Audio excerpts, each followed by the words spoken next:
Hello? Wait, why is it continuing? Why have I got autoplay on? Welcome! Welcome Cavlo. Welcome Shinjak.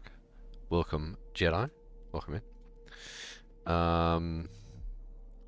1 second. I have a I use a so I'm not a huge fan of the way that Windows uh, default handles multi-window or multi-monitor things. So I have a software called Display Fusion for that. And Display Fusion was really good up until an update yesterday, which looked really cool, and I updated it, and now it's ruined everything. And there's a lot of very angry people on the forum complaining about this update. And they just released a fix for that update that should fix all the problems that I might have. But I couldn't make it work. I couldn't get it. Oh, actually, no, they didn't. That's an old update. Okay, well, I guess they didn't release an update, but it's just made a lot of things be worse. Well, I am not a beta tester actually. That was like a main update they released. In fact, it wasn't just a main update. It was a main update and a bug fix update for that main update, and it still didn't work.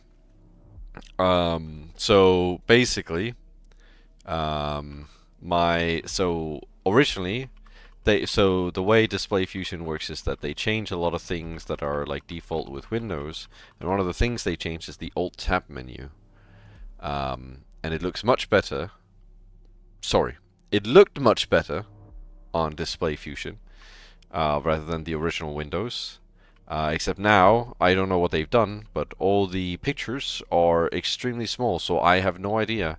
Excluding the text, which sometimes doesn't tell me what window it is. I have no idea what window I'm alt-tapping to. And there's a few other things that are weird, like when I when I alt-tap, sometimes it's changing my keyboard language. But hopefully they'll fix it. We'll see. Welcome, Crespian. Welcome in. Alright. So I did promise that we would finish this today. Now I sure hope so. I sure diddly hope so that we'll finish this today. Because it feels like we were... Holy, immediately target Caplo.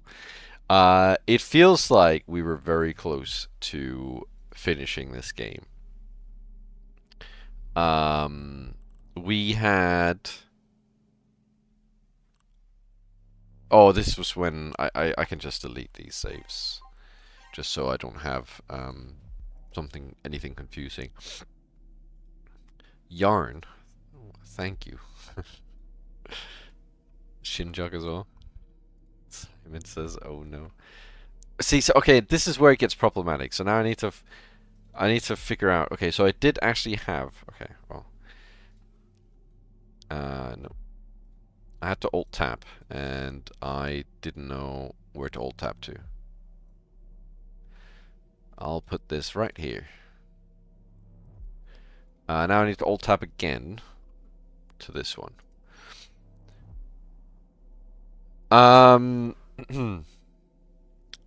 So where we are is basically in the. It seems like we're in the ending part of the game, because it's asking us a bunch of questions.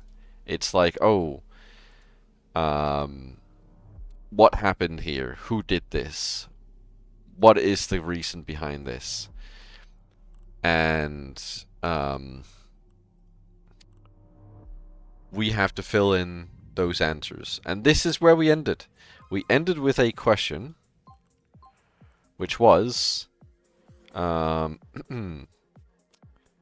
Erina touched the Sekimeiya, something major occurred. I'm sure of that. The Sekimeiya had a hidden effect all this time.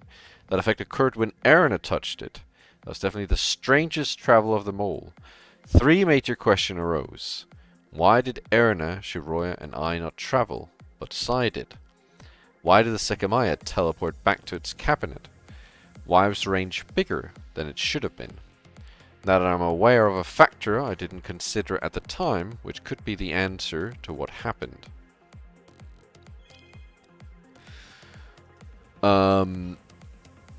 So there's 2 answers here that I feel like could be applicable. So one idea I had with that, when we found out that there's 3 Sekimeiyas, right? We found out there's 2 of them work and 1 of them doesn't.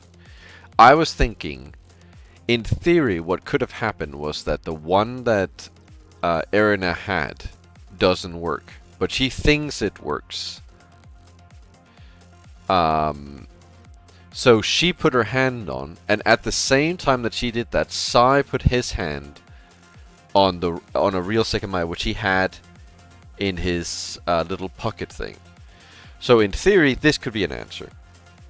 I was also thinking, maybe there's something regarding the fact that maybe that Sai came from the timeline where Mia existed, and maybe the Sekimeiya can only move people who come from the same timeline. So, for example, you can't move one that comes from Mia's timeline and one that comes from Shiroya's timeline at the same time. They can move, they just can't move at the same time. Right, there goes Harmu. So those were my ideas. But yes, Harmu, to answer your question, yes. This is basically, this last chapter here has been a test to see how much I paid attention to. I've gotten some of them right. Mostly I've gotten none of them right.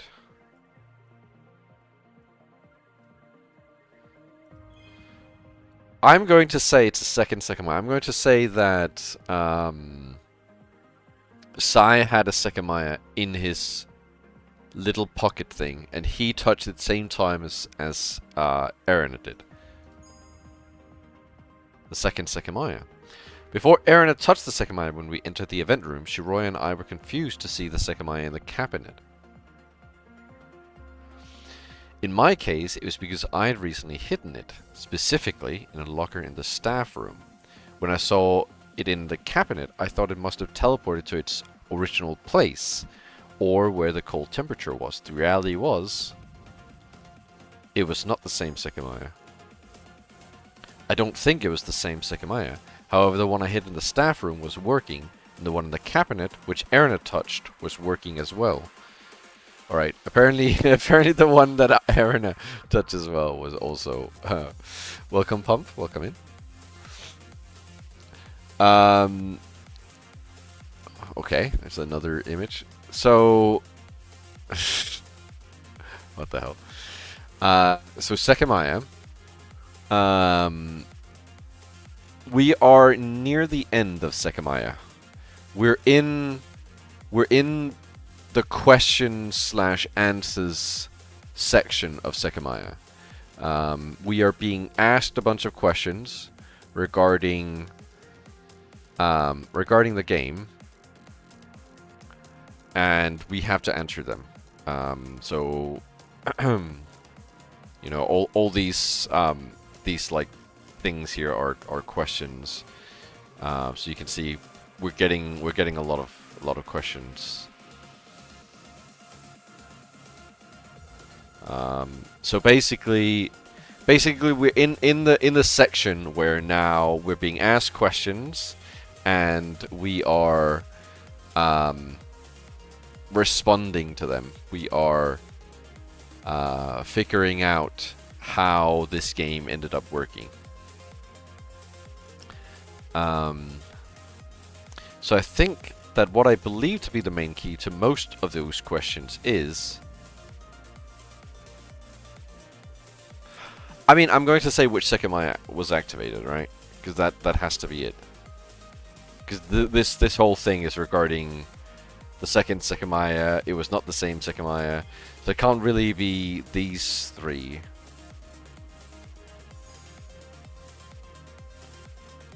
Okay, I guess I'm wrong. I'm not sure the Sekimeiya that was activated was the reason. The answer might be the location of both Sekimeiya. Whoa! Best viewers? Hell yeah.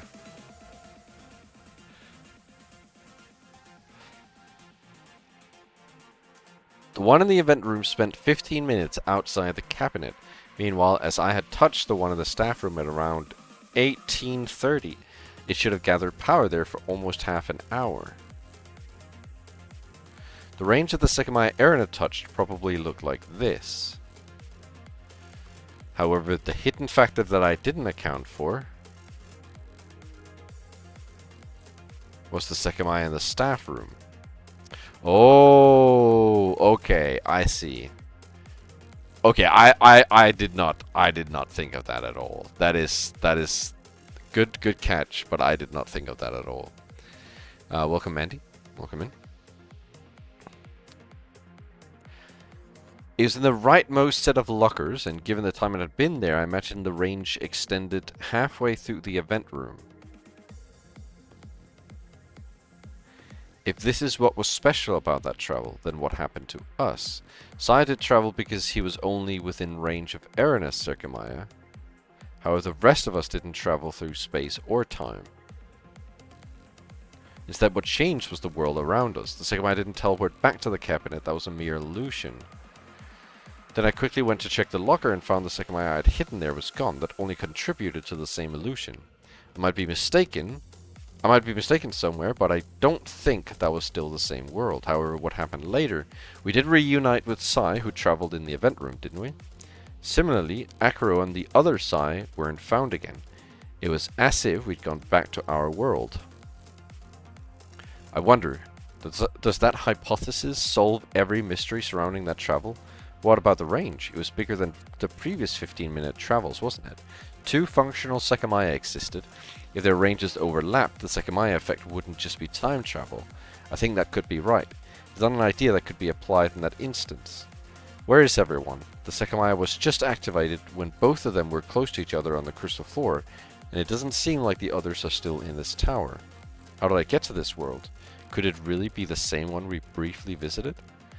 This morning, Shiroya and I witnessed the Sekimeiya teleport, but that isn't what's going on. The Sekimeiya isn't teleporting. It only appears that way because the entire world is changing. We did talk about this. We did talk about this at one point. That I said at one point that maybe it's not teleporting the people, but the room. But the only problem is, in that case, then Sai would move as well, right? In that one. So I think that idea that it would move the room was sort of disproved in that way.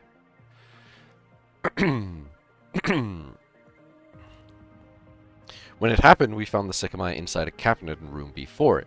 It's very possible the other one was hidden nearby. That's why Naomi was running to the attic with both Sekimeiya immediately after it disappeared. We chased her up, but in the attic staircase, Shiroya disappeared. It's actually sort of funny, because the ones Naomi grabbed were the 2 from the cabinet. So she grabbed the fake. She grabbed the fake and the real one.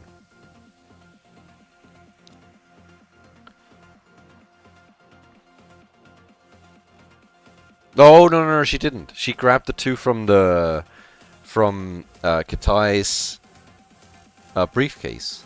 So she did grab the 2 real ones. Okay, yeah, never mind. So the one that was in the cabinet was the fake one all along.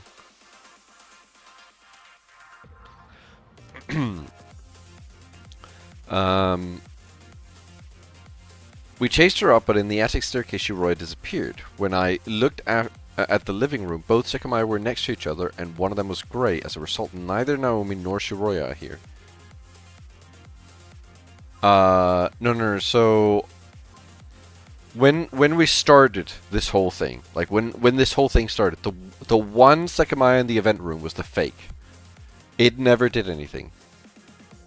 And the 2 in the attic that Naomi took were the real ones. And the reason why they were the real ones, well, that's because at the start of all this, Katai wanted to escape. So he swapped the real one in here and took the real one in here and put it out here in a briefcase. But that briefcase was the one Naomi took and ran up the stairs with.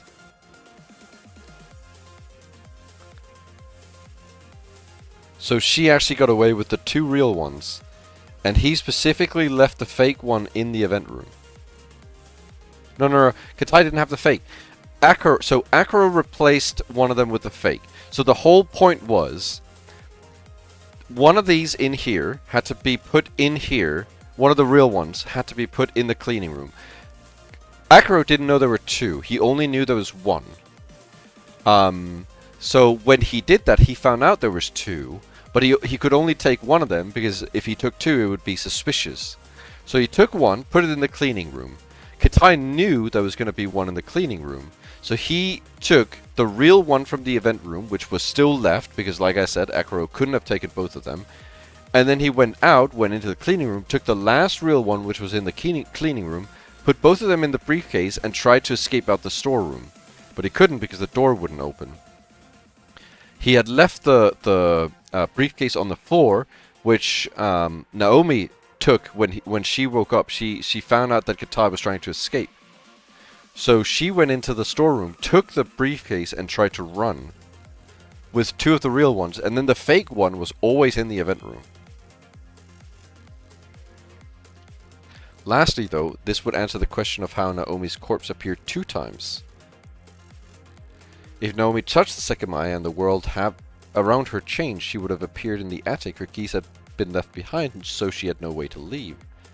That's what happened. That's what we saw on the floor of the living room.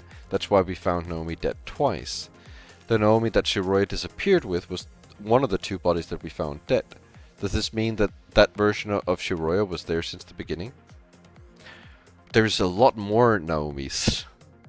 The Naomi that Shiroya disappeared with was one of the 2 bodies that we found dead. That is incorrect. That is incorrect. That is incorrect. Because I think... Where is it? Because I keep thinking about the elevator.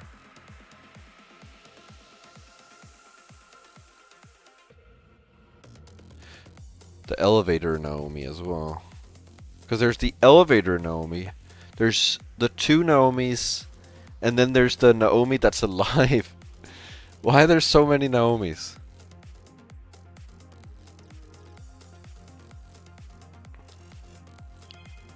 I think it's incorrect. I think...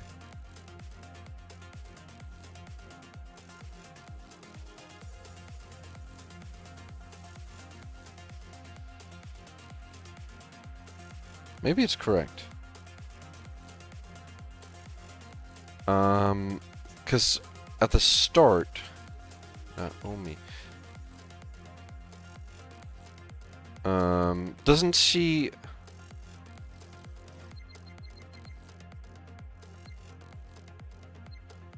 Doesn't she randomly come back?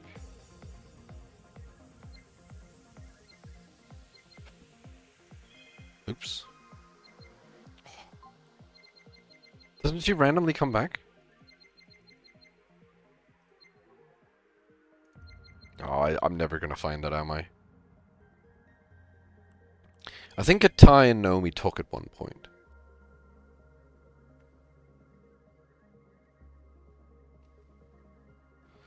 So, the dimension that we're in is the Mia dimension. In that one, we only found one of Naomi's corpses,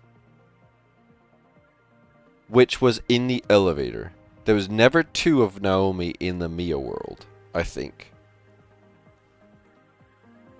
But in the first world with Shiroya, there were always 2. There was one in the bathroom and there was one in one of the crystal rooms. So if we assume that each timeline has 2 Naomis, because of that, because of what he said here, this one, right? This bit right here. If we assume that causes there to be 4 Naomis, or 2 Naomis in each timeline, then that would also line up with the fact that there's 3 dead Naomis and 1 alive Naomi.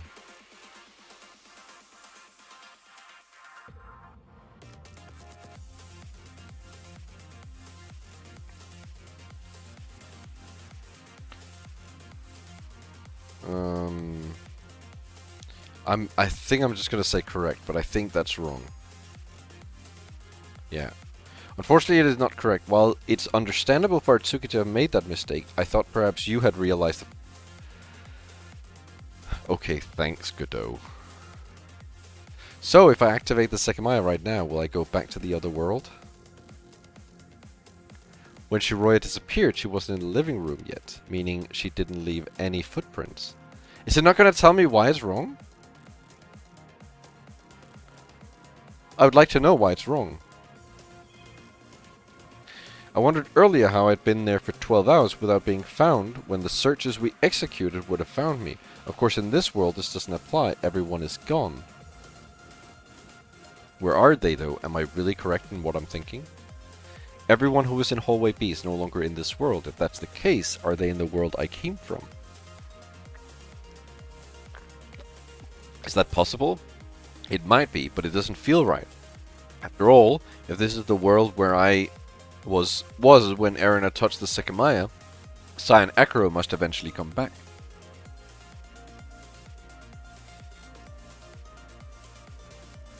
It was a speculative mess, especially because I couldn't prove anything. However, the fundamental bases that I was working with seemed correct. What exactly were the body double mysteries? I can't understand Shiroya's case at all, and I'm not sure about Sai's. Ayla, though, could her friend have been the Ayla from this world? From this world, I don't know what the hell to think. And that's mostly due to the blatant example, the second Akuro. The Akuro who had different memories and disappeared from the bedroom. Did he come from a different world in the way that I'm thinking? If so, he couldn't have been the Akuro from this world because he didn't know who Katai was. But he did know Shiroya. We never went to a timeline. We never went to a timeline where there was no Katai, did we? So there must be more than 2 timelines. And in one of them, there's no Katai, but there's a Shiroya. We never went... Well, we never had a story that fully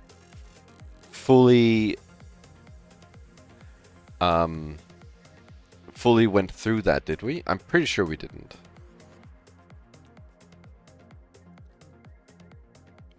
Now, what have you been thinking all this time? Do you have your own answers? Oh, please stop. First off, what was the explanation behind that Akuro?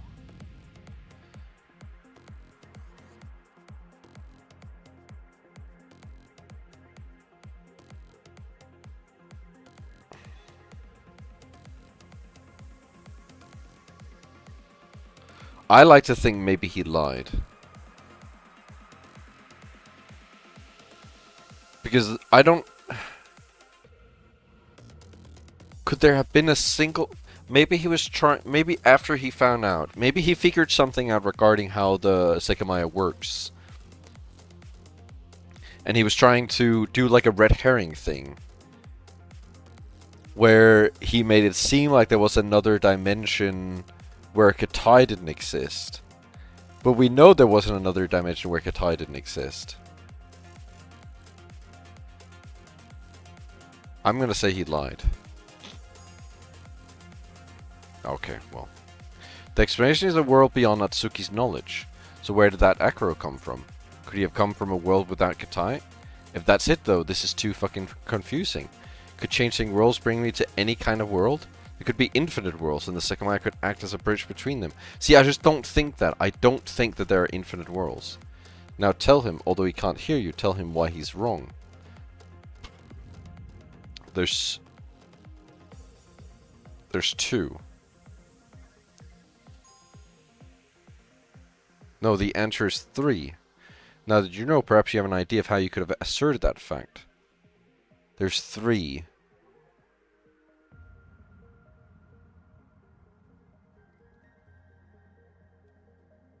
I don't see how that... I'll be honest, I don't see how there's 3 worlds.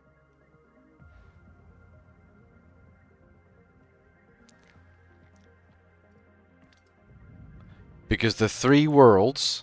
What? I don't know. differ?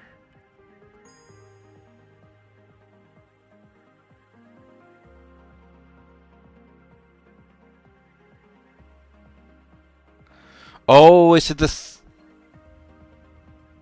three worlds we saw during the peak part as well? Is that what they're trying to say? That there's... Because we did have...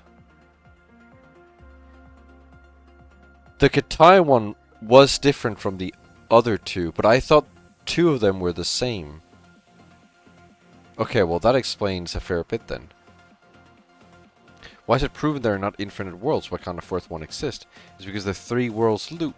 That is the central core of the universe you witness. Through the Sekimeiya, link between three worlds looped. The three sides of the mountain spun around, leading to a single peak. But that doesn't answer all the questions, though, does it? Why only three worlds? Atsuki correctly figured out the Sekimeiya's core secret. In each world, two Sekimeiya existed. When one was activated, the active range sent anyone encompassed in it through time. However, if both ranges overlapped, whoever found themselves present within both were not transported through time and space, but through the worlds. Okay, hold on. Let me get this right.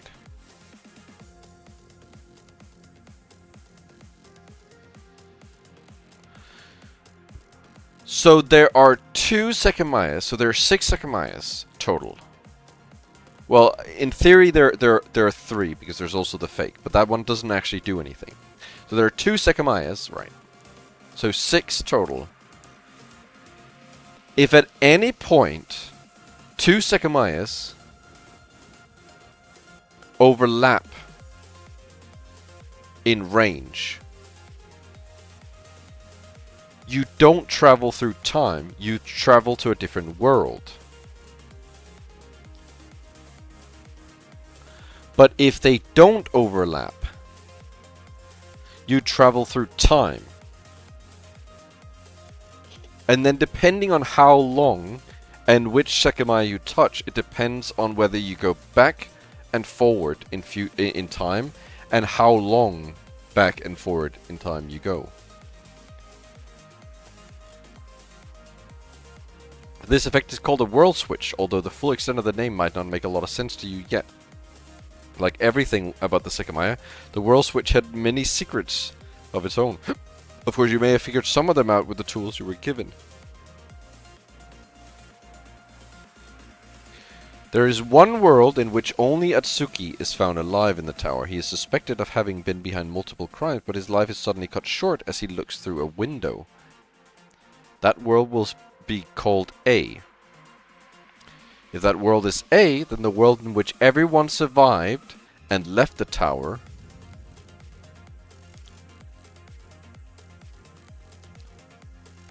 that's C, right?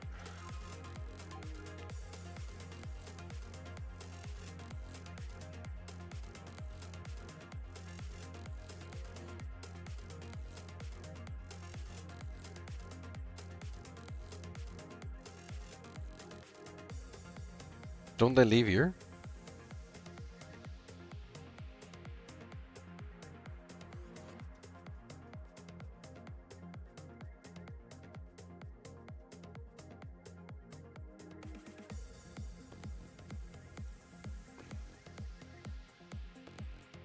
Oh, no. Wait, what?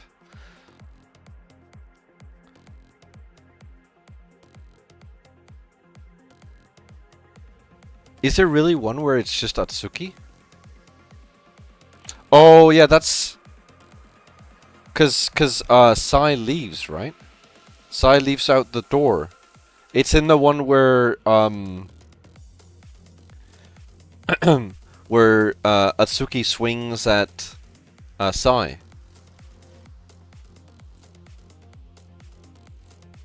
That's the timeline they're talking about.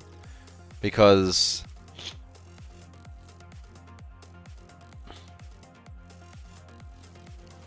What did it say?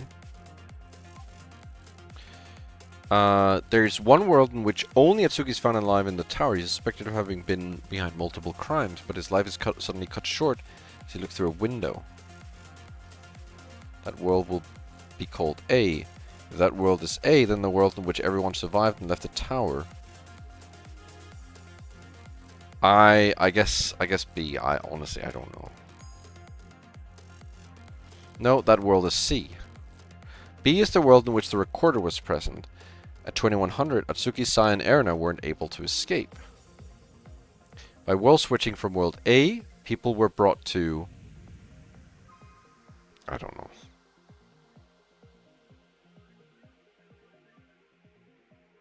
B. Yes, this is the way the worlds looped. You've seen a few instances of full loops. Mia's group went from their own world, C, to world A. From world A, they went to world B, and then from world B, they went back to world C. Shiroya, after traveling from January 5th to December 15th, went from world B to world C with Atsuki. In the attic, she went from world C to world A with Naomi, and then she finally returned to world B. The order is A, B, C, A. Worlds A and C were drastically different as the worlds followed an intrinsic progression with each other. However, as strange as it might seem, there's only a single degree of separation between C and A.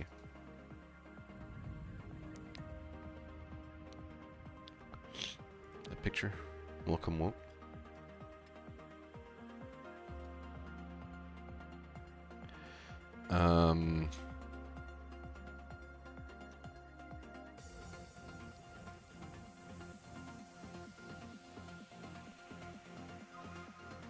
Worlds A and C were drastically different as the worlds followed an intrinsic progression with each other. However, as strange as it might seem, there was only a single degree of separation between C and A.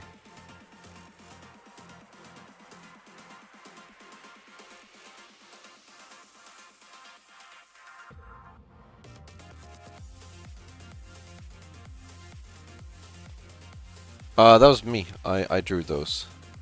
I drew 5 of them. Hold on. I'll show them all.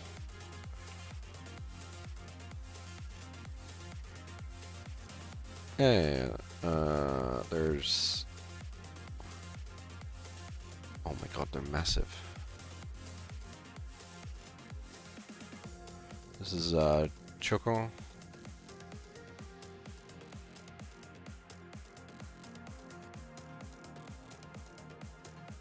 CV.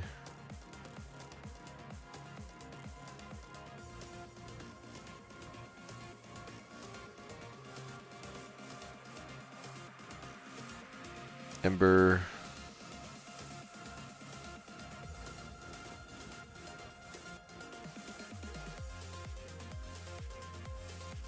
Me.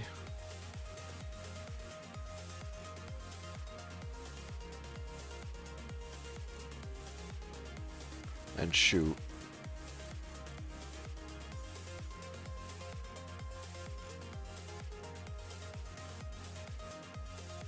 Yeah, I have all 4 of them, all 4 states. Hold on, I'll show. Let's take CV. I don't know how many have seen CVs because she didn't post it.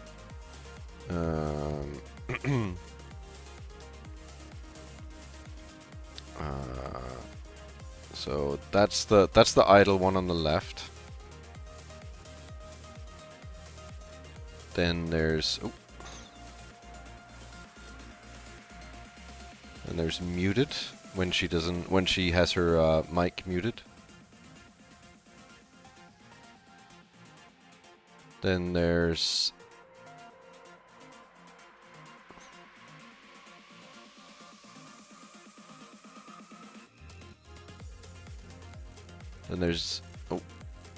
then there's deafened when she has her audio muted as well.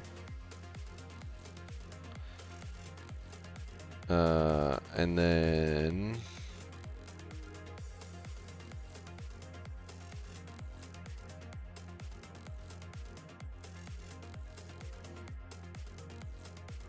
why is it? Then there's talking, when she's talking.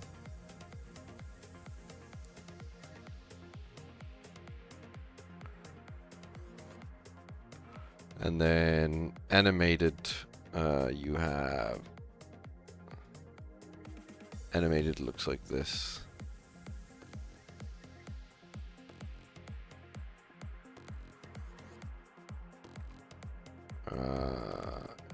An idle.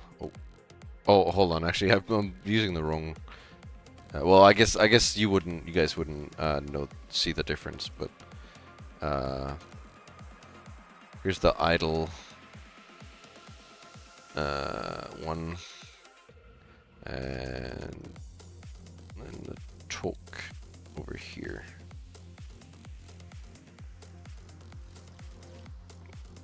Like that. There you go. That's all of them. I missed a lot of messages because I was putting those up. Awesome work, man. Thanks. When are you such a good artist? I've drawn a lot of things. I don't know if I'd call myself a good artist, but I've drawn a lot of things. Really cute drawings. Welcome, Booba. Muted, talking, not talking. I like that you said muted. Oh, because you mean idle. Yeah, so it's idle, so, you know, not saying anything, but not being muted. There's muted. Then there's deafened, which is, you know, muting audio as well. And then there's talking. All of them have 4 states. Looks like a shroom. Welcome, Fine Wine. The sticker and cardboard style is cool. Yeah, so originally I wanted to do, so yeah, absolutely. I'll show you embers in a second. Originally, I was inspired by 2 videos for this. I wanted to do these since around June, and I was inspired by 2 videos for these, which I might be able to pull up. I'm not sure how easy that'll be. Oh, maybe oh, actually, maybe I didn't. But I was inspired by 2 videos for these, which use like like that style, the cardboard style. And what I wanted was to do basically exactly what they did, which is not what I ended up doing, because what they did is they do... Oh, I actually did audio. I need to do video. What they did... Holy moly. What they did is... It looks more like cardboard with drawing on it. Media source. This should work, I think.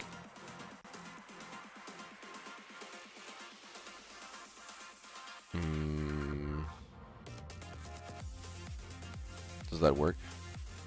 Yeah, so this style here. I was inspired by this. And I wanted to...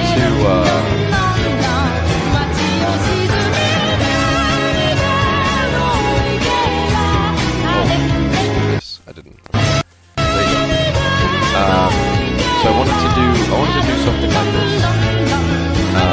And as you can tell, it's not sticker or cardboard. It's more like crayon. Also, wait, is there audio? That's strange because I don't have audio. So I didn't know there was audio. I'm so sorry. I had no idea. I had no idea that there's no audio for me, so it doesn't play back to me. I'm so sorry. I thought it was just audio-less. Here you go. That should be infinitely better. I am so sorry.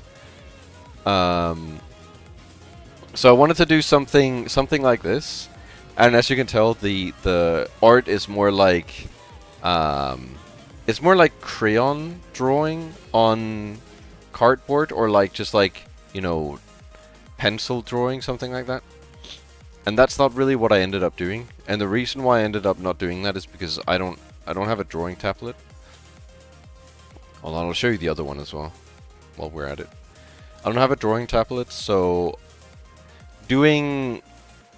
it's still possible. It's still something I can do, but I didn't like how it ended up looking. I didn't like how it ended up looking. So I was like, okay, I'd rather not do that. I'd rather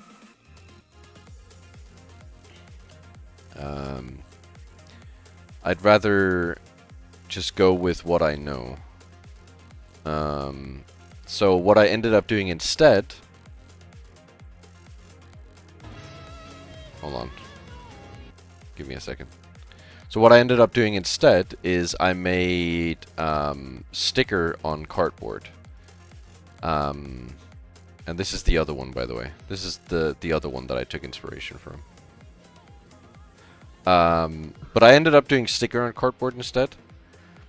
So it looks like there's a sticker, and then the funny thing about the sticker was that I was able to do the part where the ears and the mouth looks like it's like scratched off, like someone used their nail to scratch it off when you're like muted or whatever.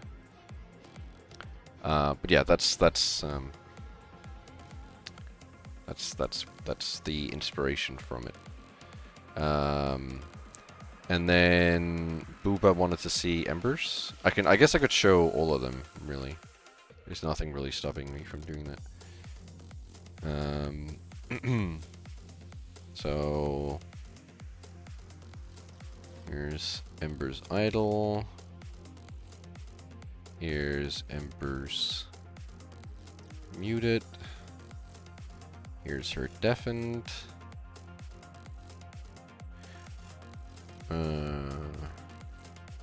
Here's her talking.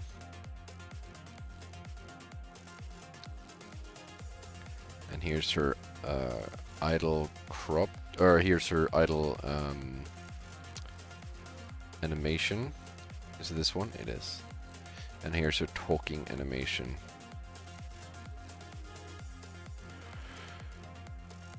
I made it with a mouse, yeah. I don't have a tablet. Well, I did have a tablet, but my tablet broke. So since then, I've just been drawing with a mouse.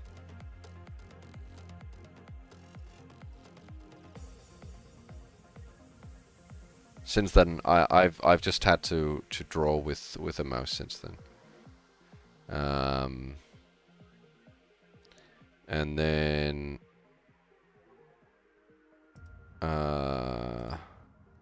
we can check Chocos as well. That's her idle. That's her muted. That's her deafened. That's her talk. And then her crop talk, her talking animation, and her... Oh, actually, I did that in the wrong order, didn't I? We need the idle. There it is. This one is a bit small, isn't it? There you go. So that's Choco right there. Choco's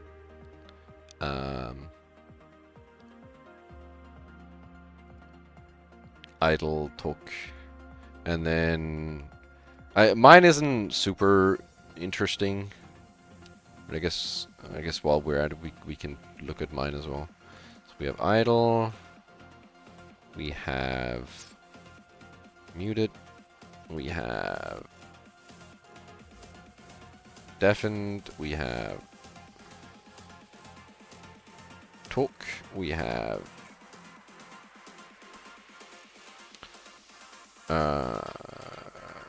we need the idle animation, that's this one, and then we need the talk.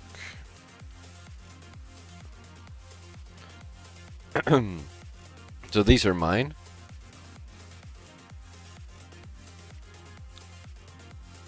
I think I don't like. I noticed your mouth when muted yesterday, but I thought it was a stream image at the time. But that's just a theory. Yeah, no. So that's when. So if I mute, I can show you guys. You know, actively. If I mute,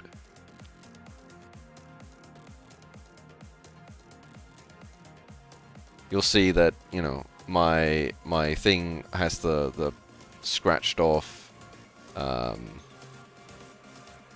mouth, and the same if I deafen.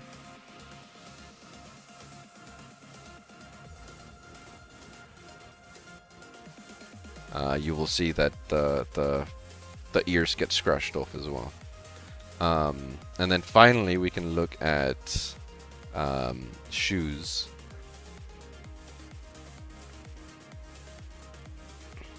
Which is this one.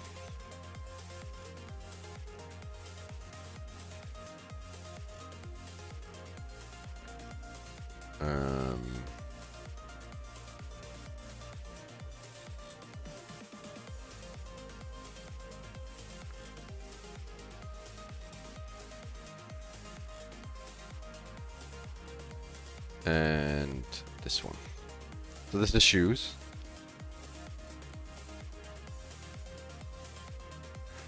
It looks like a big mustache. That's funny. But yeah, so that's I did one of the things that I wanted to do, which I ended up not being able to do because of the way that Fukis work. So in theory, you can do it, but so most people use. People probably aren't aware of this, but I'll just like explain it. Most people use like a program which is called I think it's called Fuki Tech. Or it's not really a program. Oh, it's called Reactive Fuki. But it's like a website. And all you have to do is you go on that website, you upload 4 images, like I've done here, as you can tell. And then, or 4 animations or whatever.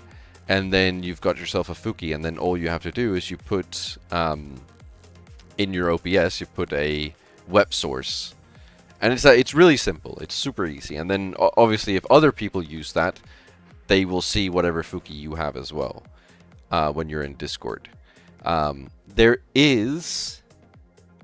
If you're more of a PNG tuber, which in theory is what Fuki also is, right? If you're more of a PNG tuber, there are programs you can use that are a lot more advanced, that allows you to put a lot more effort into things and individually do a lot more things than just upload 4 images and that's it, right? Or 4 GIFs or whatever. But most people don't really do that because Fuki is more like an alternative. Like when you don't do a full model, or when you've got people on collab and they don't have a full model. But what I wanted to do was like in the video. When actually I'll show the video again. It might be loud. Hopefully not. Actually no, I think I can change it beforehand. Actually I cannot. Maybe I can just... Okay. Might have been like a second of very loud audio there. I don't know. So if I turn the volume really, really far down, and then can I... How do I start it now? Oh, there we go. So if you look, when there's like some sort of animation, like here, if you look at the girl on the right, when she does like an animation, or when she like does something, the cardboard like spins, right, like that. And I wanted to do that when people spoke. Oh, I went too far back. Like that. So when people spoke, the cardboard would spin around and it would enter their talk animation. And then when they didn't speak, it would spin around back again. Unfortunately, you cannot do that with Fuki because Fuki is just a GIF, and doing that with GIF is not feasible. because there's no like intermittent GIF between like going between two things, unfortunately. So while it is a very good idea, I don't think it would be possible. Welcome, Emperor. I don't think Shu's the one that has been behind the amnesia gas. We're just looking because people were asking about the cardboard cookies that I made. Because people never, I don't think people ever really saw the CV one.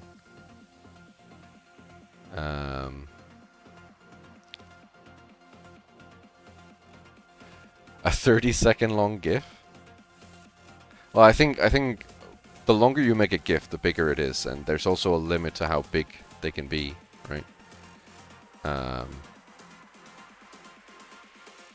So that's also a problem. They're actually quite big. I think when I sent all the files to people, they a single zipped folder was 100 megabyte, but that's including everything. That was including 2 GIFs. Well, 2 GIFs per. So 2 deafened, 2 talk, 2 idle, 2 muted, and then the images. Because the reason why there's 2 is because I had the original one and then I had a cropped one. Okay, 100 megabyte is not a zip bomb. You have to calm down. All right, let me get rid of all these shoes on the screen. There you go. But that's the cardboard model. I did make a tweet as well about the art. Shoes on screen. Welcome, Royal. I'll put some shoes on screen.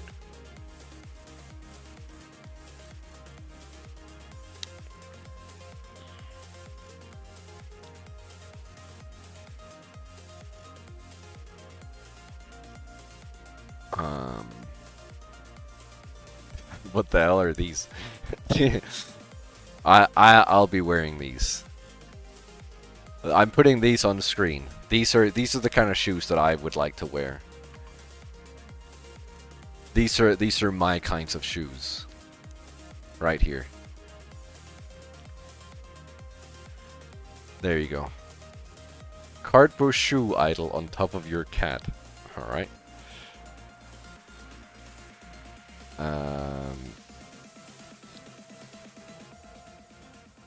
I will do that.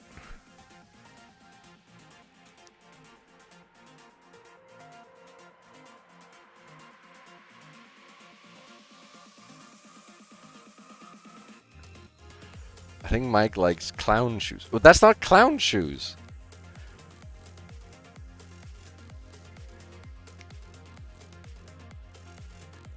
Yeah, that was it. Did I miss any other messages? I don't think so. No, you were such a talented individual. I would not call this talented. I would not say I'm talented. I would say I am far from talented. I think you missed a redeem. Did I?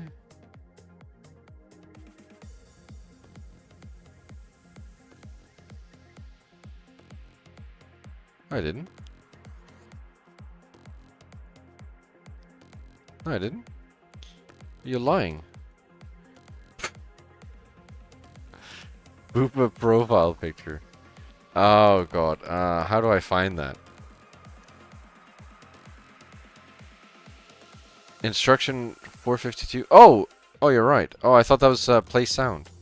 It doesn't tell me difference as image in. I think it was posted in here somewhere. Let's see if I can find Boopa's profile picture. Why did I just see Freddy Fazbear and Foxy kiss?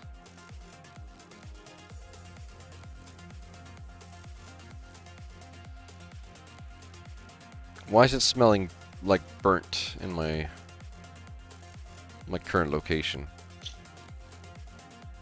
Am I having a seizure?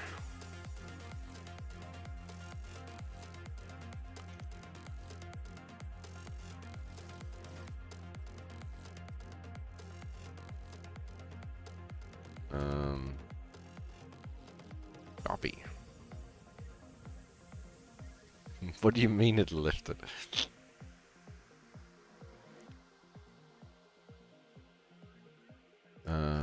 I swear it was right around here.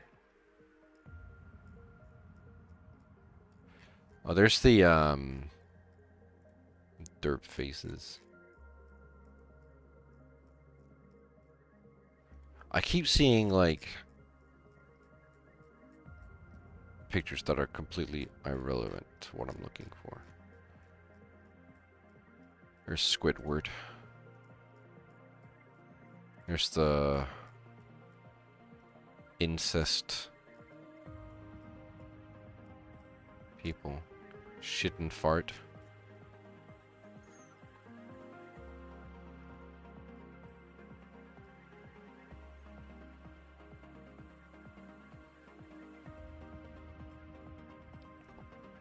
I should find it pretty easily, like when it pops up, it should be like the most obvious image. Cause like so glaring, the color scheme.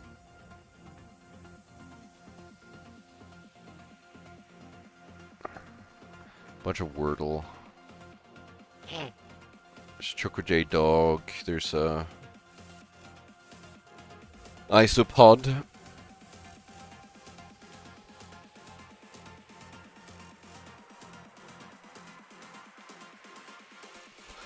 More Choco J Dog.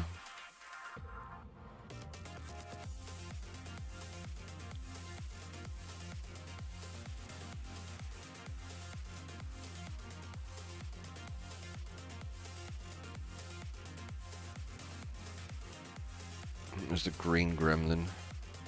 Green gremlin? Green goblin. I don't know why I said green gremlin. Have I gone too far?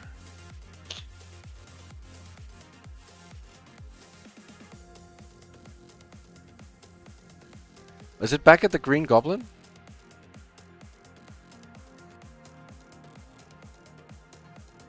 No, there it is. I found it.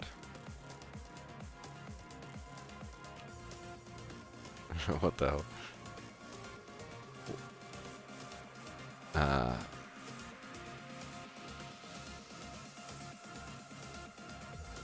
What am I doing? I'm finding the picture that, what's his name? Jedi wanted on the screen. There you go.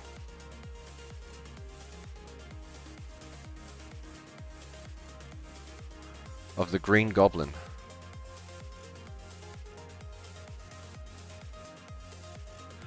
I couldn't believe it took you so long. Shut up. And then 452, instruction 452.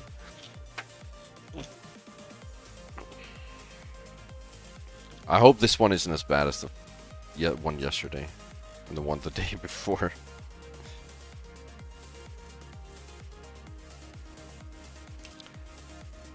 Let's see. I guess this one isn't that bad. Pin 452. What's it say?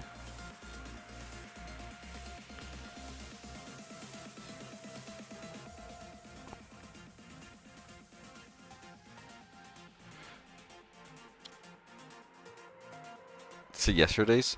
Honestly, I don't even remember what yesterday's said. I just remember not liking it. 452 says, never compromise your integrity.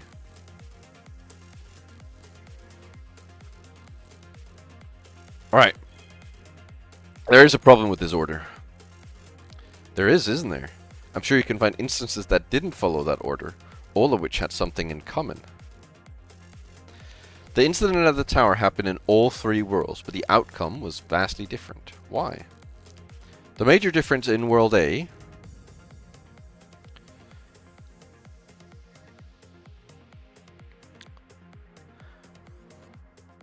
Well, I mean, Katai was there.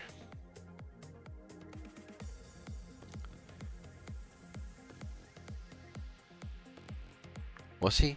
Because I have to be careful of what they say. Because now they're not saying. They're saying World A, which is like.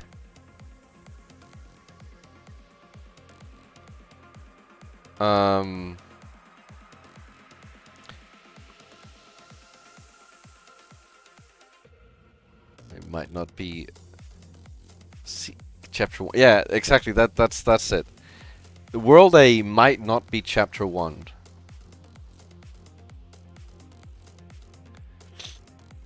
They just talked about World A, didn't they? World A was where Atsuki was found alive in the tower. If he's suspected of having been behind multiple crimes, then it cannot be this one, obviously. Because why would he be suspected of being behind multiple crimes when there are no deaths? What could he be behind multiple crimes of? Like, obviously he could be behind one crime of stealing the Sekimeiya, but that wouldn't be multiple crimes. So I don't think it's lack of deaths.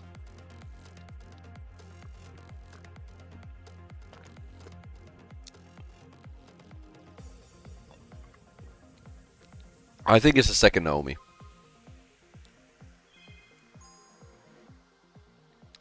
In World A, only one Naomi was found. Okay, never mind. The major difference from the beginning was Kitai's absence. Kitai put his plan into action. He put both... Oh, so this is... This World A is where Kitai actually successfully manages to escape. Kitai put his plan into action. He put both real Sekimeiya in the suitcase he had prepared and moved to the secret door in the storeroom. He felt the handle, but he quickly realized he had dropped the key in the hallway. While he was searching for it, Naomi found the suitcase and took it. Then when Kitai found the key, he attempted to unlock the secret door. And he did, he was able to leave. But he didn't step out. He saw the Sekimeiya had been taken before hearing Naomi's movement. His plan had been very close to succeeding, so he panicked. He ran behind her desperately, but Naomi had a safe place, the attic. He chased her up, but he recognized that going all the way was a mistake. He could never enter the final door. He tripped in the staircase leading to the 4th floor and distractedly walked back without realizing he dropped yet another key. The rusty key was the one to the exit. Which key did we find around here? It can't be this. This is the one to the exit. Because he said it was rusty.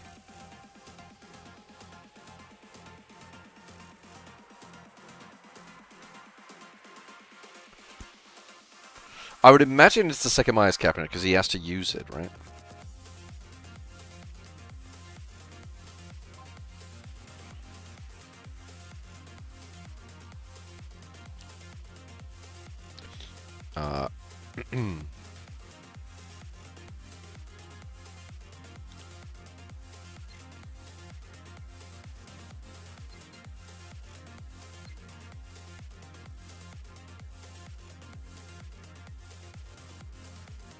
Well, this is the world where Kitai doesn't exist, or he's not in the tower. So this would have to be a key, or one of the worlds where Kitai isn't there. Which I'm guessing is this one? It is this one, because there's no Kitai. And I literally had not paid attention to that. I actually have not noticed that at all. I'll be completely honest, I did not notice Kitai was missing in Chapter 3 at all. Not one bit did I notice that. I actually, completely honest, I did not notice Kitai is missing from Chapter 3.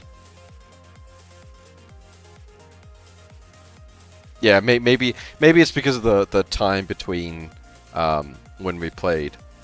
Maybe we did notice it. Yeah.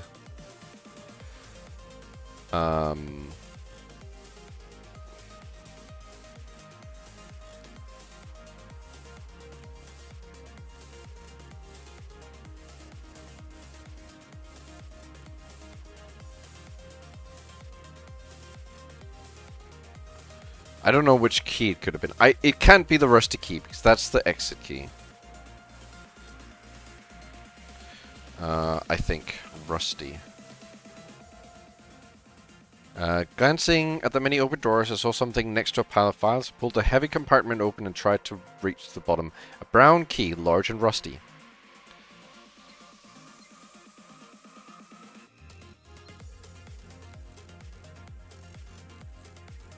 Yeah, so the rusty key was in the security room, so it's not that one. We know for a fact.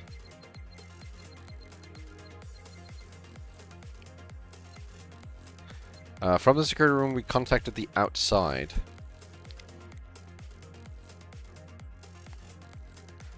So it can't be the security room key either.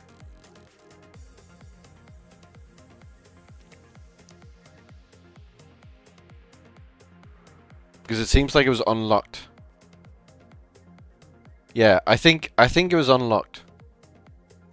Because they basically just walk in there. Right? It doesn't say that it's like locked or anything. It just says from the security room we contacted the outside. And that's the first mention of security room in chapter 3.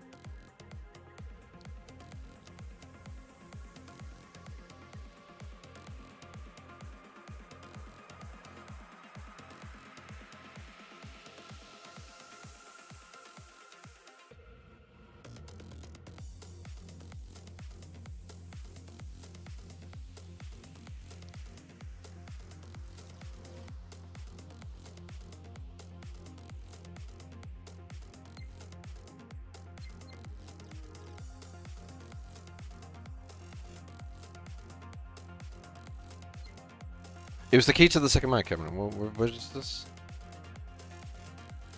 Then Sai placed his hand on his right pocket pants and highlighted the outline of a key. Following that, he took it out.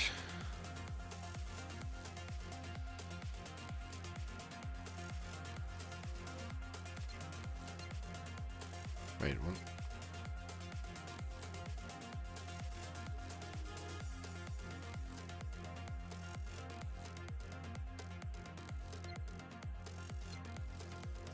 I think it's the cabinet. No. That isn't right. Katai didn't have that key. How would he not have that key? He unlocked the cabinet, didn't he? He dropped the security rooms. Okay, well, I don't know how that's possible, because they literally just walked into the security rooms. You remember when Atsuki found it there? What? But I don't... No, I don't remember when Atsuki found it there. Security room. It just says, very early on in chapter 3, from the security room we contacted the outside.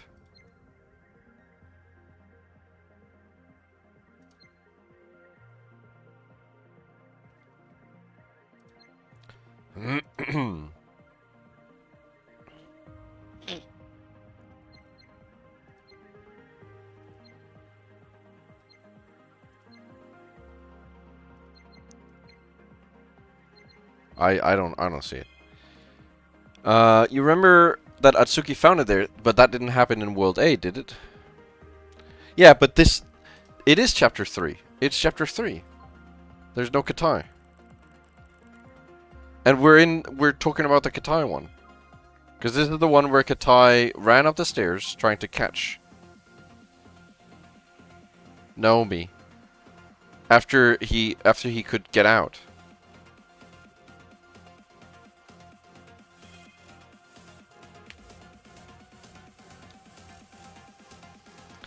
Now, I was in World C. You might know who found the key in World A. It was Akuro. Although many things were different, Atsuki only came across it in World C because Katai had been staring at the floor. And he wasn't there in World A. No. It's not about checking other chapters. But chapter 2 is not the one we're looking at. We're looking at chapter 3. Because we're looking at the one where there's no Katai. Because in this one, we're specifically, right now, we're looking at the world. We're looking at the world where Katai wasn't there. Katai's absence. The major difference from the beginning was Katai's absence. Okay, well, we find the world where there's no Kitai. Kitai. Kitai. No Kitai. Alright, so we search security room. And it says... blah, blah, blah. From the beginning, there had been an attack. There's been questions, blah, blah, blah. I was grateful. However, the future, blah, blah, blah, blah. Shia Tower. In the hallway, we met. So they're in the hallway. Okay, it should have gone off with whenever, blah, blah, blah. Cabinet. From the security room, we contacted the outside.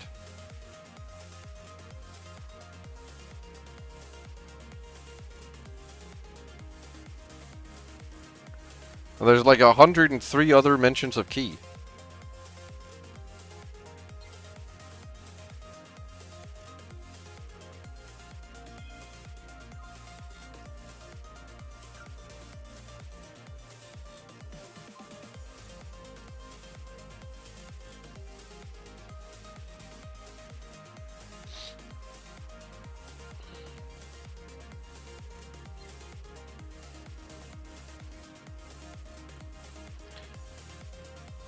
I don't think the building I found the key... Well, that's the rusty key. Yeah, that's the rusty key. Yeah. I think that's what it's saying, but I don't know how I would have known that. I'll be honest, I don't know how I would have known that Acro somehow got the key and unlocked it before the group got there. Like, Acro from one of the other 2 chapters went to chapter 3, unlocked the door before anyone else got there. Did it? You remember that Atsuki found it here. But that didn't happen in World A. That was in World C. You might know who found it in World A. It was Acro. Yeah, it said Atsuki found it in World C. But Acro found it in World A.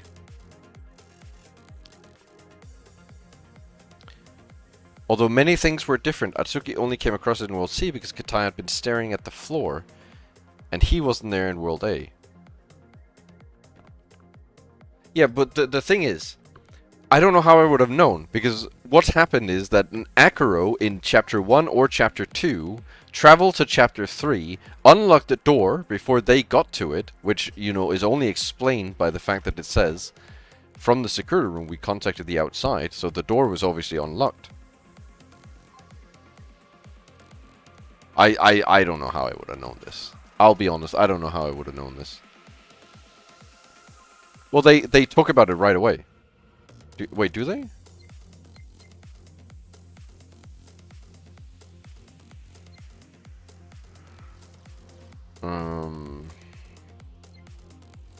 Next day we go to the security room.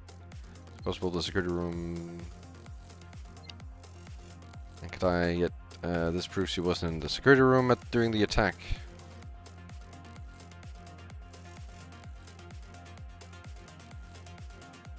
Oh, that's because now it's locked, right?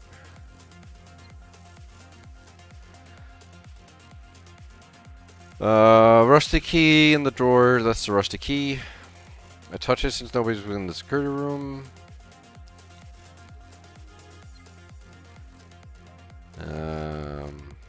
Nobody was in the security room. Nobody was in the security room. And it was in the security room. That's the rusty key again. The security room had to be soulless, but I couldn't believe it, so that's because there's nobody in the security room.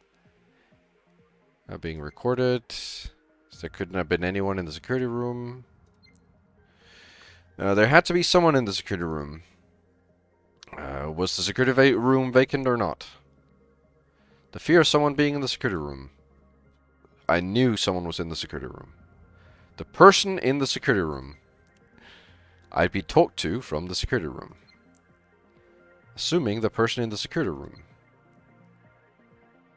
The person in the security room. The person in the security room. We locked in the security room. We opened the door to the security room. He was killed.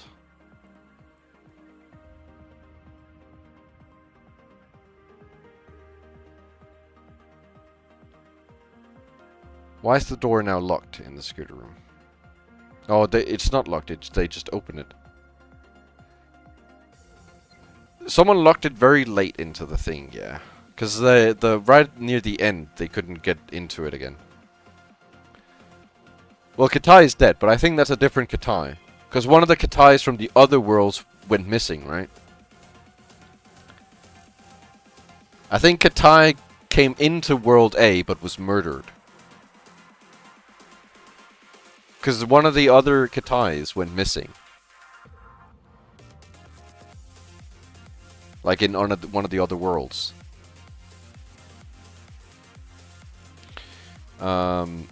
We can agree there's only... Yeah, there are multiple Katais. Yeah. We can agree that there's been multiple... There's been max 2 Katai deaths, right? We know there's one in the security room.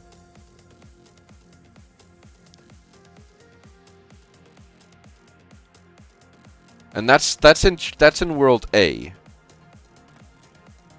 But that's also the world where Katai escaped. There's no one in the security room. His mind threatening to collapse in on itself, Katai realized his only option was to escape from the building as quickly as possible. He left through the storeroom before the others woke up. Outside, he was fast enough to meet up with everyone else who had evacuated. He knew the floor 2 cameras had recorded him, but he was confident he could take care of that at 9 PM. Meanwhile, in World C, everything happened similarly. However, when Katai attempted to unlock the storeroom door, he couldn't. Yes, that was the one we saw. Something prevented him from doing so. Like in World A, he heard Naomi's movements and chased her up, dropping the key in the same staircase. So what about World B? What happened to the security room key in that world?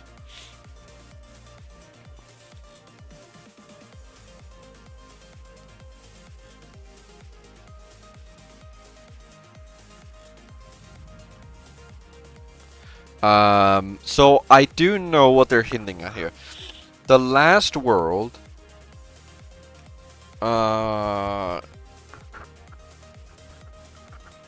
the last world is the Mia world, I think.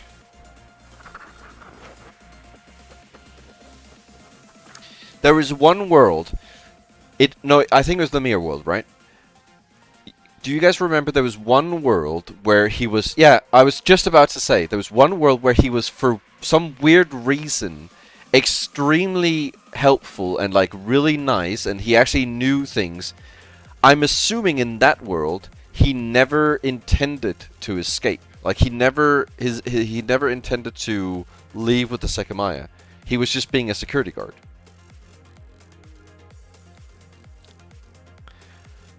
But what happened to the security room in that one?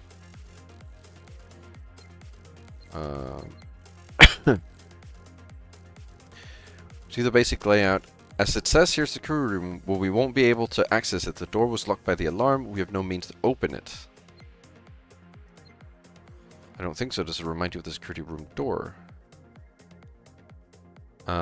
This doesn't look like an ordinary key, so it should open... Where do they find this? He was at the back of the group maintaining his predictable reserved attitude. I found it in the staircase. Surprising a silver key in the palm of his hand. This really opens the security room.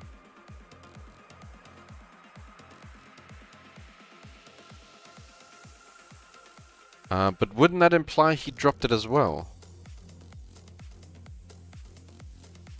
It's related to the security room. Consistencies.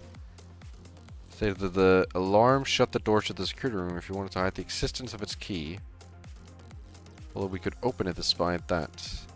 On this key, we'd like to know if it opens the security room.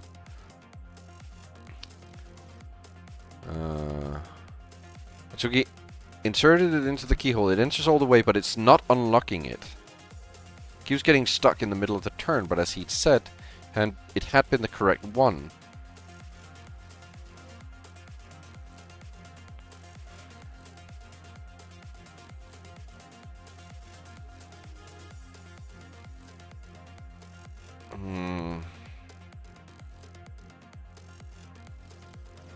But it seems they open it, don't they?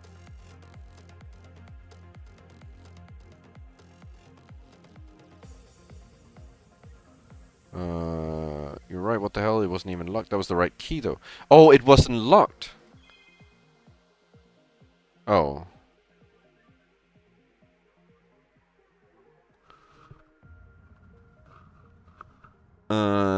Well...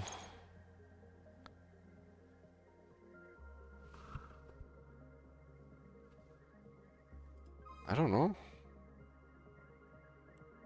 What happened to the security room key in that? Well, I mean, it seems like it got dropped on the staircase as well.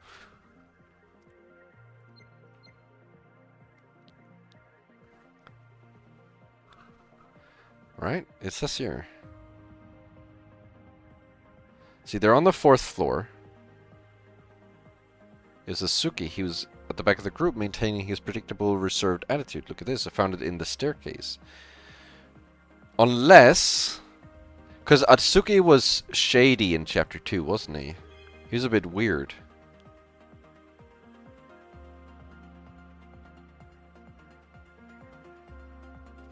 It's not this one, is it?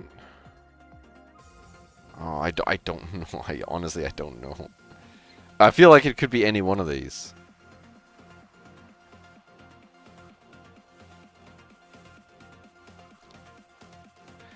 Key. I don't have the key to access. That's attic.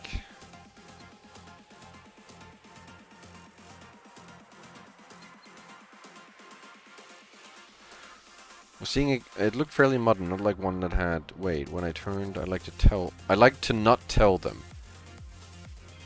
Someone didn't mention they'd found it. The truth is that Katai didn't drop it. Well, I mean, that doesn't mean that this is wrong. Just because Katai didn't drop it doesn't mean that someone didn't mention they'd found it. Because he literally says, I'd like to not tell people I found it. Whatever. How's that possible? Why did that differ between worlds? The answer is tied to something else that only occurred in B.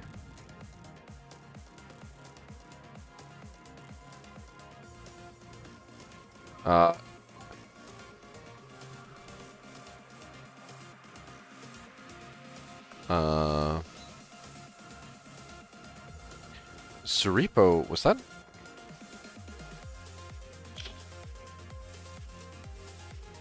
Yeah, Suripo was very late, wasn't it?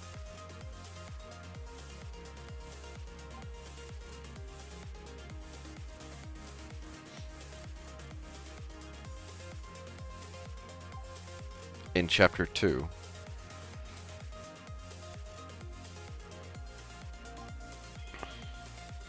Well, we're talking about B now.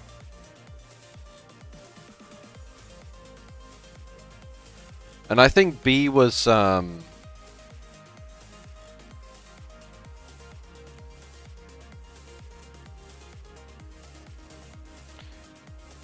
B was Mia world.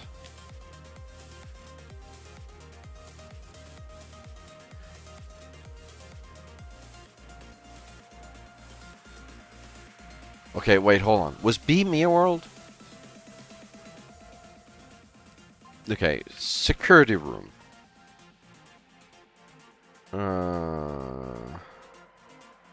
Does he have the key? Where? Okay, let's find out which world is which.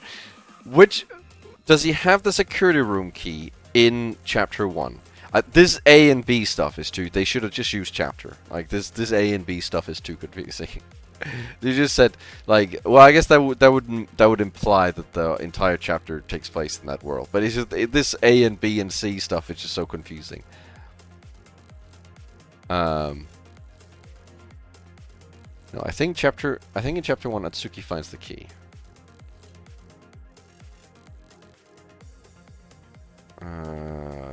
I would agree.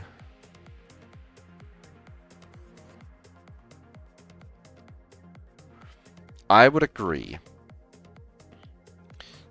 We know it's a silver key, right? What's this? This is around the middle. Shortly after, we spotted Kitai coming from the hallway. As soon as we made eye contact, he showed us a silver key in his hand. Why Shiroya just immediately talk about something else? I think it's this one. That doesn't mean... If that's what you're thinking... Where did he get that key from?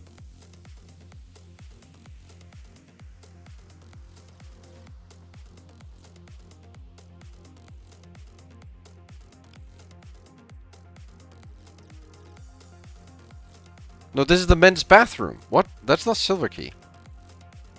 Okay, This is too confusing. I'll be honest. I don't know. I don't know. I'm just inclined to just guess something.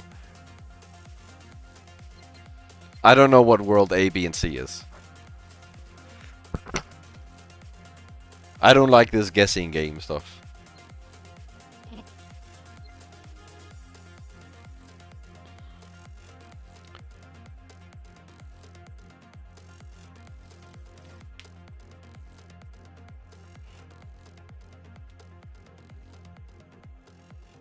I'm very confused about the two worlds I can deal with, but what would make C different for me? So, far as I'm aware, far as what I think they've explained, and again, they sort of are trying to explain what that is right now. So, the major difference in World A is apparently the second Naomi. No. The difference... Okay, so in World A, there's no Katai. So that's Chapter 3. Because we don't have Katai. So World A is Chapter 3.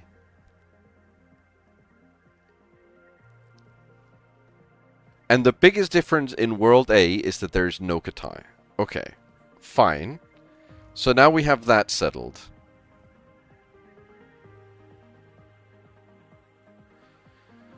World A is also the world where Atsuki was found alive in the tower.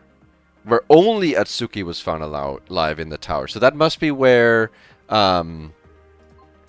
there's one where they went in and he was in the elevator. Right? Yeah. So 3 is A, basically. Start and end of 3. Yeah.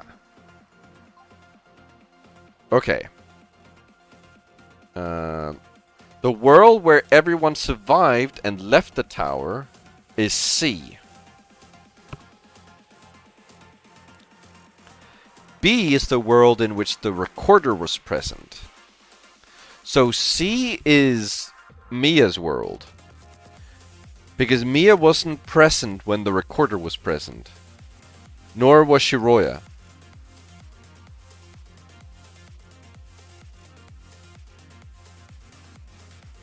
But Shiroya was present before the teleport happened. So C is Mia's world. And B is the one where they stay for a... quotation mark, stay for a month. So what is this question? The answer is tied to something else that only occurred in B. I forgot, what was B?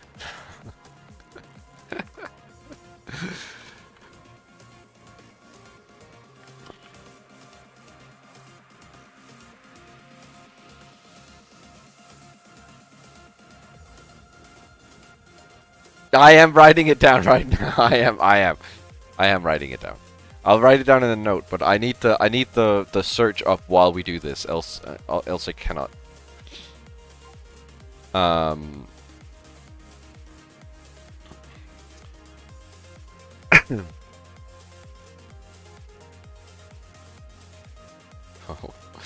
Wait, how did we find this out? B is the world where the recorder was present. So B must be 1. Shiroya alive.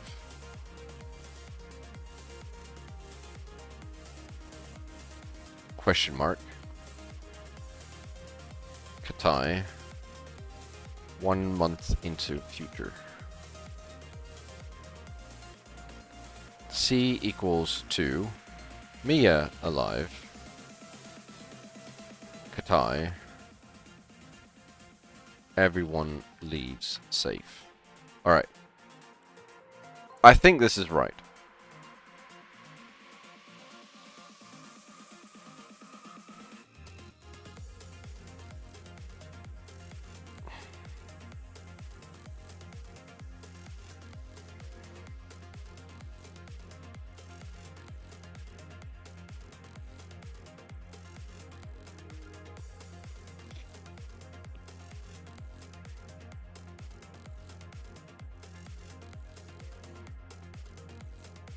Okay, so what is the question? The answer is tied to something that only occurred in B. B is chapter 1. What was the options? The handle's removal, the alarm's effect, and the call with Suripo. Maybe the call? That didn't happen in any of the other ones, did it? Maybe you're right, Shin. Do we call the outside and see?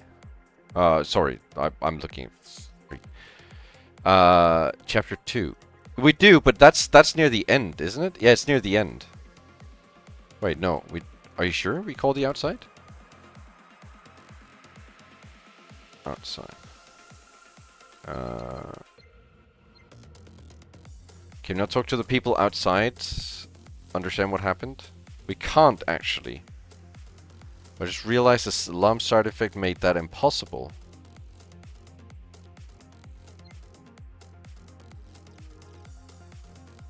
C is 2, yes. C is chapter 2. Mia alive, Katai, everyone leaves safe. That's in World B. World B we call outside. That's Suripo, yes. We for sure call Suripo. Literally answered all the questions for C as if it was 3. Did we? What happened in World B? Has there been any questions for C? See, the world where everyone survived and left the tower is C.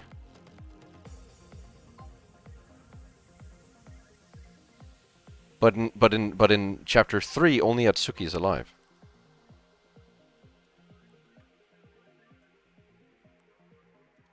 Elevator.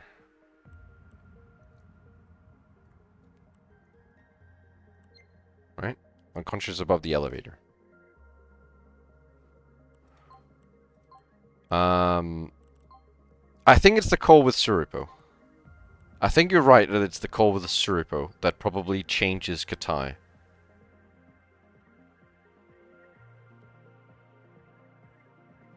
Although, doesn't that happen after he allegedly should have dropped his key, though?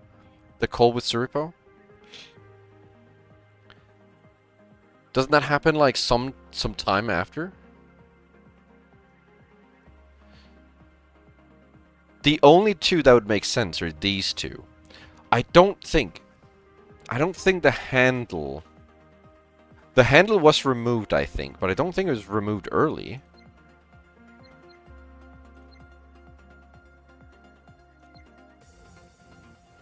Well, that's gonna be so hard to find with 50 mentions of handle.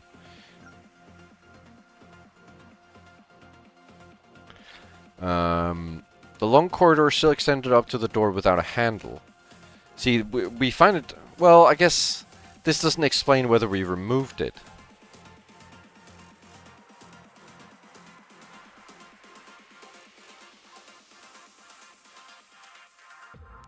I don't know what the middle one really implies, because I feel like the alarm was the same in all of them, wasn't it?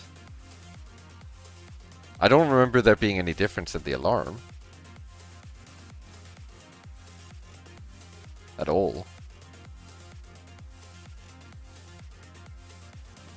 Oh, that's true, actually. Yeah, because we couldn't use the alarm in or we couldn't call outside in one of them, I guess.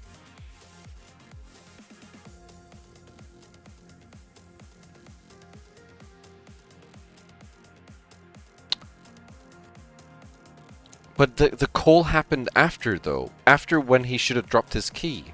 This is about when... Why did Katai not drop his key?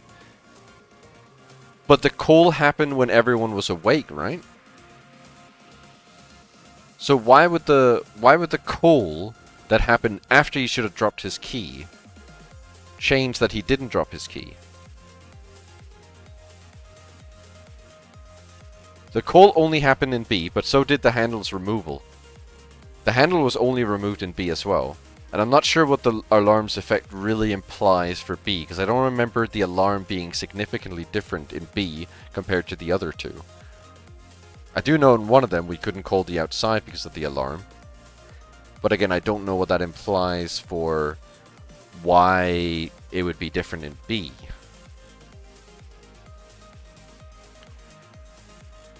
I think all of these only happen in B, yes. But again, I don't know about the alarm's effect. I don't really understand the middle one.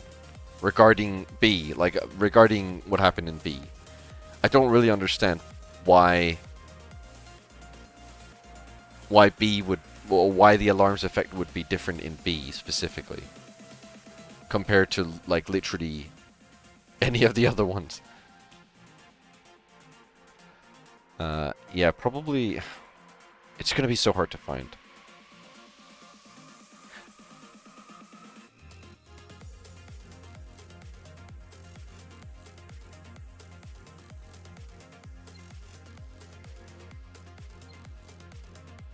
Let's try starting from the start.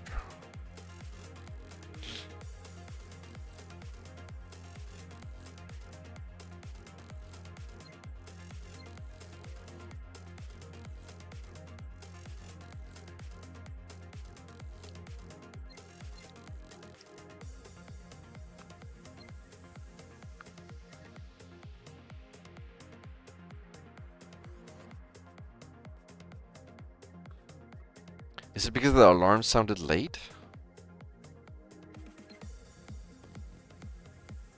Is that what they're... I don't know.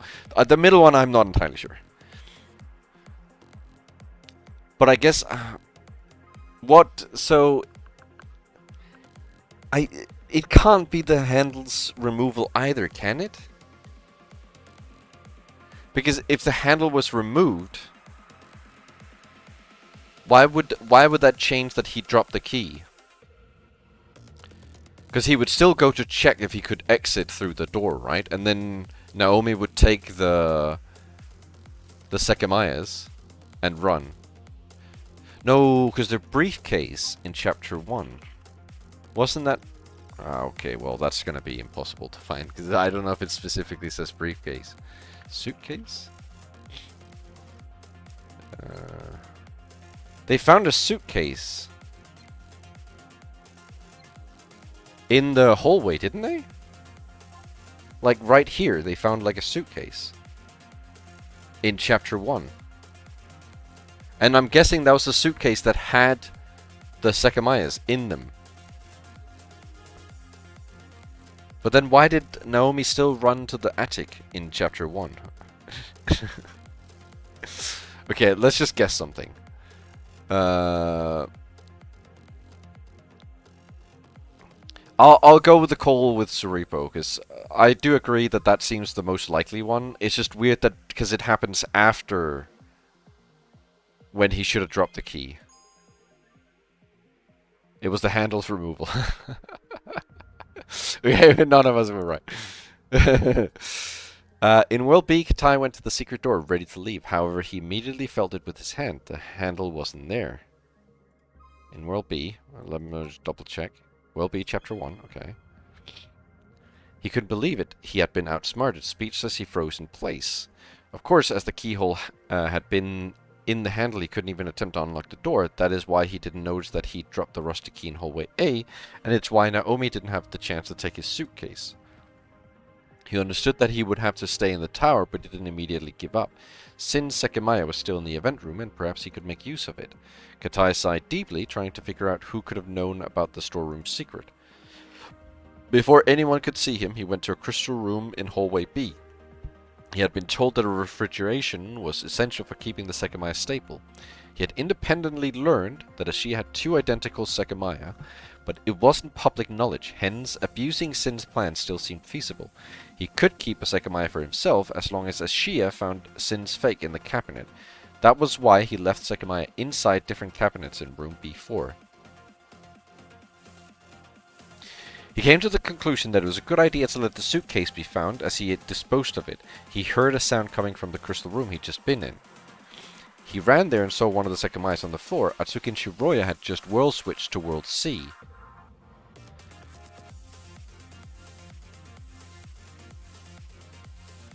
Interesting. He couldn't comprehend that the Sekimeiya was grey, but nobody was there. Nobody could have escaped after he'd heard the sound. Yet one of the cabinets was open. It was impossible anyone had been there, and the cabinet's temperature hadn't even cooled off yet. He hurriedly put the Sekimeiya back in, still trying to process what could have happened. When he left the room, he saw Erina's group on the floor in the hallway. She was moving slightly, so Katai felt trapped. He didn't want her to wake up and see him leaving. Slowly he walked over and crouched behind the three incapacitated people. So, doesn't this beg the same question? Why was the handle taken off in B? To begin with, who do you think was responsible for that?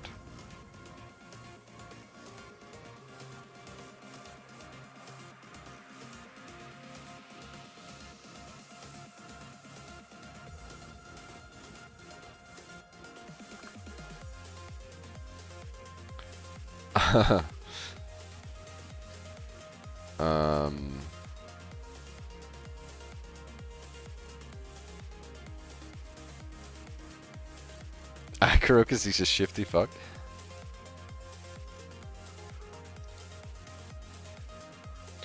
I have three guesses. I don't think it's Mia, Katai, Naomi, Isla, Erina, or Sai.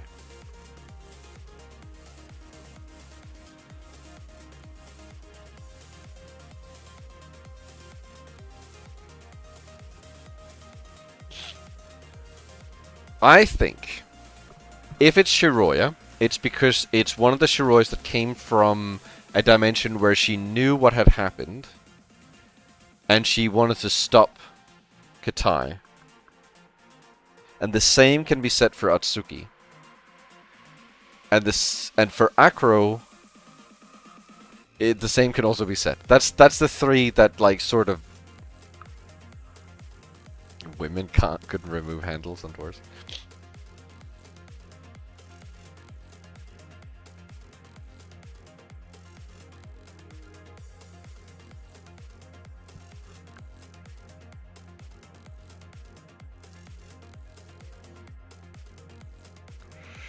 I don't know. I don't know. It's Isla. You think Isla just... Yeah, Isla walked up and unscrewed the handle.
I don't know. I was trying to think, because what they're trying What they really want you to think about right now is they were stressing it up here, right? The order in which you travel, right? Because it always, I say it almost always follows this, right? So I was trying to think, okay, they traveled to World C. So that means they were in World B. That makes sense, because that's the world we're currently in. We're in Chapter 1. But they weren't always in Chapter 1. Or like the two that we're talking about right now weren't always in Chapter 1. They were in that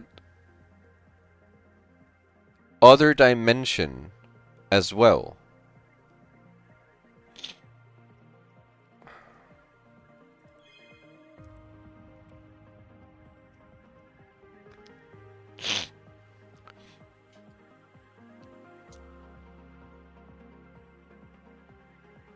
I'm gonna roll a dice on Google. 1 and 2, Atsuki.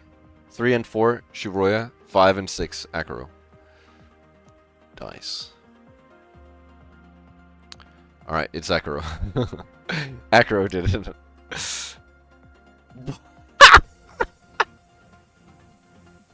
There's no way!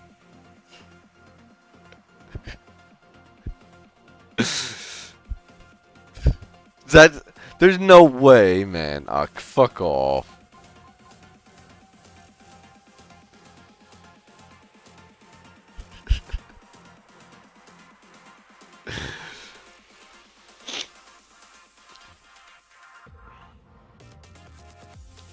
Sammy. I'm such a fat fucking chud. As if I'm supposed to know.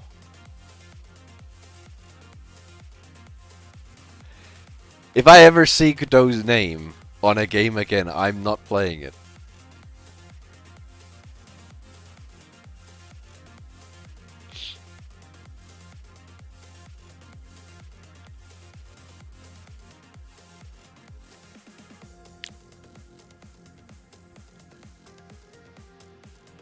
Alright.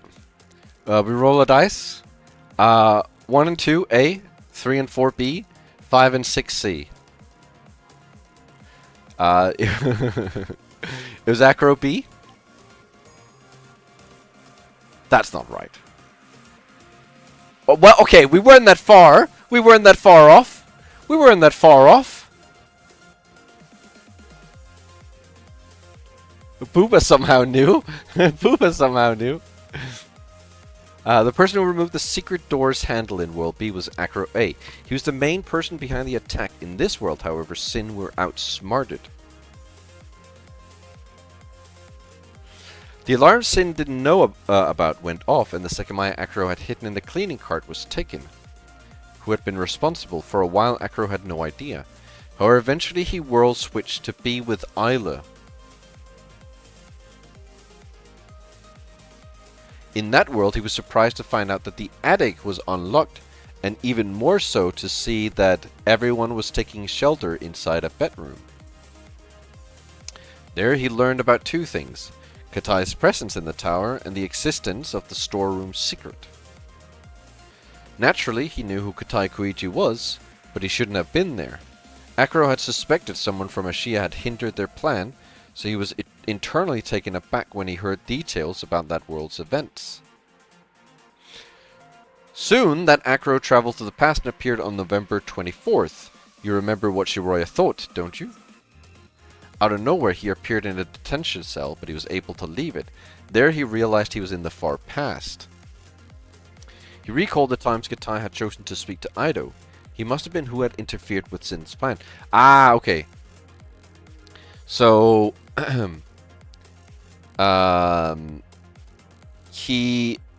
it's the Acro that went to the past, and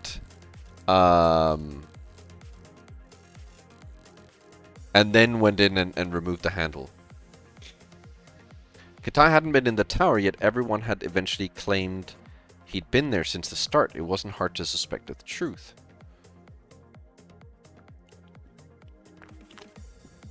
However, Acro still couldn't believe what he'd done. In the tower, desperate to fulfill Sin's plan,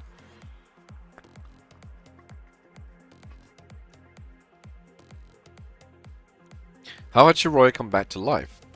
And she had clearly been aware of what he'd done. Why had she not said anything then?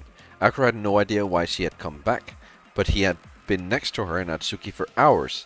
He'd seen how they turned out after he'd caused the death of their friend. At first, when he appeared in November, Acro thought of what to do. He could take advantage of it. He knew what would happen. Yet his remorse soon overcame him.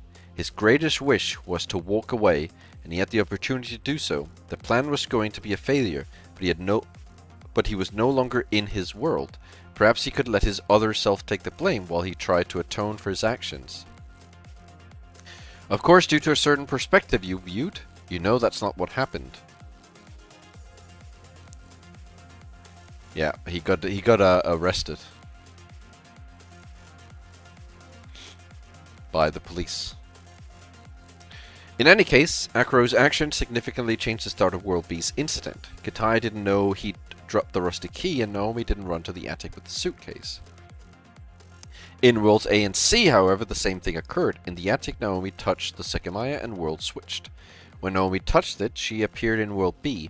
Her keys remained in World A, and the elevator was disabled. Until that changed, she was trapped up there. From her point of view, both Sekimeiya disappeared, as she brought the suitcase along as one of her possessions. However, Naomi C's outcome was different. She world switched to World A, and the range encompassed Shiroya as well. Even though the attic was locked, they weren't trapped. Not only did Shiroya have the key, but so did Naomi. Although she changed worlds, she grabbed the keys Naomi A had left behind, unaware they were no longer hers. In addition, she brought the suitcase along too, but the Sekimeiya Naomi had used were both still there. As both Naomi's world switched at exactly the same time, for Naomi C, it only seemed as though the Sekimeiya she touched turned grey, even though it had been the one Naomi A had activated.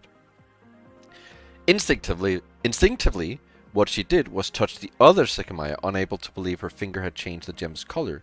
When she did, she traveled through time. Since one of the Sekimeiya was powered off, there was no world switch. That's an important distinct. This part, one of the Sekimeiya was powered off. There was no world switch. That part is really important, and they haven't told me until now. And I would like to stress that, because they have said before that if they are not within range, then it happens. But they have not said that if it's within range but one of them is powered off, there's no world switch. I've not been informed of that until now. Although these beginning sequences evolved into drastically different days, some of the differences between worlds came from before the 15th. Isla's friend only existed in World B. So, world switch happens when both are glowing and they're in overlap of range. If one of them is not glowing, there's no world switch. Or if they're out of range of each other, there's no world switch. But I was only told that if they're out of range of each other, there's no world switch.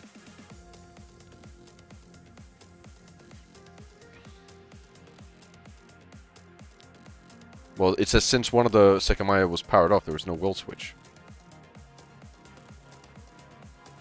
It literally says it right here.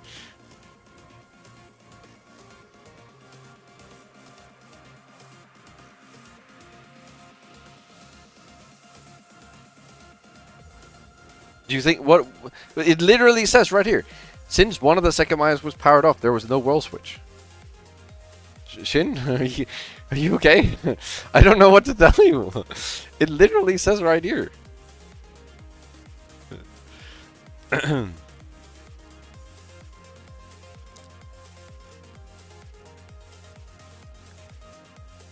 don't know what more I can say.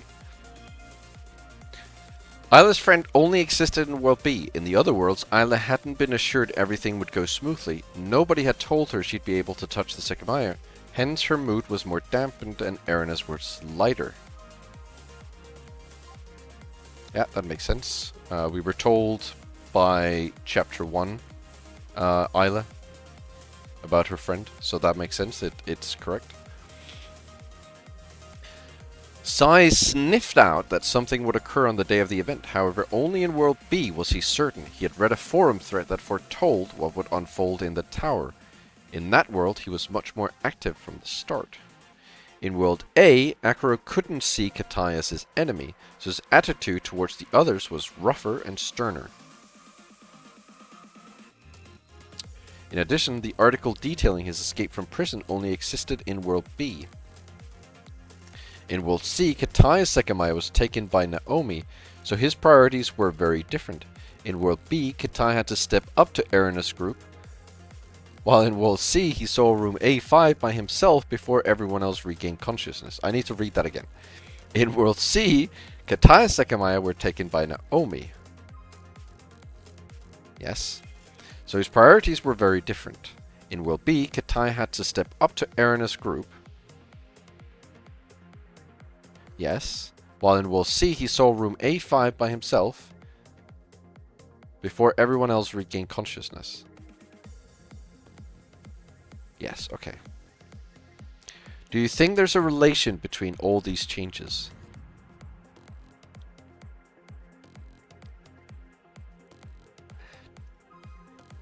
What? What is this question? Do you think there's a relation between all these changes?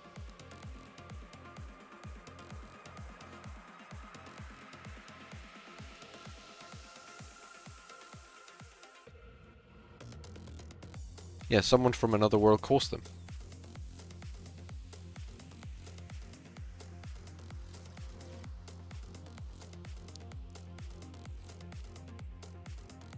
Yeah, that's what yeah, exactly, Jedi. The thing in World B only happened because Akuro from World A escaped from prison.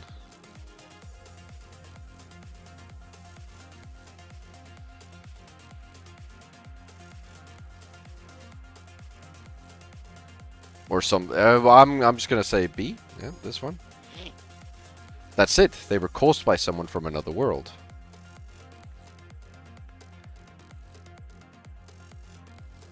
That's literally what they said. Shit, I don't know what else to tell you. They literally said, the Sekimeiya, both Sekimeiyas time travel. Both Sekimeiyas time travel.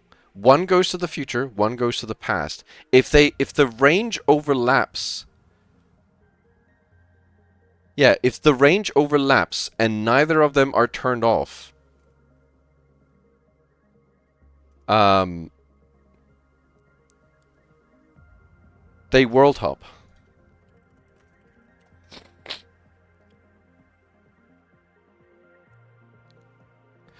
Atsuki correctly figured out the Sekimeiya's core secret. In each world, two Sekimeiya existed. When one activated, the active range sent anyone encompassed in it through time. However, if both ranges overlapped, whoever found themselves present within both were not transported to time and space, but through worlds. If both ranges overlapped. It says right here.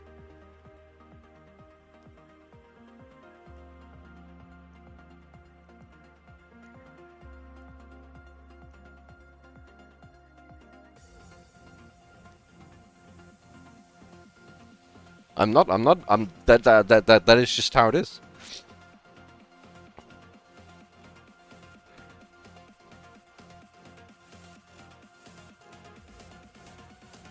I think it takes you to the exact time and place. But I'm just gonna say in the next world in the order, but that's also apparently not right, because there is a problem with this order, and there are apparently instances where that order is not going right.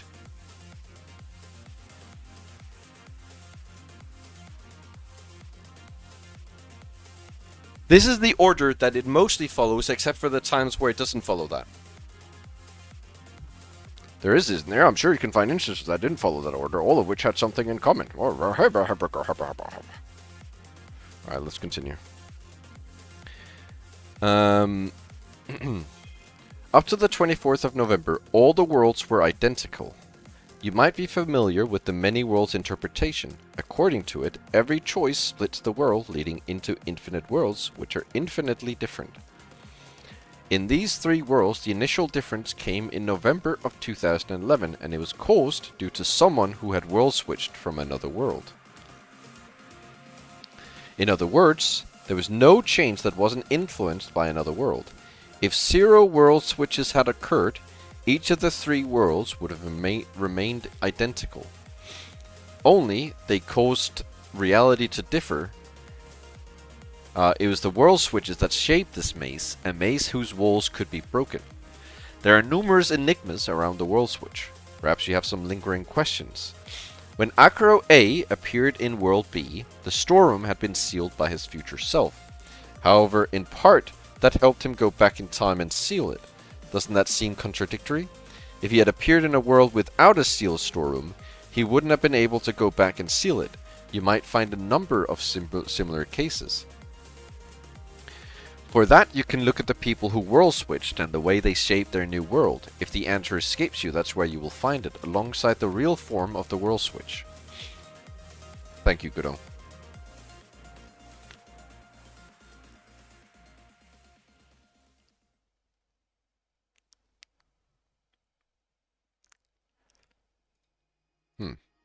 I couldn't just think that infinite worlds existed. After all, it was possible. Oh, you think you have some lingering questions, Jedi? Well, I'll see if I can get Godot in here, and we can ask him the questions, see what he has to say.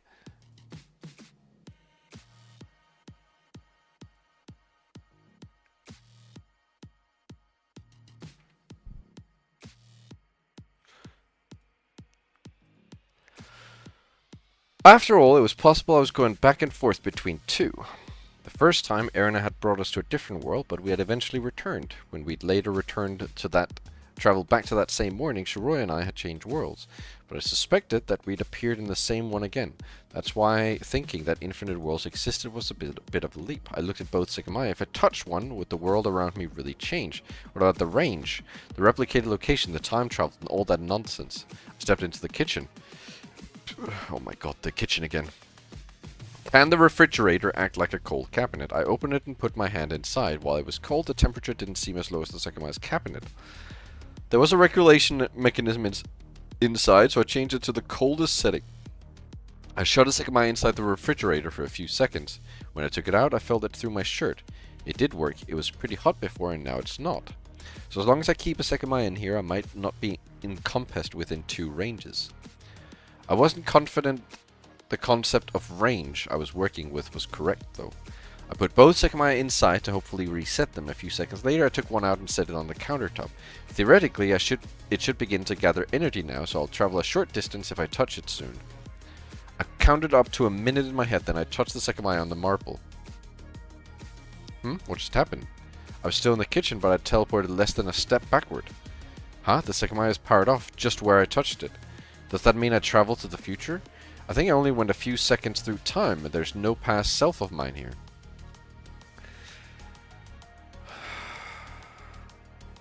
You know, we should have like every 10 minutes we play the Google Chrome T-Rex jumping game, and then we go back to this game, and then we play like 10 minutes of this, and then we play like a Google Chrome T-Rex jumping game. Cause like now it's just like a bunch of gibberish. Indicating I was at a point after my travels, surprised I realized I really had traveled forward in time. What was the difference? Why didn't I travel to the past? Because it depends on the thing. And the location I appeared. Why was I right next to where I touched the Sekimeiya? It's as if I only moved a tiny bit because I only went a few seconds to the future. I have an idea, but I don't think I can test it. Wait, no, maybe I can. As soon as I put the Sekimeiya in the refrigerator, it regained its white color. However, I ignored that and ran to the staircase. It appeared the crystal floor was still empty, but I couldn't know for certain. Quietly, I walked to the security room. All the screens were still black, but they weren't my focus. I began to look everywhere I could. Sai said he found a voice recorder here, but perhaps he hasn't yet. I might be able to get it in this world. And I did. Behind one of the monitors on the wall, I found the device that had been in Isla's purse. When I pressed the record button, a line appeared on the screen. Above it, numbers began to count the recorded seconds. There's no saved recording this time. That wasn't strange. After all, the recorder in Isla's purse had to have traveled from the future, while the one in the security room was the original one. However, my intention wasn't to record anything. I wanted to use the device as a timer that I could hold. Back in the attic, I entered the kitchen once again. Both Sekimeiya were still in the refrigerator, but I didn't want to take one out yet. Instead, I powered on the oven, set it to finish after 10 minutes. Then, at the same time that the oven began to count down, I pressed the record button. Immediately, the seconds began to count up on the device's screen. With this setup, I can know the exact amount of time I'm traveling. Oops. I held the recorder in my hand so that it would always be in my possession. When the oven's timer showed 9 minutes, the device had hit 1 minute. Meanwhile, I thought back on the many travels I'd experienced, wondering if there was any idea I could apply to every single one. Honestly, I'm going to be a bit honest here. Genuinely surprised that no one had thought about... Yeah, genuinely surprised no one had thought about going up to that oven, fucking doing the timer thing, and then touching one of the Sekimeiyas. And then going back to the oven. Like he's doing right now. Like when they still thought it was time travel. Why didn't they just do that? Surely they knew the oven was there. Or the recorder, I don't care. It was always the kitchen. Meanwhile, I thought back on the mini travels, wondering if there was any idea I could apply to every single one. When 3 minutes had been recorded, I took the Sekimeiya I had last used out of the refrigerator and left it on the countertop. So I started gaining energy after 3 minutes had gone by. I didn't stop staring at the ticking timer. A few seconds later, I brought my hand close to the Sekimeiya. I didn't touch it yet, though. I had to make sure I did it at the appropriate time. Above the Sekimeiya, my hand patiently hovered. As soon as the recorder and the oven hit 5 minutes, I touched it. Once again, I'd hardly moved to space. I was still in the kitchen staring at the Sekimeiya. However, it was grey, meaning that I was in the future. Immediately, I looked to the oven. Its timer indicated that 4 minutes 15 seconds still remained. Right after that, I glanced at my own hand, eager to look at the timer. The device was there. And the time... I don't know. What? Are you kidding me? Why am I supposed to know this? Is it just like, it's just 10 minutes? It says there's 4 minutes and 15 seconds left, so it would be 06:45, right? It would be 06:45, right? On the thing. We agree to that? Because he put the timer to 10 minutes? No, it shouldn't change?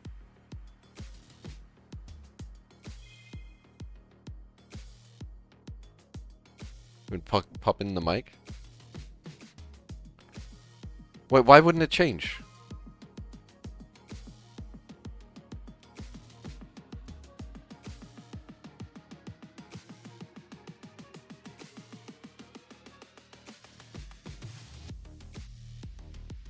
To the traveler.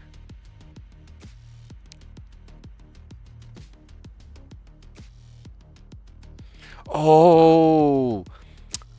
Okay. Okay, I get what you're saying. I get what you're saying. Yeah, I totally get what you're saying. I totally get what you're saying. So it would still say 5 minutes, right? Because he touched it as soon as the record and the oven hit 5 minutes. They touch it, so it would still say 5 minutes.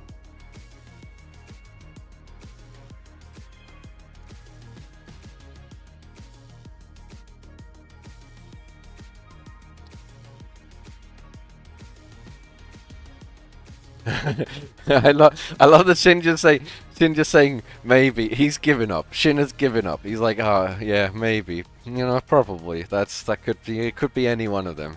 Maybe, maybe not. Who knows? Honestly, at this point, like, no idea. I think it says 5. I think Jedi's right. I think it says 5 minutes. Okay, never mind. It doesn't say 5 minutes. It's 4:15. Wait, what? No, it wouldn't. That would make no sense. I thought the... It makes no sense that I would say 4:15. Yeah, it's counting up. It's counting up from 0. It would never say 4:15. At least it would say 6:45. It would be the opposite of the oven, because the oven counts down. What? Huh?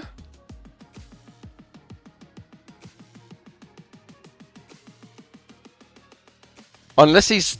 Unless the... Wait, what? Unless... What? Unless... What?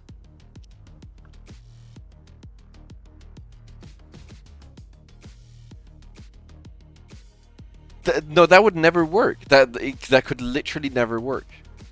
Unless the oven traveled. The only way this would work is if the oven traveled and he didn't. That's the only way it would work.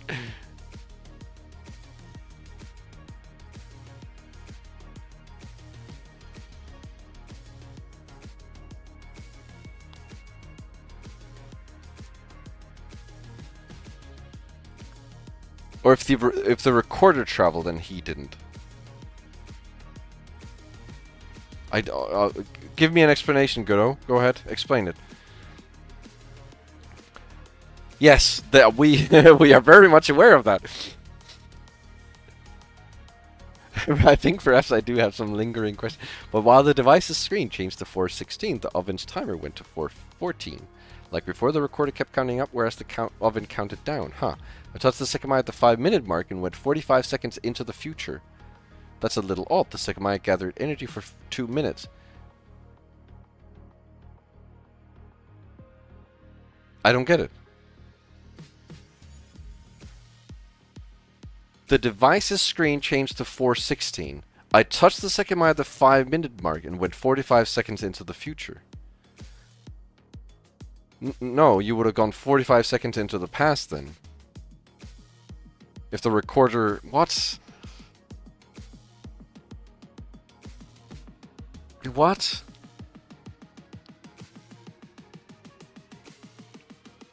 I don't know.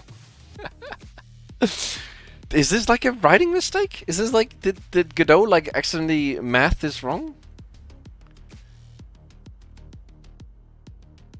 It should say... It should say 5:45. If it's 45 minutes or 45 seconds into the future.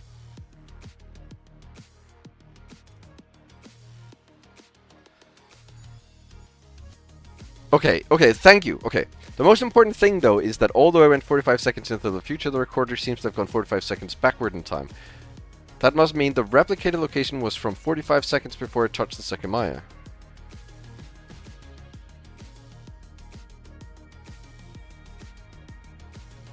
I still don't understand. That didn't explain anything.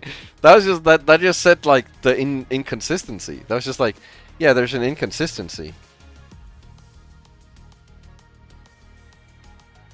That left me thinking, but the train of thought was interrupted by the Sekimeiya. It turned white a few seconds after my reappearance. This is strange too. It took almost 2 minutes to power back on, but I spent 5 minutes powered off when Sai and Shiroya disappeared from the event room. I had to do it again.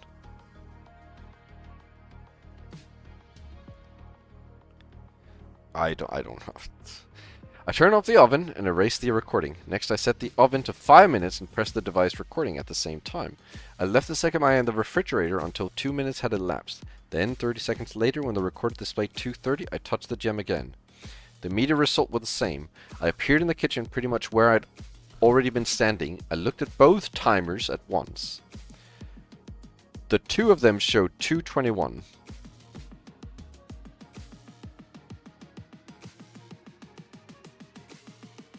I don't understand. I do not understand.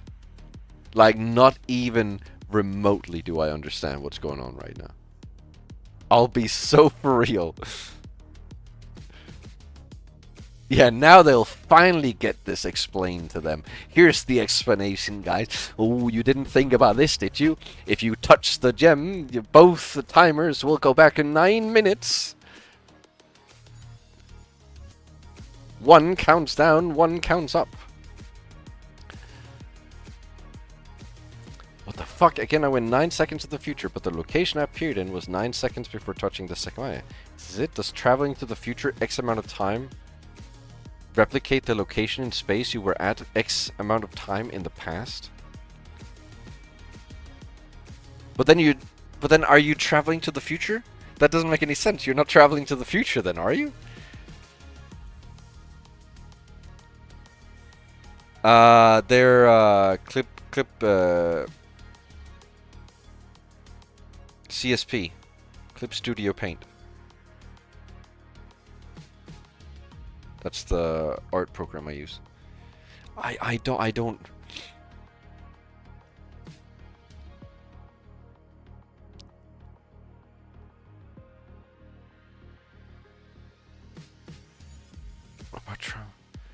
I've gone to the future 3 times in a row.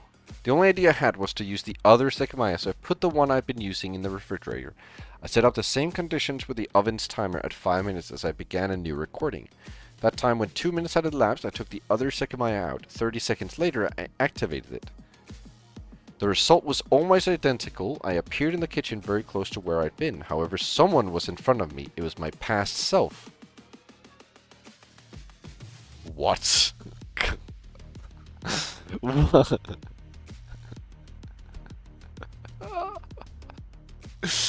We're just throwing all sense of this game out of the window now. I remained completely still, just like a deer caught in headlights. The back of my own head was in front of my own eyes.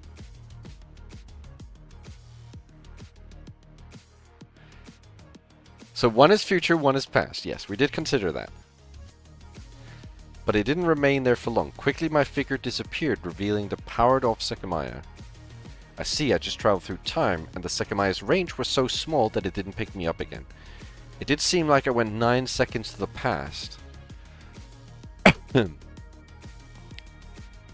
It's probably due to the Sekimeiya used. This one makes you travel to the past, while the other one sends you to the future. The oven's timer was at 2:25, so I hurried to look at the voice recorder as I thought about it. I'd gone 9 seconds to the past, so upon appearing, the oven's timer would have been 2:39. Then I had waited out 9 seconds needed for my past self to disappear, and 5 extra seconds had elapsed since. Before the oven's timer counted down to 2:24, I looked at the time device between my hands. I don't know. I don't know. I don't know. It says 2:24.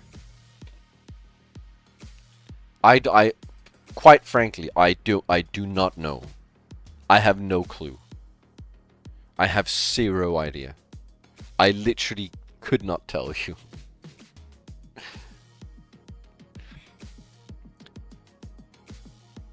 The oven's timer would have been at 2:39. Okay, so it's 2:39. Then 2:39 plus 9. So 2:53? 2:53. The screen is blank!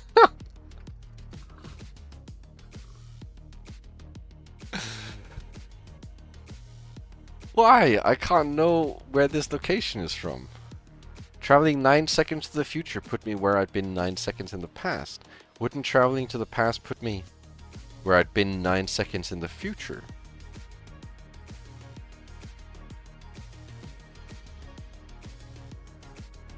And I'm still here exactly where I appeared. But then why is the screen... Wait, no. It might make sense. Let's say the Sekimeiya is touched at the time t. In this case, t is 2. Okay, it's math time, guys. It's math time. T is 2:30. X will refer to the travel time, which is 9 seconds. Let's assume that traveling X seconds to the past copies your state X seconds after touching the Sekimeiya. what would the time of the device be upon appearing? T plus X, or 239. Then 2X would pass to reach the future state. The timer would read 2 plus 3X, or 257, but that contradicts the past position. The timer at the arrival would have to be T plus 3X. But nothing stops this from continuing. Another 2X seconds would be added. What? The recorder's time would add up... Okay, I need to... Let's say the second last touched at the time t. In this case, t is 2:30. X will refer to the travel time, which is 9 seconds. Let's assume that traveling 9 seconds to the past copies your state 9 seconds after touching the second line. What would the time be on the device upon appearing? T plus X, or 239. Then 2X seconds would pass to reach the future state. What's the future state?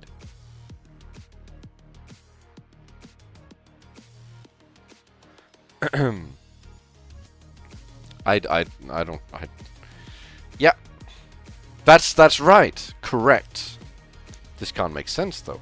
If the replicated location is one that occurs after touching the Sekimeiya, we would die. Just like with the recorder's timer, my age would have increased by a few seconds repeatedly, making me die instantly upon traveling to the past. If the device aged in a loop until it ran out of batteries, its appearance would have changed too. It would have degraded, probably even disintegrated into nothing. However, isn't this what happened to Sai's watch? Not only to Sai, but to a Sai who I have assumed traveled to the past. When I saw him, he should have been in the attic, so he'd come from the future. Later, I learned his watch had stopped working again. If he appeared 5 minutes in the past, where he would be 10 minutes after his appearance, the time on his watch would have increased by 10 minutes infinitely, and the battery would have eventually stopped working. There's no way it would have lasted thousands of years, though, so what the hell? And why would the watch's inner mechanism add up the looped time while its outer appearance wasn't affected? The recorder isn't working anymore, so I can't keep testing.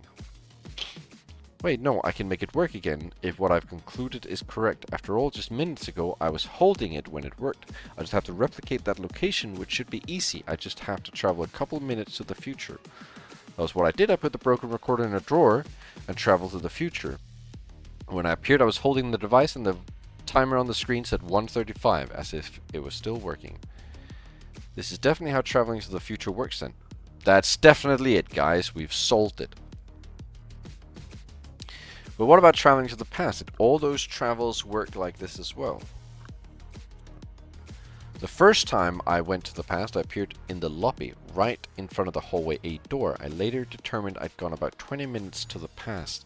So 20 minutes after the point I touched the Sekimeiya, I was in the lobby, right in front of the hallway A door. I was watching the hallway while the others looked through every room. Seriously, is this what's been happening? Later, Shiroya and I traveled about 40 minutes to the past. I appeared in the security room sitting down. However, the chair wasn't there to support me, so I fell to the floor. 40 minutes after that, we touched the Sekimeiya. I really was in the security room looking at the computer. Sai had just run away from me, and I even looked at the time. I was there from 12:18 to 12:31. Even Shiroya, she said she'd appeared in the second floor offices, and when we reunited outside the security room, she'd just been searching for me through every floor starting from the top. Both of us had just been in location we'd appeared. I could hardly believe it, but I finally knew the logic behind what had agonizingly eluded me, the replicated location. I'm glad you know, Atsuki. I'm glad you know. But hang on, does this mean that every time we touched the Sekimeiya and appeared in location we recognized, we'd gone to the future? It's only traveling to the future that replicates a past coordinate you've been at. This is absurd though, it doesn't even make sense.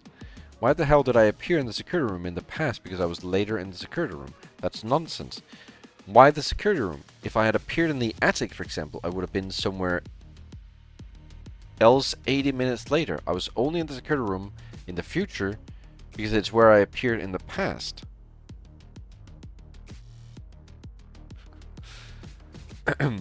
Why couldn't I have appeared on another continent? Then I would have been there in the future and made it come true. It's nonsense. What's actually determining where we appear? Something must be. We appeared inside the tower every single time. I had no idea. It seemed to make no sense at all. But what the hell would happen now if I travel to the past? Let's say I travel 2 minutes back and appear in the kitchen. Will it be guaranteed that I'll be in the kitchen 4 minutes later? What if I don't want to? What if I decide to leave? Does the location where I appear force me to be somewhere in the future? That makes even less sense. I frowned, curious what would actually happen. I had never traveled with the knowledge of how replicated locations worked, but it seemed like having knowledge alone would break the rule. I would no longer replicate the location in the future, though, through some weird unconscious fate. I mean, if I do appear in the kitchen, can I refuse to be there in the future? Can I risk doing that just out of curiosity? What if it's the universe's rule? Would I end up not trying to go against it out of fear of what might happen, which would confirm the impossibility of being in a paradoxical location? That's pretty similar to not attempting to change the past just in case it's not possible, but it can't be fought, can it? And yet it doesn't make sense. Why would I purposely be somewhere just because it's where I appeared in the past? I wonder, can I maybe take advantage of it? It doesn't seem fair that figuring out how it works would be a detriment if I intend to travel back. Until now, the rule has been consistent through mere fate, but it wouldn't be the same if I was aware of it as it happened. A way to put the knowledge to practice, maybe as long as I have accurate knowledge. I put the Sekimeiya that had sent me to the past in the refrigerator. After I waited a bit, I took it back out. I set the timer and waited half a minute. Then I brought my hand toward its glow. Alright, will you send me to the living room?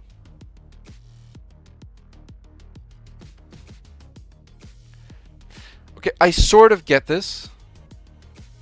I sort of understand this. I sort of understand this.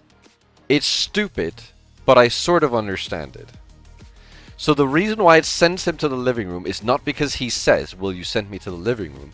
It's because he is sent to the living room. Okay, how do I explain this?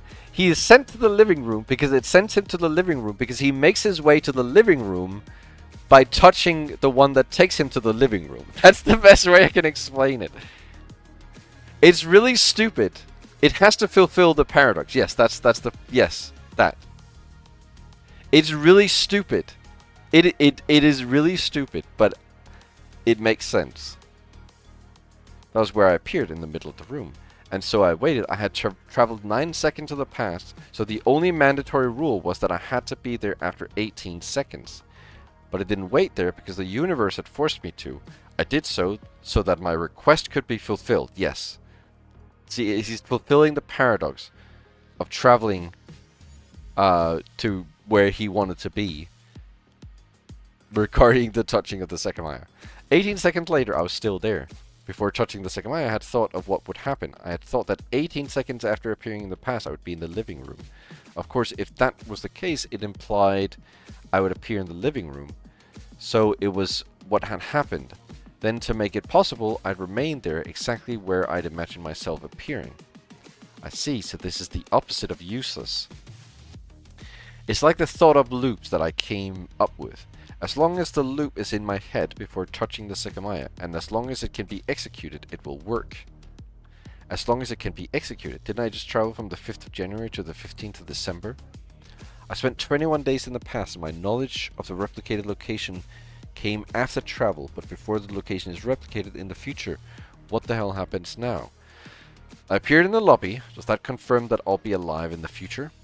Doesn't this travel genuinely force me to be in the lobby on the day? I went 21 days to the past. 21 days after January 15th is a Thursday, January 26th. There's something there. That wasn't some random day. Shiroi and I had talked with Mia about it. We had said that we would go back to the tower on the 26th if we liked it the first time. Okay, well that makes sense.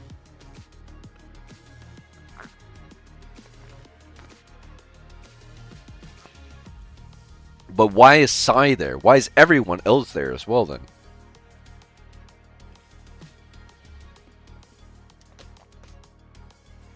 Mia had died because of the Sekimeiya. Without the Sekimeiya's existence, the explosion wouldn't have occurred and Mia would have kept on living, as she held an event in the tower every Thursday, and on January 26th, a Thursday, an event that had grabbed our attention would take place.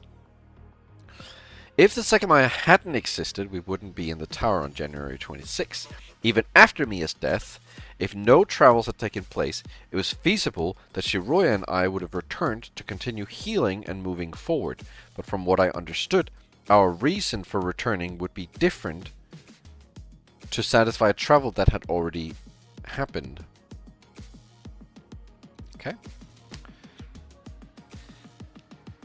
What was the exact truth behind that?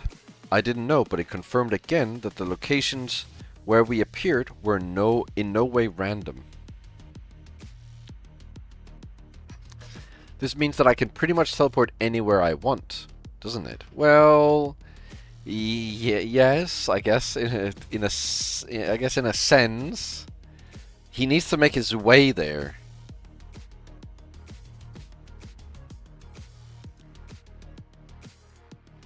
I just have to think about where I'll be in the future. The limit is that the location has to be possible to reach in a set time.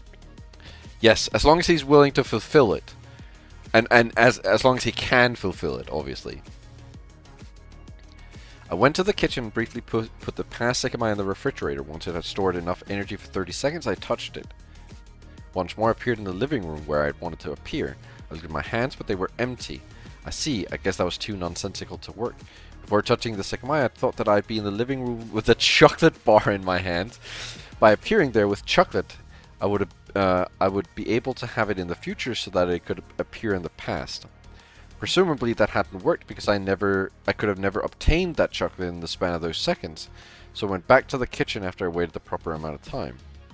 Once again, I touched the past Sekimeiya after I gathered energy for 30 seconds. After I appeared in the living room, I looked at my hands. I was holding a pen.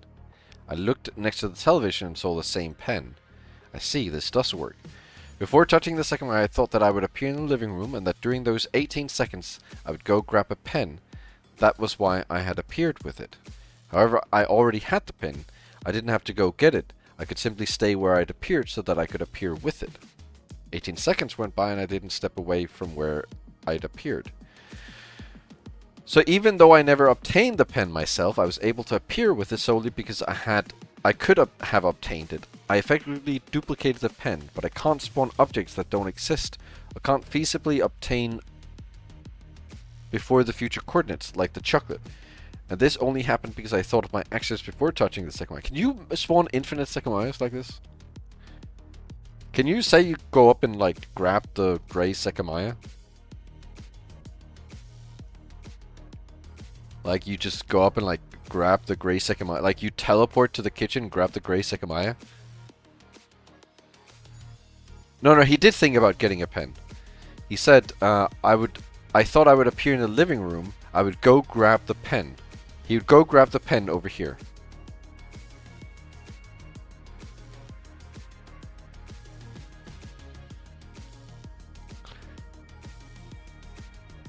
But now, can he just spawn infinite Sekimeiyas? It was a fascinating concept, an incredibly strong one. Simply by having awareness of a single rule, the Sekimeiya had grown drastically more useful.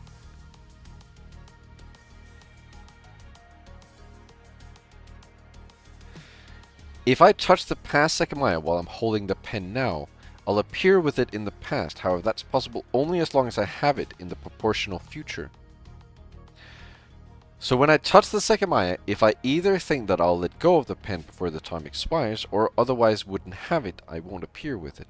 I would be instantly annihilating the pen without having to actually get rid of it. Even though I should appear with it, I wouldn't.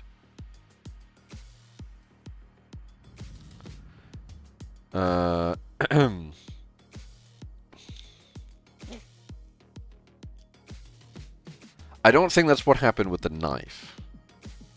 Because the knife would have to be somewhere first. I think that's what happened with the cleaning card. I don't really know about the Shiroya's phone. Why is that being brought up? It seems like a strange thing to be like, well, that's what happened to Shiroya. I think it's the cleaning card. The cleaning card disappeared when Shiroya traveled to the future because she didn't have it in the past, so it would have been impossible for her to appear with it. But on January 5th, when she traveled to December 15th, she noted that out of the things she'd been holding, only her phone had disappeared. Okay, so am I wrong or am I right? She didn't think about it, but the SIN card did as well, and her clothes had changed. Why? She appeared in the lobby of the tower, and the future coordinate was January 26th. I'm sure you haven't forgotten that phones are strictly prohibited in the tower. She couldn't have been there with it in the future, so she appeared without it in the past. So I was right about this, but I was also wrong because they wanted me to talk about the phone, not the cleaning card. Is that it? So I picked the right option, it was just not the right one. It's just not the one they wanted me to pick. What the fuck? This is pretty insane. I can't believe the mechanics actually followed some rules. I was overwhelmed by a number of things I was learning, but I didn't want to focus on a single detail. I didn't know if anyone else would come back at some point. There were plenty of aspects I was wondering about. How much can I figure out with what I know? Was Sai aware of all this? He had a wristwatch, so I bet it would be a lot easier for him to learn some of it. There were 2 Sekimeiya since this morning, but what about the third one? Does that one never work? And one made us travel back in time while the other sent us forward. If I know the time someone appeared in the future, I can know where they will appear in the past, and there are many ways to apply all of this. Why is he not testing the Sekimeiya thing? You can spawn infinite Sekimeiyas. The third one makes you stay... Good joke, good joke. I wonder, when someone travels to the past, if I think that I'll bring them somewhere in the future, would I make them appear there in the past? Could the origin be in my mind even though I'm not the one traveling? I tried to calm down a bit and went to the kitchen. It's better to answer the larger questions first. Wait a second. Oh, yes! He's gonna do it! He's gonna do it! He's gonna do it! Wait a second, I can duplicate anything obtainable, can't I? We wondered whether duplicating the Sekimeiya was possible, but it doesn't appear to be the case. When it was activated, it doesn't count as something you possess, and it stays behind. Now I'm certain that Sai of the broken wristwatch came from the future and he had a Sekimeiya on his hip pack. He acted as if he didn't know it was there, so perhaps that was the truth. Maybe he appeared with it. An important detail is that it was inactive. If he hid a powered-off Sekimeiya in his hip pack in the future, it's possible he appeared with it in the past. Well, in theory, that could have also been the one that doesn't work, right? In theory. Trying it was simple. in theory, you can duplicate the one that doesn't work. Can you imagine, like, just spawning infinite amounts of the one that doesn't work? Just, like, throwing them on the floor? And just, like, there's just, like, a floor full of Sekimeiyas, and only 2 of them work, and no one knows which one it is? Like, just imagine, like, because he's still in a world where there are people. He's still in a world where there are people. So if he went down, grabbed the Sekimeiya that doesn't work, take it up, duplicate it, like hundreds of times, place it on the attic floor, just like place hundreds of these Sekimeiyas on the attic floor, and just like go back down again, and then like get them to chase after him, and he runs up, and they just come into the room. There's like thousands of Sekimeiyas. Trying it was simple. First I used the past Sekimeiya to travel 9 seconds to the past. In the living room I waited 18 seconds before I re-entered the kitchen. The Sekimeiya will now be spent a little while powered off. Will now spend a little while powered off. I took the future Sekimeiya out of the refrigerator and grabbed the disabled past Sekimeiya. Half a minute later, I left it on the countertop and touched the future Sekimeiya. Yeah, reappearing with different objects. It's just like, whoop, and just like he disappears, whoop, and then he's back and he's got like a pen. Whoop, he's gone. Whoop, he's back. Oh, he's got a suitcase. Whoop, he's gone. Oh, he's back. Oh, he's got a Sekimeiya. What the hell? I appeared in the kitchen 9 seconds in the future. Then I glanced at my hands. I don't know. It was there. It was there, still grey. I had it in my hands. Did I really duplicate it? I looked at the marble where I'd left the past Sekimeiya before traveling. What? It's not there. The future Sekimeiya was where I touched it, and it was still grey. That proved I'd traveled to the future. However, the past original Sekimeiya was gone. I hadn't duplicated it. What the hell, can the Sekimeiya not be duplicated? It seems like the original one disappeared when I appeared with it in the future, disallowing the duplication. There's no way anyone came and took it during the 9 seconds I was here, right? It's bizarre, but the fact that I'd appeared with it was notable. It had counted as one of my past possessions. While I was thinking, the past Sekimeiya was powered on. It's still working. I wonder if the fact that it was powered off mattered at all. Yeah, you can like take it to the past, but then it moves to the past with you. Like, it doesn't stay. Wait, does that mean you can like straight up remove a Sekimeiya from like, not a timeline, but like, if someone from the future takes the past one to the past, then it will never be in that future again.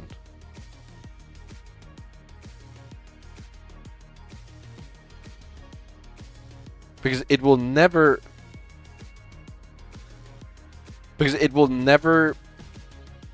You will never get to a point where the time in the past will catch up to the future and the Sekimeiya is back in the future.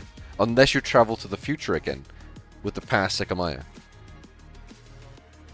Still working. I wonder if the fact that it was powered off mattered at all. I repeated the same process but held the powered past Sekimeiya in my sleeves for half a minute. Then I left the refrigerator to avoid overlapping ranges and went 9 seconds to the future. I didn't appear with the Sekimeiya. My hands looked to be holding something that wasn't there. I opened the refrigerator and saw the past Sekimeiya where I just left it.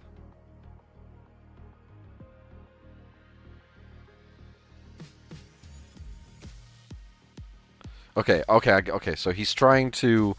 I just have to double check. So he's trying to... He holds it for a bit, he puts it in the refrigerator, and then he travels. So it should have teleported out from the refrigerator into his hands. But he's holding it as if, or he's holding the air as if he's holding a Sekimeiya, but he's not holding anything. So it did matter that it wasn't active. When it isn't, its powers fade temporarily, and it acts as a normal object. Shouldn't he have changed worlds now, by the way?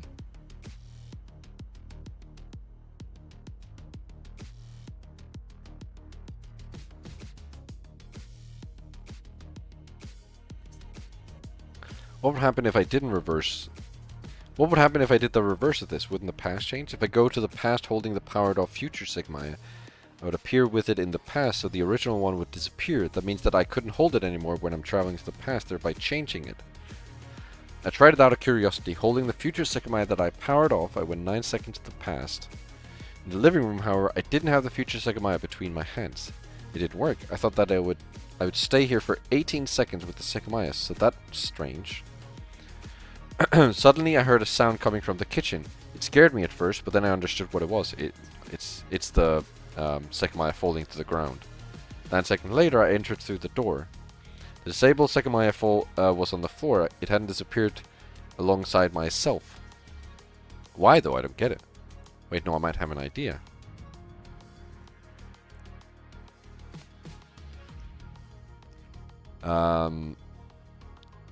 These two are the same. These two are exactly the same, and it's this answer. Because like I said earlier, if you bring the future one to the past, it can never get back to the future. Because time would never be able to catch up.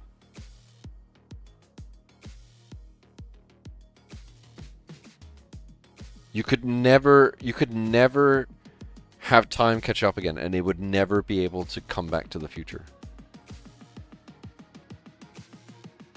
Because time moves as fast in the past as it does in the future. Then pick C? No. It would be paradoxical. I think it's due to the infinite loop concept I thought of. Is that not a paradox? Come on, bro.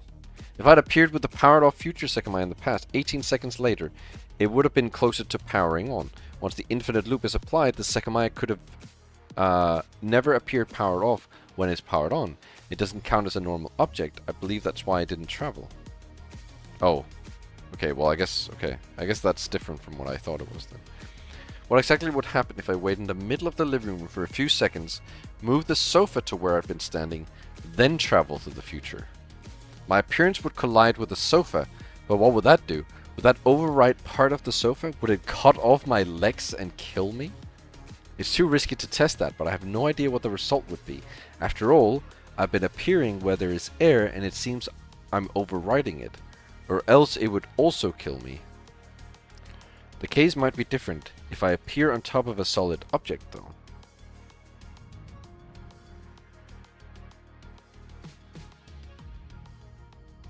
Katai?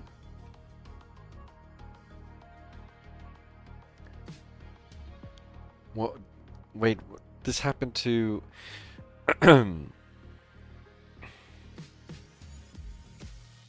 Naomi?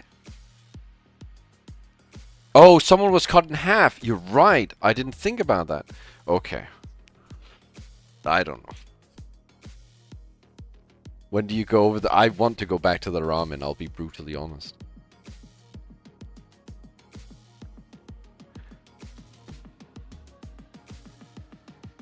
This has been an emotional roller coaster. When we were at the ramen, I was like, oh, I don't want to be at the ramen anymore. And now we're actually in the game, I was like, I wish we could go back to ramen. The ramen section. Now I understand why they put the ramen section in. They were like, okay, we want to give you something to look back at and be like, oh, these were simpler times. These were times where you didn't have to worry about all of these paradoxical parallel universes and time shifts and world switches. And then now it's like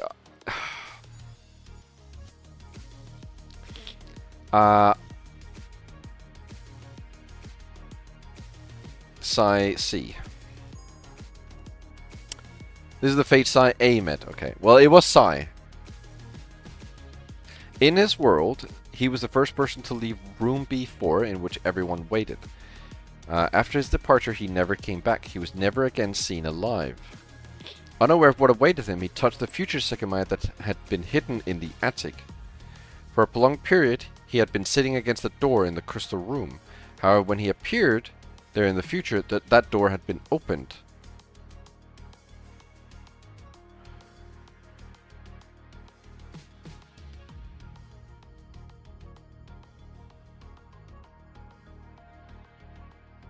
The meat tasted bad? Wait, that was meat? Oh, the ramen meat? Oh, yeah, that's probably it then. That's probably it. I've been figuring all of this out, but still don't fully understand the most important aspect. The amount of time traveled. I've been repeatedly traveling 9 seconds through time, so it has to be consistent as well. 30 seconds stored equals 9 seconds traveled. 2 minutes stored equals 45 seconds traveled. There's already an indication here. Each stored second turns into more amount of time traveled than the previous. In the first case, each second stored added 0.3 seconds traveled. In the second case, each second stored adds 0.37 seconds traveled. It's evident this keeps going. 15 minutes stored led to 20 minutes traveled. In that case, each second stored added 1.3 seconds. Earlier, keeping the Sekimeiya out of the cabinet for 25 minutes made me travel about 45 minutes to the past. That's a pretty noticeable increase. Each stored second would have counted for 1.8 seconds traveled. So the more time it's gathered, the larger the increase is. It's exponential. The difference between 5 and 10 minutes is very little compared to the difference between 20 and 25. For a while, the numbers will be low. There'll be a point where they'll suddenly become immense. Calculate the function. Once the Sekimeiya has been out of the cabinet for 35 minutes, how much will 1 second stored second be equal to? What about after an hour? There's an indication that I'm correct about this. Akuro and Shiroya. They traveled days through time, and so did I. Akro said he touched the Sekimeiya while they were in the attic bedroom, so it's very possible it stored energy for a long time. In any case, the increase of time traveled is not gradual, however, I think something might be. The heat. The heat. The warmth. The range. The range.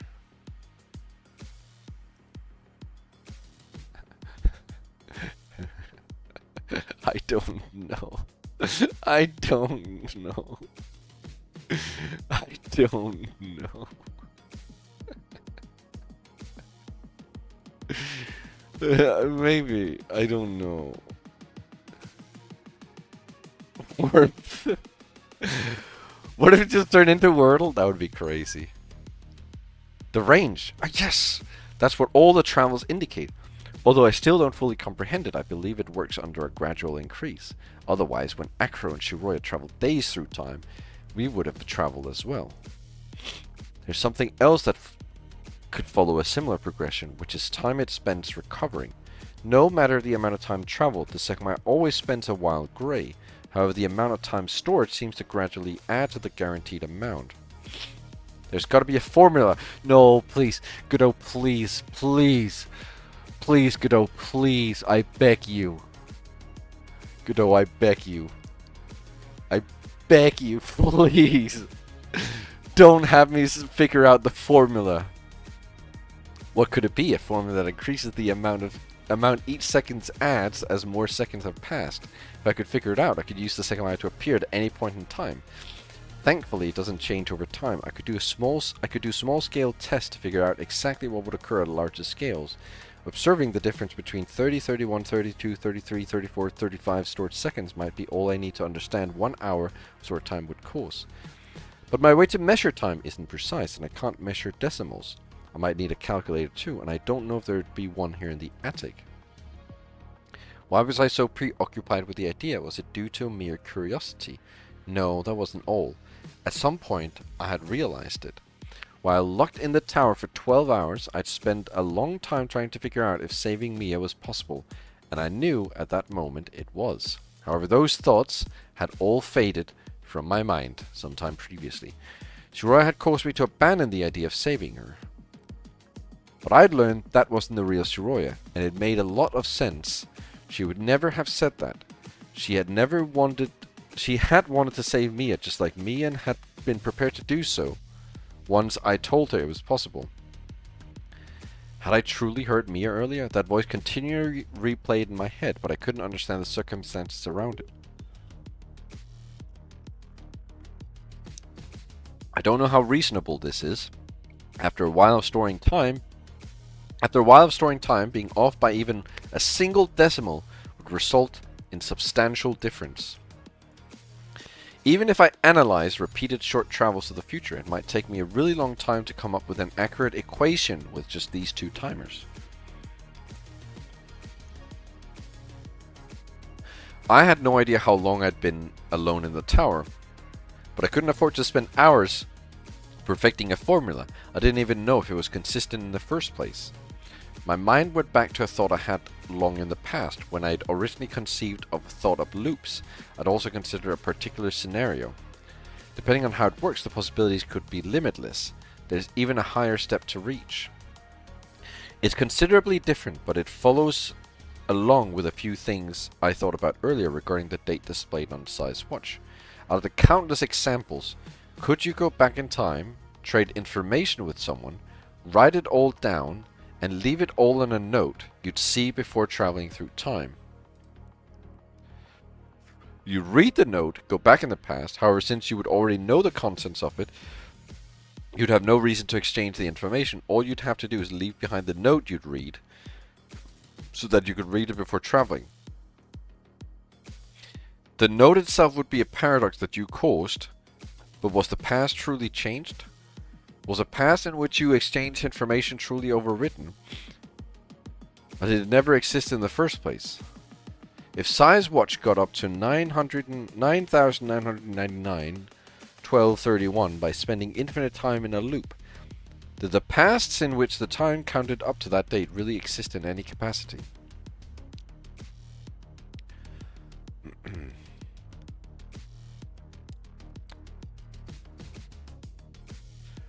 Would something like that actually be possible?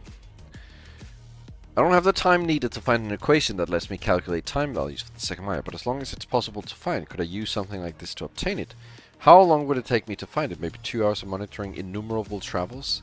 If I extrapolate my old scenario to this, it would look something like going 2 hours back in time, spending them working to find the formula, and noting it down on a piece of paper that I would hide inside a drawer before traveling 2 hours back. Find the note, and in the past, as I would already know the formula, I would just have to write it down and leave it in the drawer. But this isn't applicable because if I go 2 hours back, I won't have access to the Sekimeiya. I've been testing with them, so I go back and use them, and I'll be changing the past, and the note will not be written in my current reality. But what if I change it up a little? Let's say I take this past Sekimeiya out of the refrigerator. 2 minutes later, I touch it, go 45 seconds back. Not even sure if this first travel would be needed, but it might be.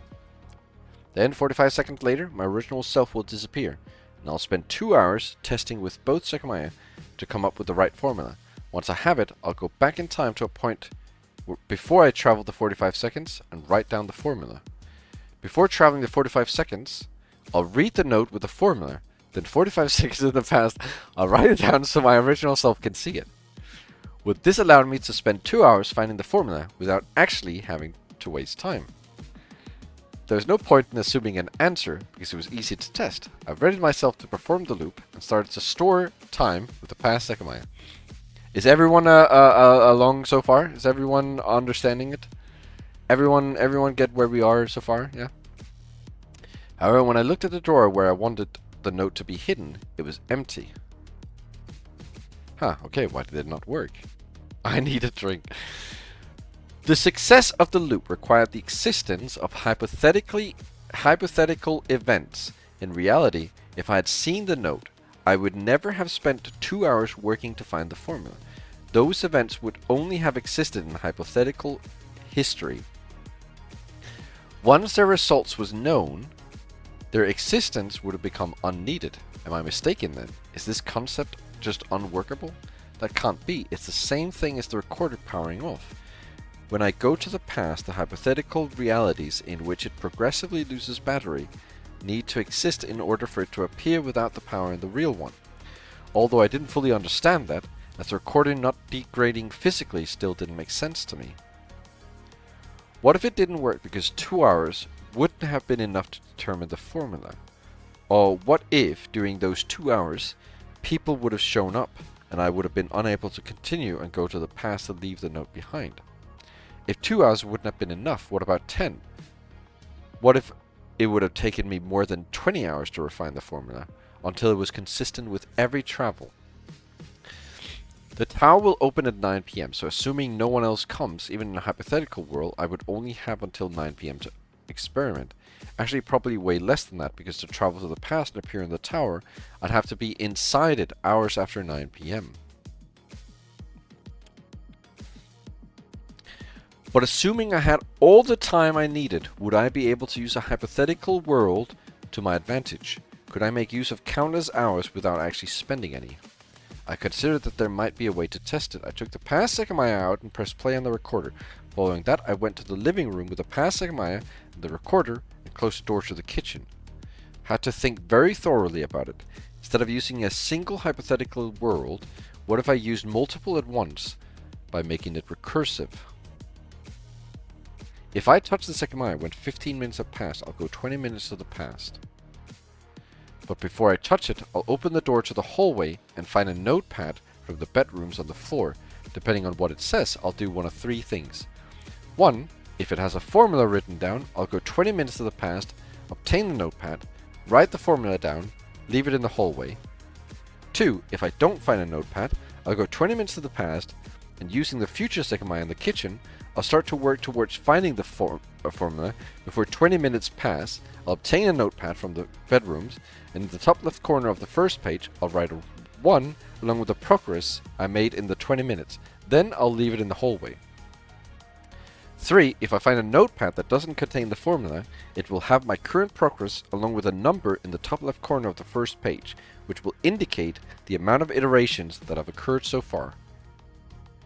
I'll go back to the past, and using the information I read in the notepad, I'll start working to find the formula. Before the 20 minutes pass, I'll write down the updated progress in a notepad from the bedrooms, increase the number I saw in the top left corner by 1, and then leave the notepad in the hallway.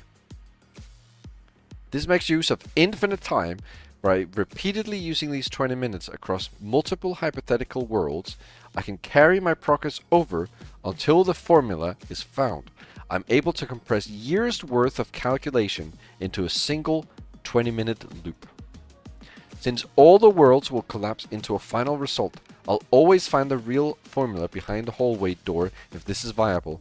Actions 2 and 3 are only for the hypothetical worlds. As another final point, if the number in the top left corner exceeds, say, 1 billion, then I can be confident no answer exists. I realized this plan had a small flaw. But if in the real world I open the hallway door and find no notepad, I think that the plan hasn't worked and won't go through the first loop. In the same way, the first hypothetical version of me, instead of assuming that he's about to start the first iteration, would assume that the plan is flawed and wouldn't start the sequence. If I want this to work, I'll have to execute the first loop in the instance that I don't find a notepad in the hallway right now. This is okay. This is okay because even though the plan wouldn't work for me, I'd have to resort to trying to find the formula manually in the real world. Executing the first loop would work toward that, and it would make the plan succeed if the concept is valid. 30 minutes had passed. 13 minutes had passed. Hadn't heard anything in the attic. If another version of me had been ready to pass the formula to me, he'd been very quiet. Still completely clueless as to whether it would work, I approached the hallway. Oh, my mouth dropped to the floor. Flashes of a certain bedroom popped into my mind, a normal occurrence after seeing my own messy handwriting.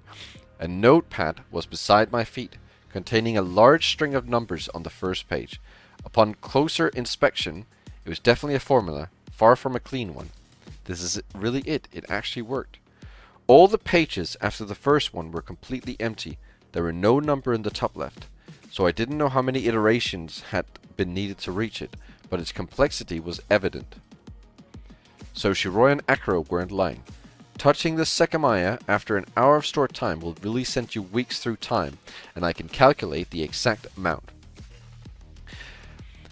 Before that, though, I had to travel to the past. Less than 20 seconds remained until the 15-minute mark. When the timer hit it, I touched the past Sekimeiya. As expected, I appeared in the hallway, right next to the kitchen, which was closed. I'd gone 20 minutes back, but the past Sekimeiya had only stored energy for 15. During the first 5 minutes, I had no access to the kitchen because my past self was there.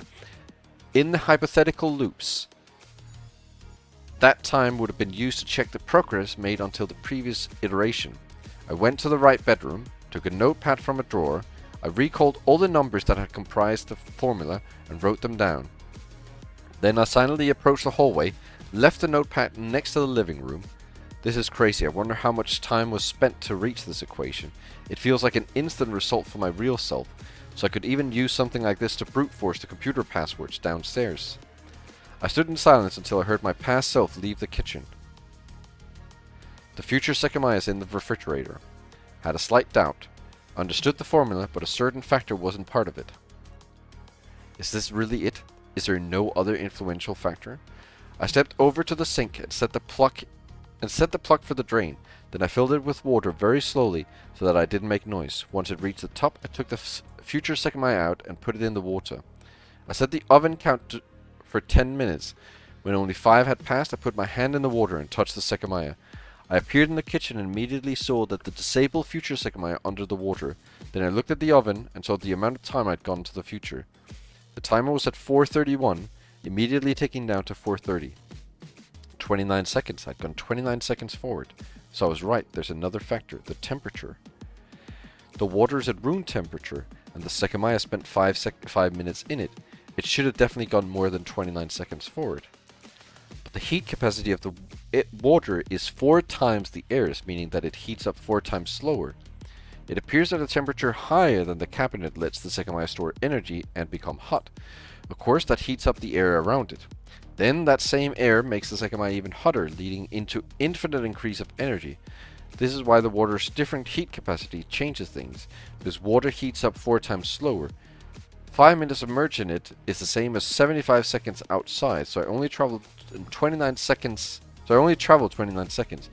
I'm sure the hypothetical versions of me thought about this too when they were coming up with the equation, but it's not really part of it, it just modifies the result.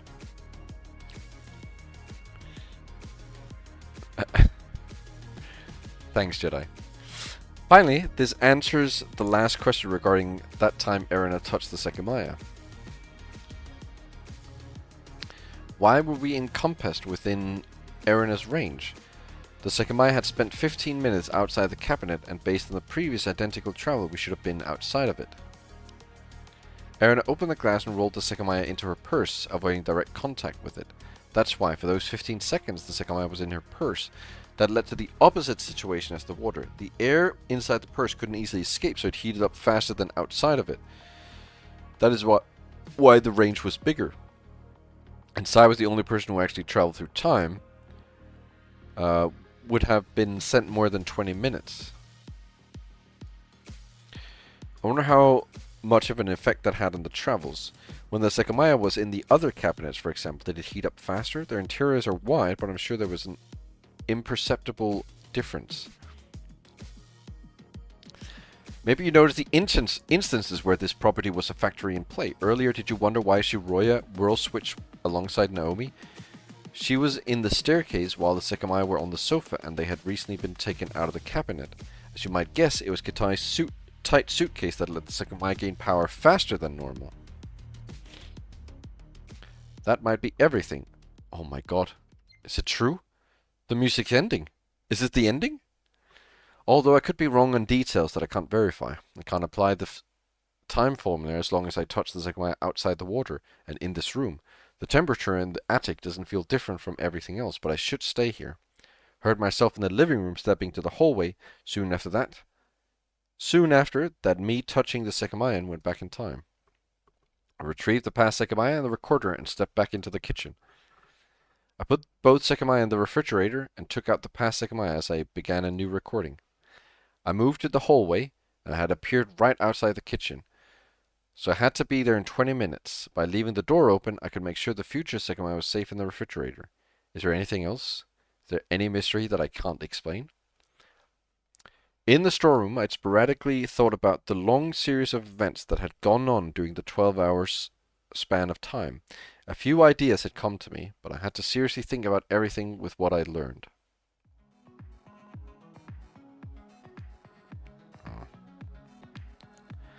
At 9, the smoke was released in the tower, beginning the attack that trapped us inside. What triggered the alarm? Was anyone aware of the Sekimeiya's power? I'm still not sure about the details behind it, but it's a lot clearer now. Was anyone aware of the Sekimeiya's power? No, I don't think so. I don't think anyone were aware of the Sekimeiya's power.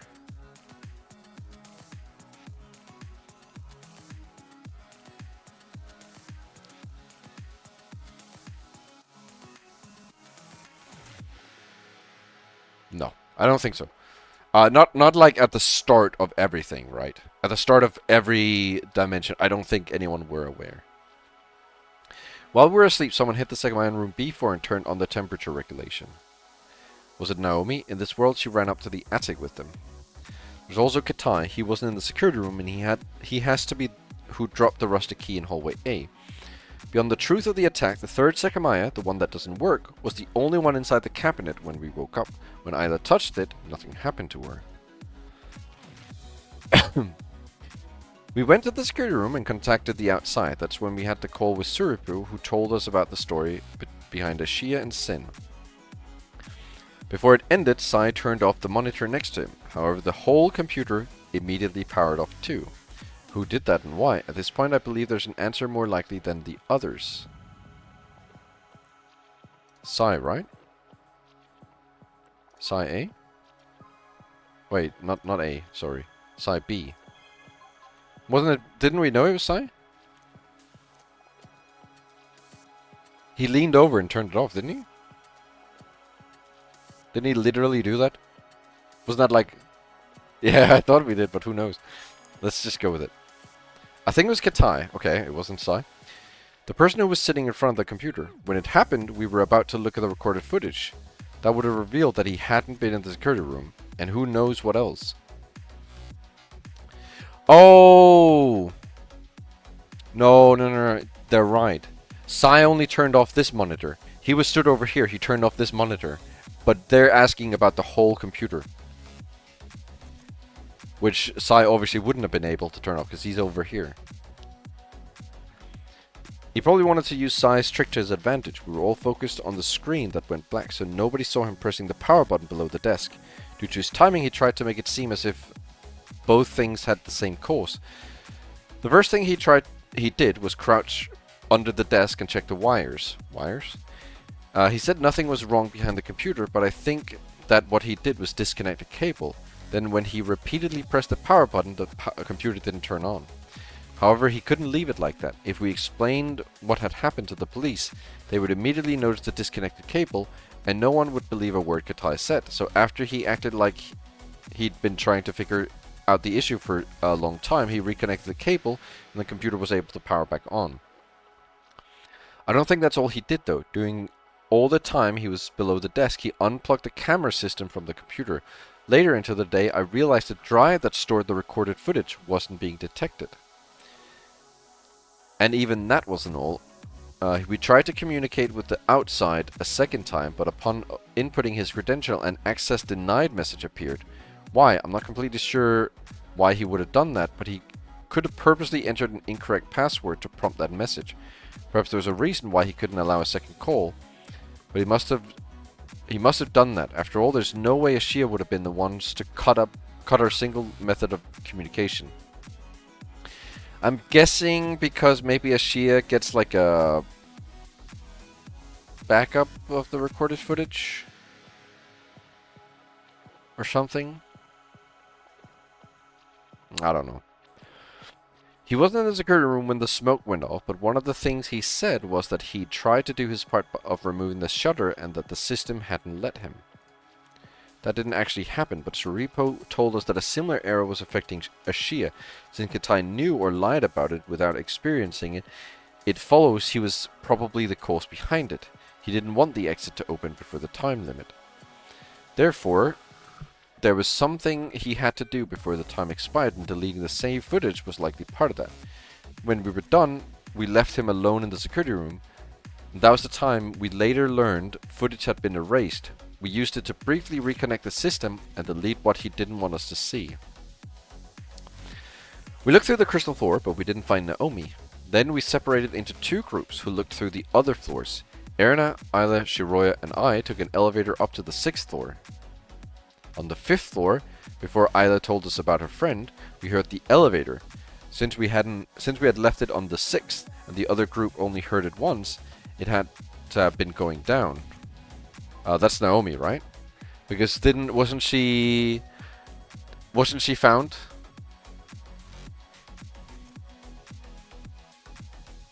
Didn't they find her immediately after this?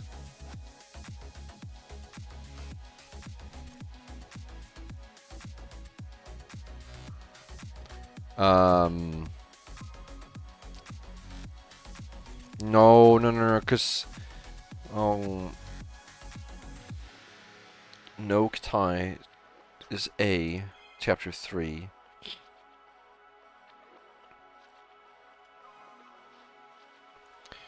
So what we're in chapter 1. We're in B right now.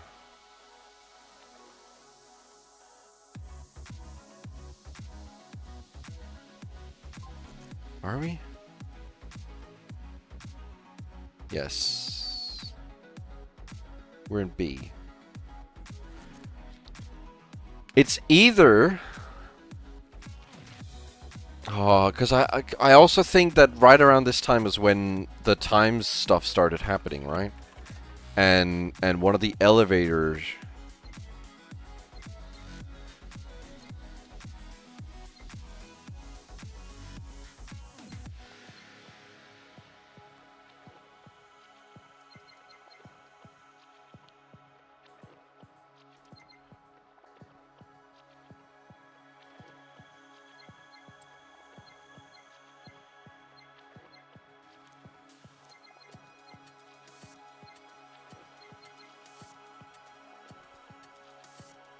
Um...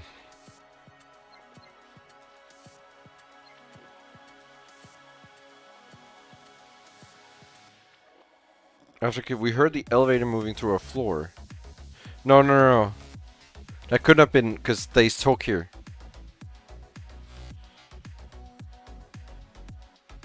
So it wasn't Naomi. It wasn't Naomi. Because it says here we heard the elevator moving through our floor. Because I know that this was around the time that time stuff happened. So it's either Atsuki or it's Shiroya. I think it's Atsuki.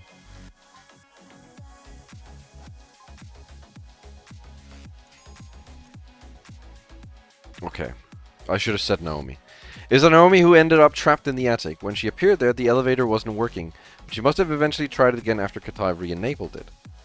From the 6th floor, the elevator went to the attic. Of course, we didn't hear that. Then that Naomi used it to go all the way down. It was soon after that we found Naomi's first corpse in the hallway B crystal room.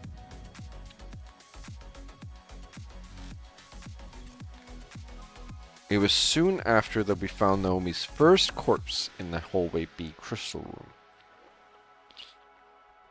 So this I don't know. I still don't know what the corpses of the Naomis are, to be brutally honest.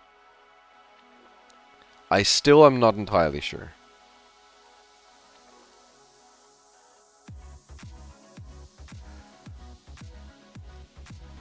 From the 6th floor, the elevator went to the attic. Of course, we didn't hear that. Then that Naomi used it to go all the way down. That's the one we're talking about right now. The one that she took it to go all the way down. It was soon after when we found Naomi's first corpse in the hallway B crystal room. I think that was the one who took the elevator. Okay, it was not the one that took the elevator. The elevator moved after one Naomi had already appeared, and her set of keys was on the first dead body. That was likely the Naomi from our world. She appeared in front of the others and asked to talk to Katai privately. Is that not the one we're talking about? I thought that's the one we're talking about. The one that I was literally just talking about the Naomi that wanted to talk to Katai. Later, the Naomi in the attic went down. Did Naomi B change worlds?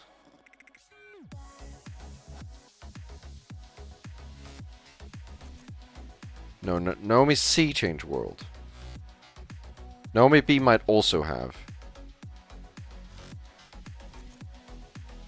But Shiroya and Naomi went into A. World A. Because Shiroya is able to leave.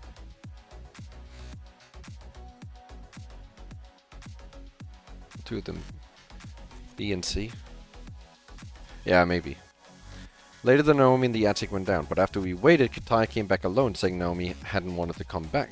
As she was still down there, we couldn't let her keep escaping. Shura and I waited in front of the elevator while the others went down to make sure we'd find her. Suddenly we heard the elevator going up. We thought that was Naomi, but we didn't find anyone where the elevator would have stopped. The reason was that my past self was the person who used it.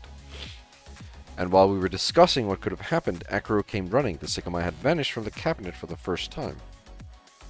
Everyone was waiting near the stairs when we arrived. Shiroya and I saw the empty cabinet in the event room. The priority was still Naomi. She had to be there, making sure nobody could leave. Room B4 was eventually looked into. That's when we found her corpse. Who killed Naomi B? I mean, I'm gonna say Katai, but that's most likely wrong. But I still believe it's Katai.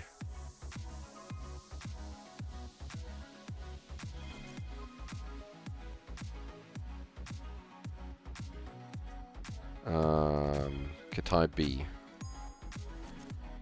Someone coming from the future could have killed her, but I'm inclined to think it was actually Katai. It happened in the room where the Sekimeiya were hidden, and in this world Naomi didn't bring them there. That makes me think it was Katai who did.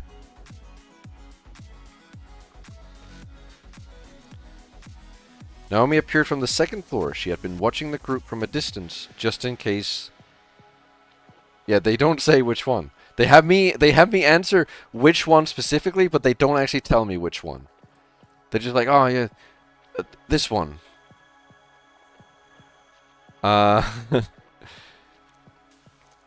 She had been watching the group from a distance just in case she could gather information such as Katai's potential accomplices. Finally, she mustered the courage to confront them.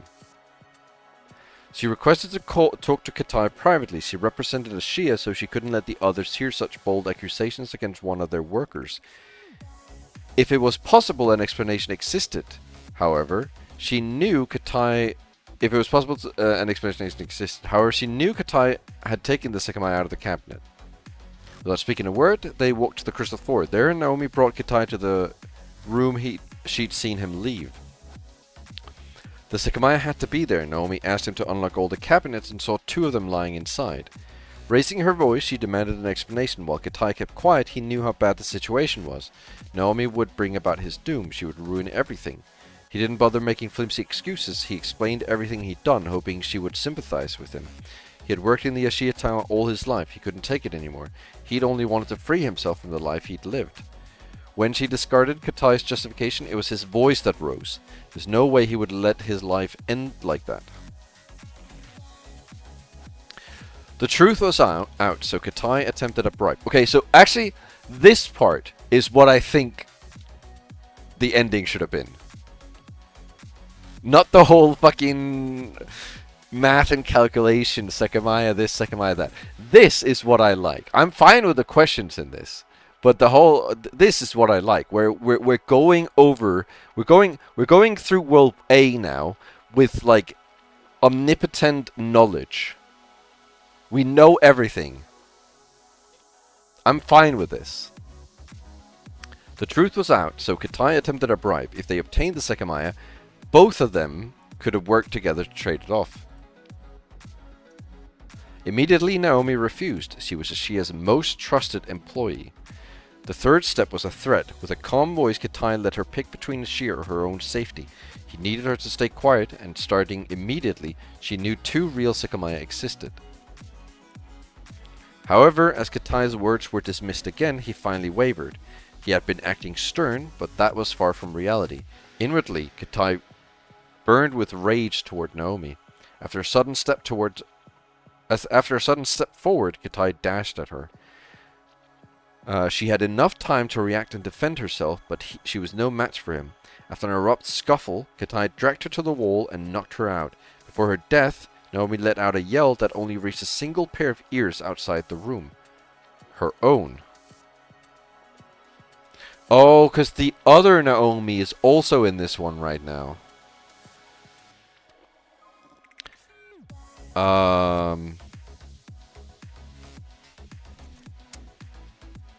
Naomi A, I guess, is also in this one. From above, Katai stared at Naomi's body, unaware that a cabinet's temperature wheel had been damaged. Seconds later, he finally checked her breathing. There was none. But all wasn't lost. Earlier, he had turned off that room's camera. He had known that he would have to take one of the Sekimeiya away eventually, so he had preemptively disabled the video. But although he hadn't been recorded, he knew he was the only possible suspect. That was until he heard a sudden sound that forced him out of the room. Outside, he saw Atsuki's lone figure. Katai rapidly stepped aside. He couldn't afford to be seen. However, Atsuki had just been recorded by the cameras, so there was another potential culprit to build a narrative against. Before he walked back up, Katai thought about what he had to say. He had killed someone else after all those years, and he could find another way out. When Naomi's body was found, Atsuki's eyes landed on the damaged wheel. It had stopped the temperature regulation, so the Sekimeiya made him travel to the past. That Atsuki was one of the other Atsukis, right? What did you know? You wrote, I knew it. What did you know? What did you know?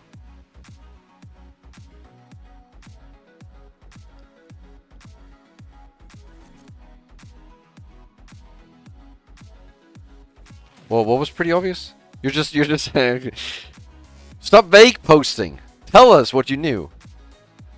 Oh, that Katai was Kyoka?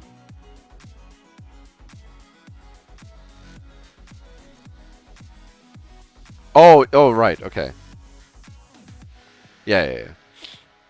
When Naomi's body was found, Atsuki's eyes landed on the damaged wheel. It was stopped that it had stopped the temperature regulation, so that Sekimeiya made him travel to the past. However, the Sekimeiya lying in the neighboring cabinet was still being cold, so no world switch occurred. They both had parents. There, I traveled to the past for the first time, and 20 minutes later, I walked right back to where everyone had seen me disappear. The Sekimeiya turned grey, so we brought it to the cabinet in the event room, where it became white again. We heard a sound coming from outside. After all, someone else was still lurking within the tower. The Naomi who took the elevator down, the corpse had stopped. The Naomi, yeah, so that was, there was a Naomi that took the elevator down, and that was, which one was that? That was, what? Naomi took the elevator down. What? Is that, what? That must be Naomi A. Because Shiroya A leaves the tower. No, Shiroya that gets traveled to A with Naomi leaves the tower. Because the tower door is open. And the tower door is only open in the one where there's no Katai, because Katai leaves. The corpse had stopped our search and we'd never looked into every room. But we couldn't let her escape, so we separated into two groups to look at both hallways. Katai, Erina, Ayla, and I looked at hallway A, while Shiroya, Akro, and Sai looked at hallway B. Despite that, we didn't find her.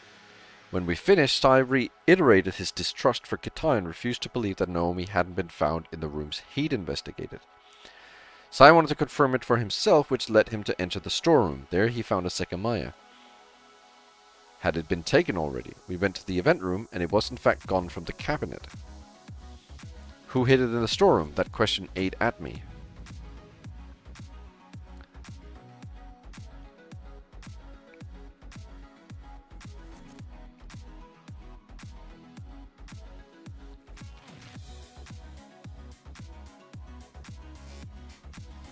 Did they say it was grey?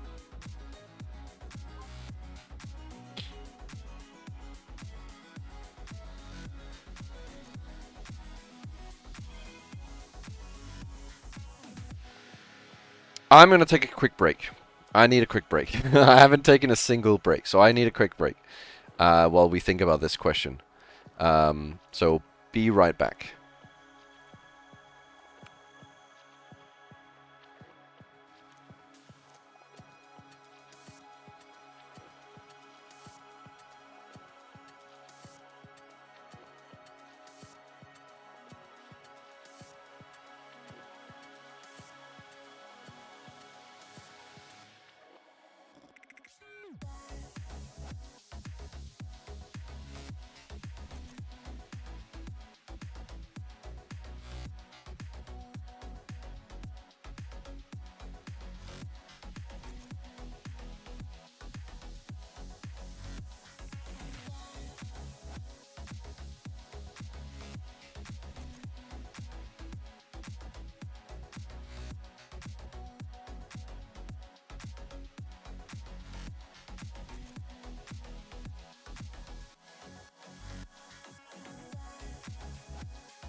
Alright, I'm back from my ramen break. So jolly.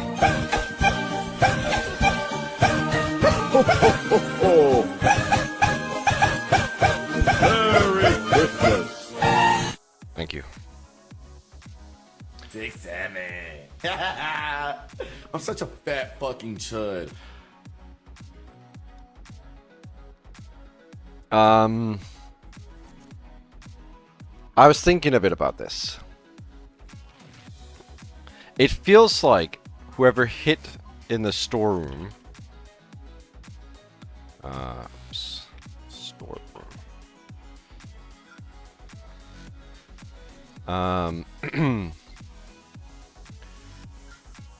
Sekimeiya.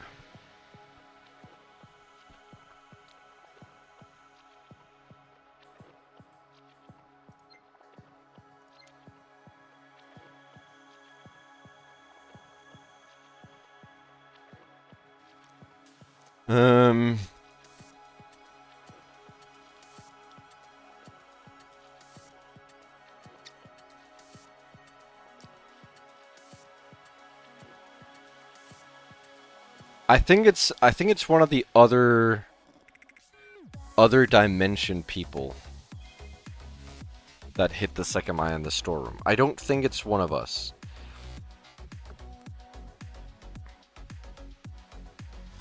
I feel like it wouldn't be Katai.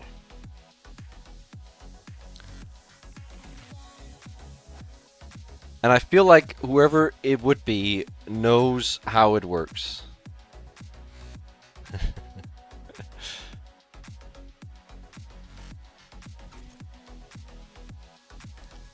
That's that's basically all I can say.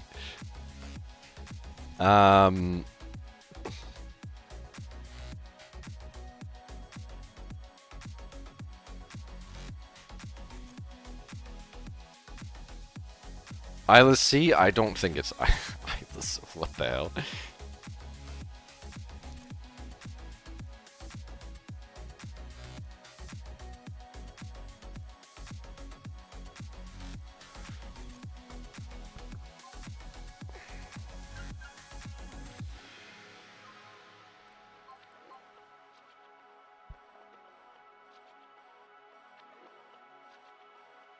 Just got back with coffee. I think it's Katai.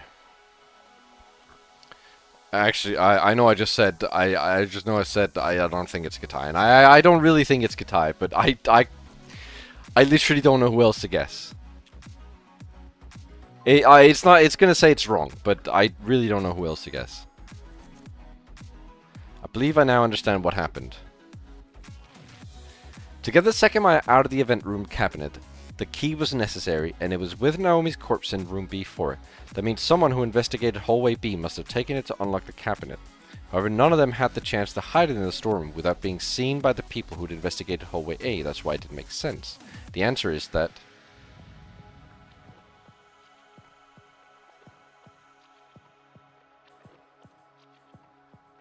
I wish I could pull off the mask. I don't know any of these questions. The worst part is it's asking these questions like it's sort of like fucking oh here's a quick question for you. You know this one. You know this one. This is an easy one for you. Here's an easy one for you. You just go ahead and answer this one real quick. It wasn't the same Sekimeiya.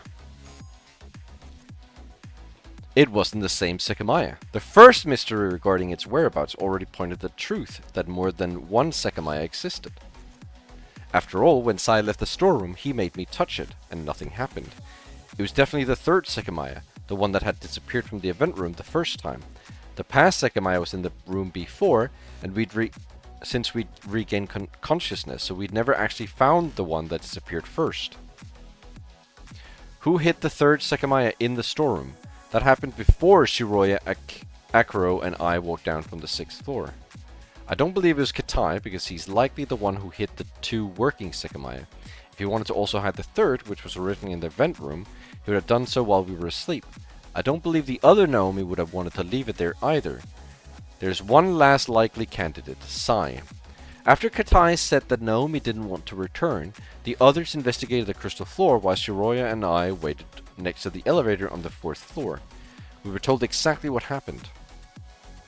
Sai guarded hallway A from the stairs, while Katai guarded hallway B and the lobby. As the hallway B rooms were inspected, Sai could have gone to the event room, take the gemstone, and hide it in the storeroom. Then he let the others discover that it had disappeared and asked Akuro to go find us. When they came and told me what had happened, I thought you two had to get down here. Since we're dealing with this situation, I found it appropriate to join up and make sure nothing slipped away. Why would he have done that? At that point, we hadn't learned about the Sekimeiya's powers yet. During the morning, Sai's attitude was different from how it was later. He often talked with me about how he thought and was visibly enjoying what was happening around him. When did that change exactly? I believe it was when we found out about time travel. He became a lot more reserved and hard to read. If he hit the Sekimeiya so early, his motive likely aligned with his original attitude. The event room and the hallway A weren't being recorded. He chose the storeroom, another place without cameras. Later on, he acted as if he found it there, so I don't think his intention was to keep it. Did he do it for fun, or did he have a better reason? In any case, it's likely he already knew that he would point the finger at Katai, who he immediately accused. So, going back a little, when we found the past Sekimeiya in room B4, we thought it was the one that disappeared from the event room. After putting it in the cabinet, we split up and searched both hallways for the person who'd made a sound. During that time, the past Sekimeiya was hidden somewhere else, while the third Sekimeiya was in the storeroom. Who hit the past Sekimeiya? Oh my god, is it gonna ask me every single Sekimeiya? Who hit this Sekimeiya? Who hit that Sekimeiya? Where's this Sekimeiya at? Who hit that one? Where is this one? Who ate that one?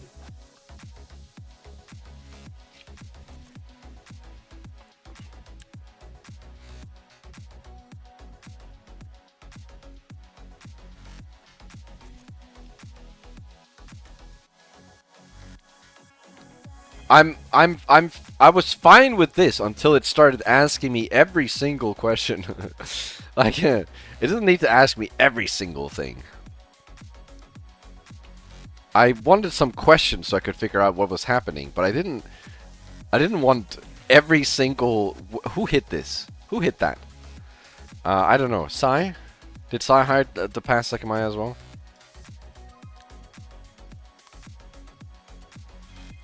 Sai did that. It must have been Sai again. Whoa! The only choices were the people in hallway B. Yeah, that's why I chose Sai. I was told Shiroi and Akuro looked through the rooms while Sai watched the hallway like I did. We had to make sure the person we were searching for was found, so the search took a while. During the time Shiroya and Akuro were inside the crystal room, Sai had the chance to pick up the key in room B4, take the Sekimeiya from the event room. Yeah, it still asked me which Sai, yes. From the event room and then hide it somewhere in hallway B. After that, he slipped the cabinet key into Shiroya's purse as soon as possible. By acting like he found the Sekimeiya in the storeroom, he removed any potential blame from himself. I didn't really think about it, but he said we couldn't trust Katai's search and never ended up looking at all the other rooms Katai went through. And still, I'm sure there's another reason Sai did that. I don't know why, but everyone thought only one Sekimeiya existed. By finding the one that didn't work, he made sure we wouldn't search for the one he had hidden. I see, there must be an answer to that question. Why is the Sekimeiya being hidden when it can easily be found? I wonder who knew the truth. I wonder who knew that 3 Sekimeiyas existed. The people who did kept hiding them because leaving the third one in the event room cabinet meant no one would look for others. The quality of their hiding spots hardly mattered. We just found one Sekimeiya and thought that was it. Maybe they were often poorly hidden precisely so that we'd find one and stop the search before coming across another. Akuro knew it from the beginning, and Sai learned it shortly after. They knew 2 real Sekimeiyas existed alongside Sin's fake. For 12 hours they had a plan in mind, to keep one of the real Sekimeiyas hidden. If that was achieved, Ashia would find 2 Sekimeiya and they wouldn't search for the second real one. That was how they intended to pull it off. And why they didn't want anyone else to know the truth. The Sekimeiya were hidden. It's saying they, as if Sai was in on this. Was Sai really in on this? Like, was Sai really in on this whole plan that they're explaining right now? Why? It doesn't explain why he suddenly is in on this plan. The Sekimeiya were hidden countless times, but the intent was really to keep them from being found. We still hadn't found the Naomi that made the sound, which meant that she had successfully escaped upstairs. That's why we searched through the higher floors. Shiroi and I stayed on the 5th, and although we didn't hear anything, something strange happened with the elevator. Sai heard it 3 times. Based on that, it started from the crystal floor, which was not where we'd last left it. I don't believe Sai lied. Something happened during that time. That's because in the event room we heard another sound. It was the bathroom's door closing.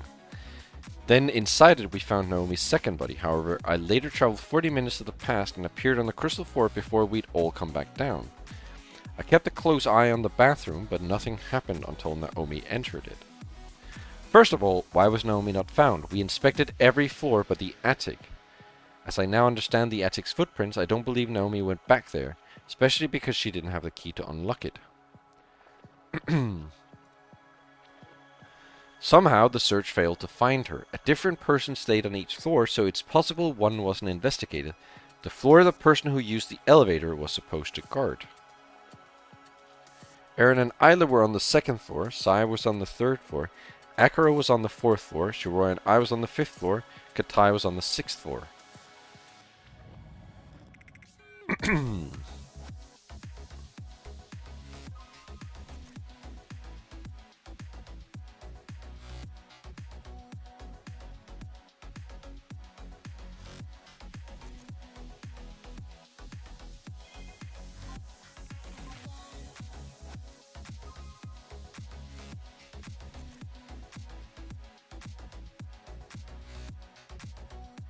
It had to have been above Sai, yes. I'm thinking it's either Akira or Katai. Oh, we agree, yeah.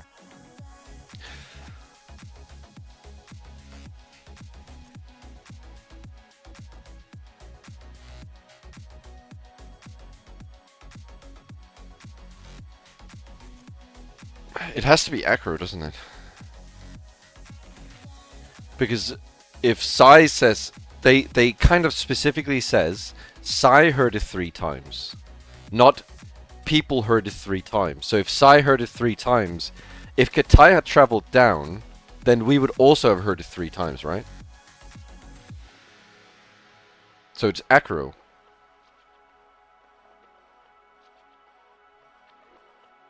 Akiro traveled down, up, and then down to 4th. So down to Crystal. I think it's Akiro. The strongest candidate to consider is Akiro. We told him we'd left the elevator on the 5th floor, but for some reason it was originally below Sai. If he called it from the 4th, Sai would have heard it. Then he used it to go to the crystal floor. Why though? I can't help but oh my god, 1 second. I can't help but remember that it was him who proposed this arrangement. He wanted us to stay separated between different floors, leaving the crystal floor vacant. Later he would have gone back to the 4th floor, and finally he would have sent it to the 5th, where it was supposed to be. Shiroi and I wouldn't have noticed that. It definitely ended up there. Sai confirmed when it was called from the crystal floor. I don't get it though. Why would Akiro do that? He knew his trips up and down could be heard, didn't he? And Aaron and Isla didn't hear the elevator even once. I suppose it's possible Akiro stopped on floor 2 and then used the elevator to the crystal floor if he knew that wouldn't be heard. But if that happened, surely he would have done the same on floor 3 so that Sai wouldn't hear him either. Akiro had seen that one of the real Sekimeiya had been hidden in the cabinet with a damaged temperature wheel. It changed colors, so he knew that wasn't the one Sin had created. Naomi A was going up the floors ahead of them, but she stopped on the 4th when she realized that was where Akiro would remain. She wanted to collect herself enough to talk to him. Her shock at what Katai had done hadn't faded at all. However, before she did, he was gone.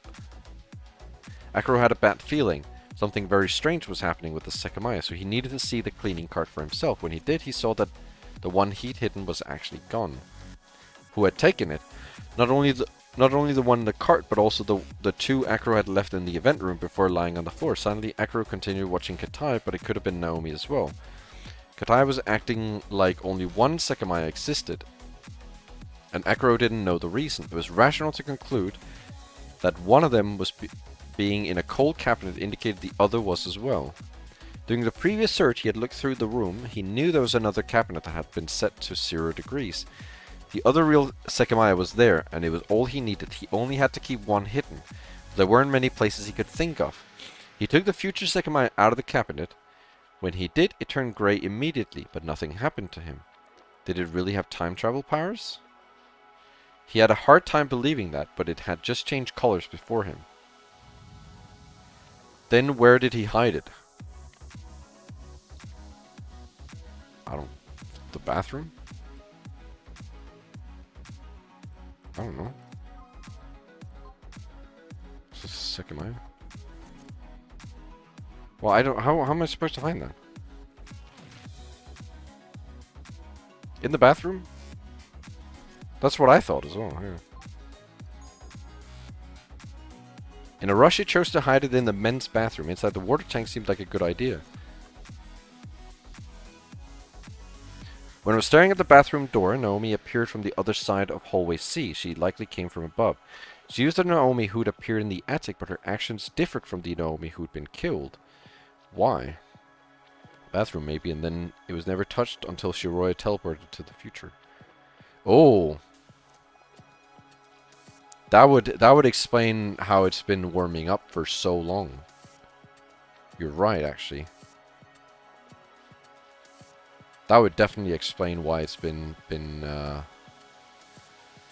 warming up for a really long time.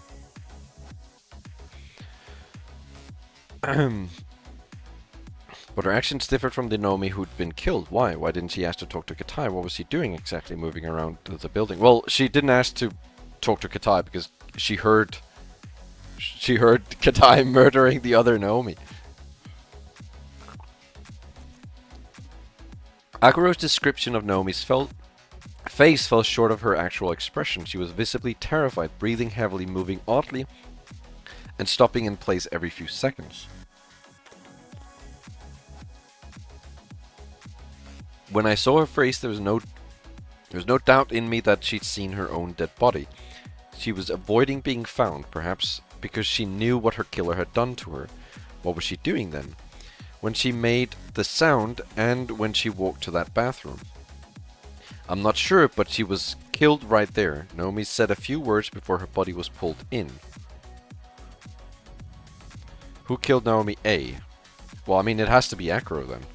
Because Akro's the only one in that bathroom. Who else could it be? Or do you think someone just teleported into that bathroom, killed her, and then teleported out? Enough? Yeah, I don't know why he would, but who else would be in that bathroom?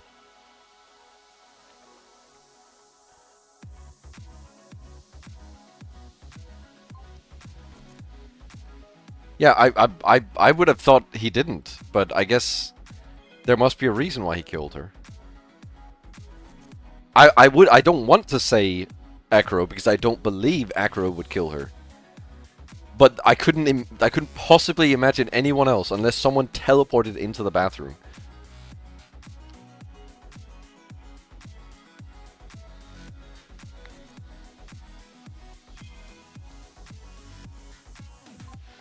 This is the only answer, the only possible answer I could think of.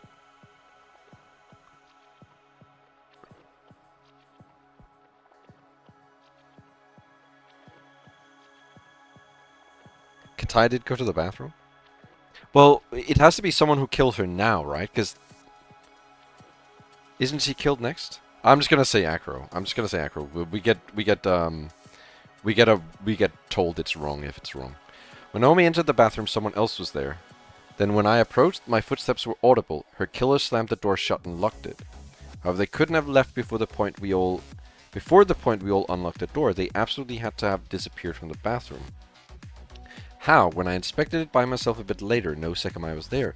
I don't believe it was taken out before that point either. When that Naomi was killed, the third Sekimeiya was still in the event room. It's very likely the other two were hidden somewhere on the crystal floor. Did someone travel through time, bringing along Naomi's killer? If that's what happened, unless the Sekimeiya was on the second floor, I would have traveled too. I think the answer is different. I believe the Sekimeiya was inside the bathroom even though I didn't find it. After killing Naomi, her killer activated it. I'd already run away, so I didn't travel. They traveled to the future. After all, I'm pretty sure the past Sekimeiya was in one of the hallway B's crystal rooms, which is where Shiroya and I later traveled from. Maybe I should have pieced together the reason why no Sekimeiya was found in the bathroom. A while later, right after I couldn't find anything inside, I heard a sound coming from hallway A. It was Sai. He had traveled from the future, and in his hip pack was a disabled Sekimeiya that he didn't know about. He appeared with it. If that was the future Sekimeiya, the one in the bathroom would have disappeared. It would have instantly teleported. I should have made that connection. So the person who traveled to the future, who was it? Who killed Naomi? Knowing all of that, the answer has to be Akuro. When I approached the bathroom, the door was slammed. I knew the whole floor was about to be inspected, so I ran up the stairs. Then eventually the others walked up. They found the attic key. As soon as I could, I went back down. I tried to find Akuro, who had suddenly disappeared from the group, but I couldn't. I stopped myself when I saw the bathroom door. It looked identical to how we'd seen it with the group when we found Akuro behind it, and I realized it had been me who'd left it like that. I concluded that no one else would touch the door. And it never happened. I watched from a distance for minutes, and when the group came from the attic, Akuro was already there. I can only think he teleported inside. Why didn't he leave, though? That's gotta be due to his mental state we found him in. He looked out of it and unresponsive, likely because he had just killed a second Naomi who couldn't have existed. After locking the door, he touched the Sekimeiya in the bathroom and went some amount of minutes into the future. Seeing as he appeared in the bathroom, it makes me think it was him who hit the Sekimeiya there in the past. That's why he knew where it was and why he rapidly activated it in an attempt to escape. But that doesn't explain the whole set of events. After we found Naomi's second body, we suddenly lost track of Akuro. We even looked all over the floor, but he wasn't anywhere, and Erina said he hadn't gone up. The only explanation for all of this is that he traveled to the past. Later he admitted to having touched the Sekimeiya. That makes a lot of sense. If Sai hid it in the crystal room that Shiroya and I later traveled from, we would have gone much more than 40 minutes into the past. That makes me think Akuro saw through Sai. Maybe he was aware that more than one Sekimeiya existed. Well, yes. Well, okay, I guess we don't know that Akuro knows that there are more than one Sekimeiya. But yes, Akuro knows that there are more than one Sekimeiya. If that was the case, from that point of view, only Sai would have hidden the past Sekimeiya. He knew the one we found in the storeroom wasn't the same one, so it wouldn't have been too hard to find out where it was. I remember that Shiroya found it quickly because she noticed a slight bump in one of the gem cabinets. He traveled to the past, which is why we didn't find him. I'm not sure what led him to do it, but that reset the Sekimeiya's timer, allowing Shiroya and I to only travel 40 minutes back when we found it. Alright. Later, Akuro said that upon touching the Sekimeiya, he teleported. However, he assured us that he hadn't traveled through time. So I guess that means he changed the worlds? He said he'd seen us searching through the floor, but he was probably referring to the search from minutes prior. Oh, searching for Naomi. Specifically when we went up the floors and the 3 elevator trips happened. It's also the time where he, I think... What? It's also the time where I think he stored the future Sekimeiya in the bathroom. It's also the time where I think he stored the future Sekimeiya in the bathroom, so seeing his past self might have drawn him there. I don't know why... little editing. I don't know why he killed Naomi, but this has to be the truth. Was murdering her the cause of the state we found him in?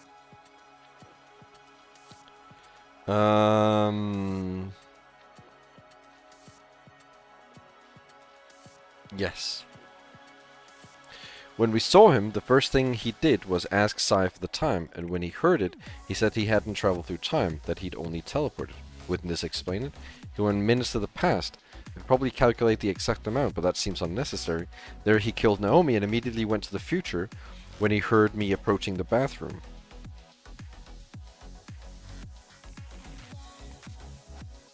Right. If both travels were similar in length, upon being told the current time, he would have thought that he hadn't traveled through time at all, especially because he appeared in the bathroom when he went to the future. He barely moved, so there's no way he'd earlier gone to the past. There seemed to be a little more to it than that. Acro's voice seemed deeper in denial. In the bathroom when the door opened, what Acro last expected was to see Naomi lying on the floor again. He had been incredibly worried that she'd seen him missing in the event room. If that had happened, she was a massive threat. However, out of nowhere, she had appeared dead in that room. Acro, much to his own disgust, was relieved by that. Yet for some reason it hadn't ended there. Once he had progressed to different worries, Naomi had appeared dead a second time. Acro had no idea what was happening inside the tower. He only wanted his plan to succeed in order to have a future ahead of him. Why was the bathroom suddenly empty? Where had her body gone? Could he really have gone to the past? The last time the Sekimeiya had merely changed colors when he touched it. For that time he appeared in hallway C. What are we talking about now? The third time he saw Naomi's face, her eyes were staring into his. It couldn't be real. He doubted the stability of his own mind.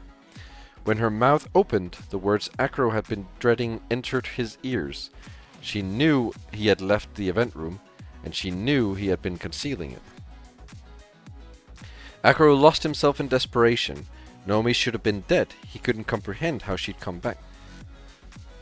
After a single abrupt motion, she was on the floor, unresponsive. Okay, so this is where he kills Naomi.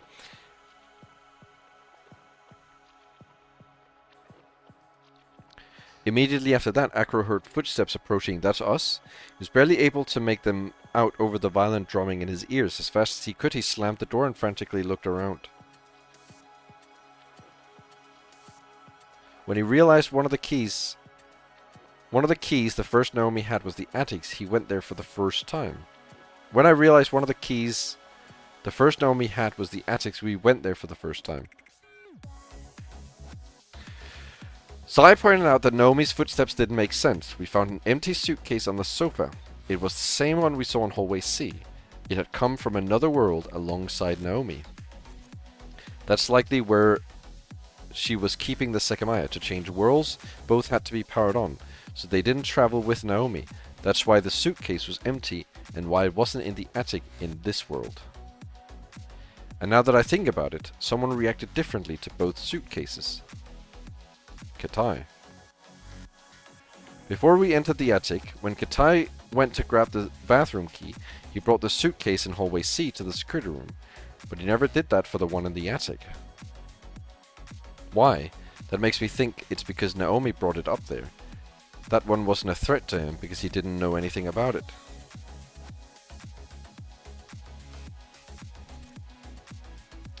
We didn't find anything else of importance in the attic, so we went down to find Acro. He was in a crystal floor bathroom and told us to leave him there for a while. We ended up going back to the top, and in one of the bedrooms, I noticed a voice recorder in Isla's purse. I know a lot more about the audio that we heard, but why was it there? Why did it travel to the past? Can I figure that out? How did the recorder from the future end up on December 15th? I don't know. Came from another world, it traveled to the future instead. It happened when someone traveled to the past on December 15th. It happened when someone traveled to the past on January 5th. Device picked up a recording that would occur in the future. Well, guys, what's the answer to this? Just checking if you guys also know the answer. Do you guys also know the answer? It's the last one because it's the most stupid.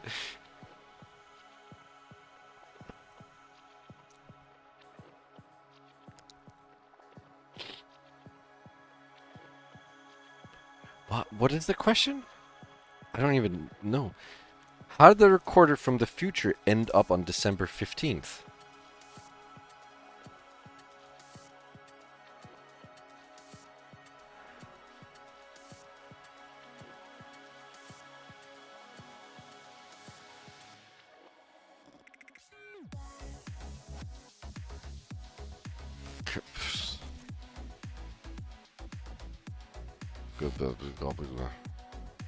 I don't. I don't know.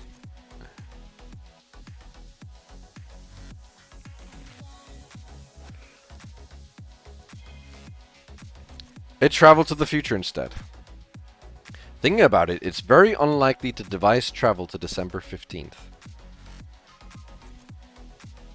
Yes, that's what I said.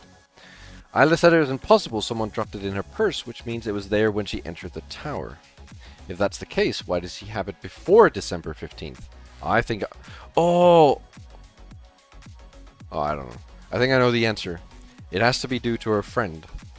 Now I know that her friend was a version of her from another world. She met with our Isla quite a while before December 15th. She knew about the attack, so she traveled to the past at some point.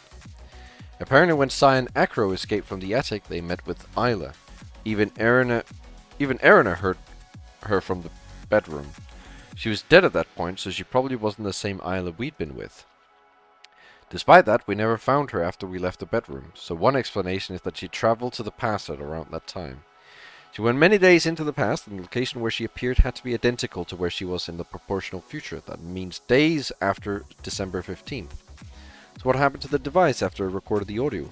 Isla saw Sai hiding it, and she ended up with it.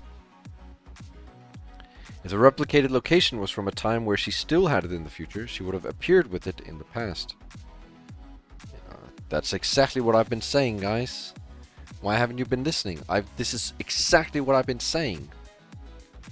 Every single bit of this, I've been like, yes, and yes, and that, and this. Isla's friend had the recorder days before the event. That's how it got to the past. Why was it inside Isla's purse then?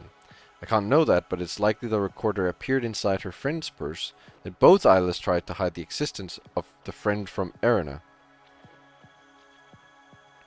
Two identical purses were in the past. There was probably a mix-up at some point, like the original Isla mistakenly taking the wrong purse on the day of the event for some reason. I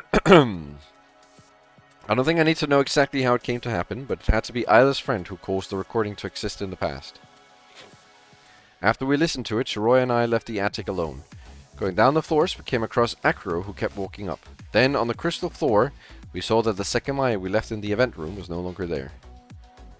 Someone took the third Sekimeiya out of the cabinet. Who would have wanted to do that? At first glance, Acro seems to be the most likely candidate. However, I know someone else was there. Shiroya and I found the past Sekimeiya in the hallway B crystal room, unaware that it wasn't the same one that had just disappeared. We're gonna learn why Isla died now? Hopefully. That's most likely where Sai chose to hide it a while earlier. What stands out to me is that he chose a room with functional cameras after previously leaving it in the storeroom. I wonder if he was forced to, or if he had a reason, because it happened when we were searching both hallways. It had been there since the previous time the Sekimeiya had disappeared, so it's worth noting that it wasn't found when we looked for Acro, especially since he would have left the glass open after traveling. Recalling how that search went, though, I'm pretty sure I get why that happened. We activated it, went 40 minutes to the past, and thanks to that travel, we learned about the existence of the range. After appearing in the security room, I witnessed what happened to the second Naomi. Then I heard someone in hallway A, Sai. He was supposed to be in the attic. It's indisputable that he traveled through time. Due to his wristwatch, I'm sure he came from the future. Much later, he admitted to remembering the time I'd seen him.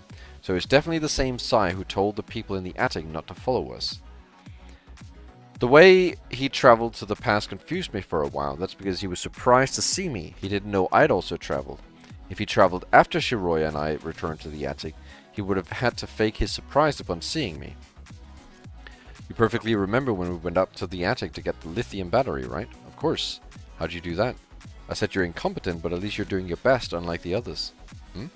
That's my answer. So I suppose it just appeared impressive from your point of view. How did he travel before Shiroya and I returned? The others said he was there the whole time. Is that really the case, though? Shiroya told me Shiroya told me what she heard when she was listening to them.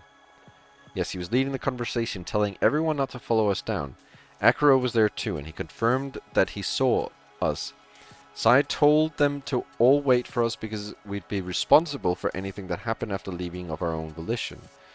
I see, so he wanted the others not to come down. He kept saying it, he never left, and the elevator was still there, with the door open. The conversation started winding down, and when they talked about going to the bathroom, I left right away so nobody would see me. I stayed in the living room for a couple of minutes with the doors closed, but I think that they all took the time to go to the bathroom, so I started going down again to find you. I looked through every floor until I saw you, right as I was about to start with this one. That was all Sai needed to trick the others. Everyone went to the bathroom, so when it was his turn, he could have gone to the crystal floor. He had hidden the past Sekimeiya, so he traveled after us when it had gathered enough energy. There's something curious about Sai's behavior. He kept insisting that he hadn't traveled to the past and he was in a rush. He tried to run away from me twice. That's probably because he had to be ready to go back to the attic.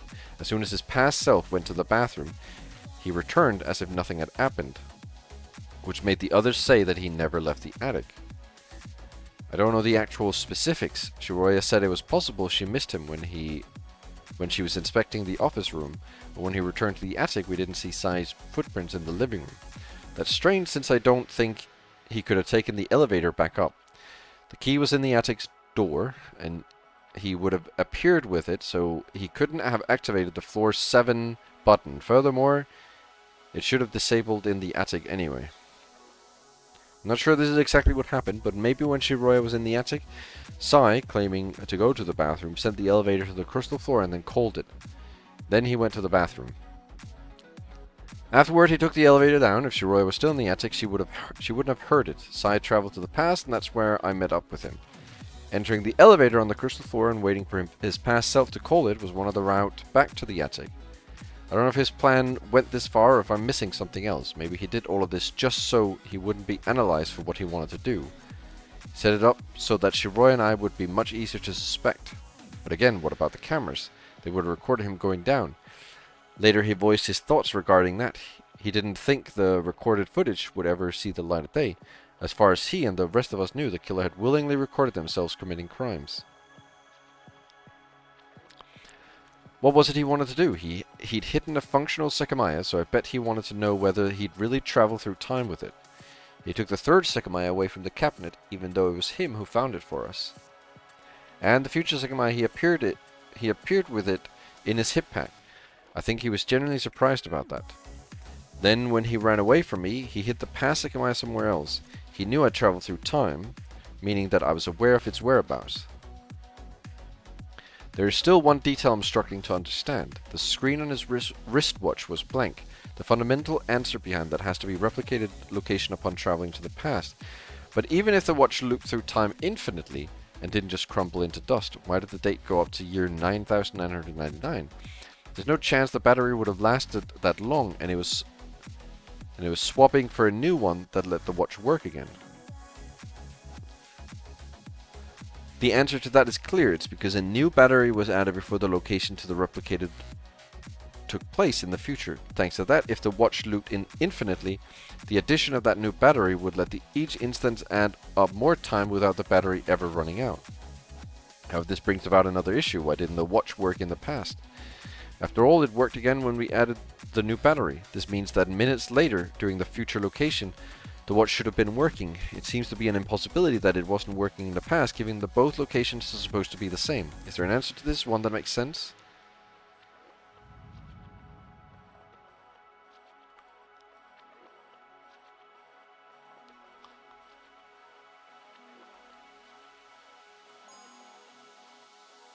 If Sai swapped the batteries before the future location, it would explain the broken watch in the past. However, I have no reason to believe that occurred. I think the answer could be something else. Now that I think more about it, it could be due to the lithium battery itself. Within the attic, a place that's been abandoned for many years, It was, I have to assume, a battery that the Ashia family had when they lived there. Lithium batteries discharge something like 2% of their capacity every month. Oh my god, are you kidding me? When we put it in the watch, it was probably almost entirely discharged. Should I have known this? Is this... Did Godot, like, sit down and be like, okay, you should have known this. This is something you just simply should have known.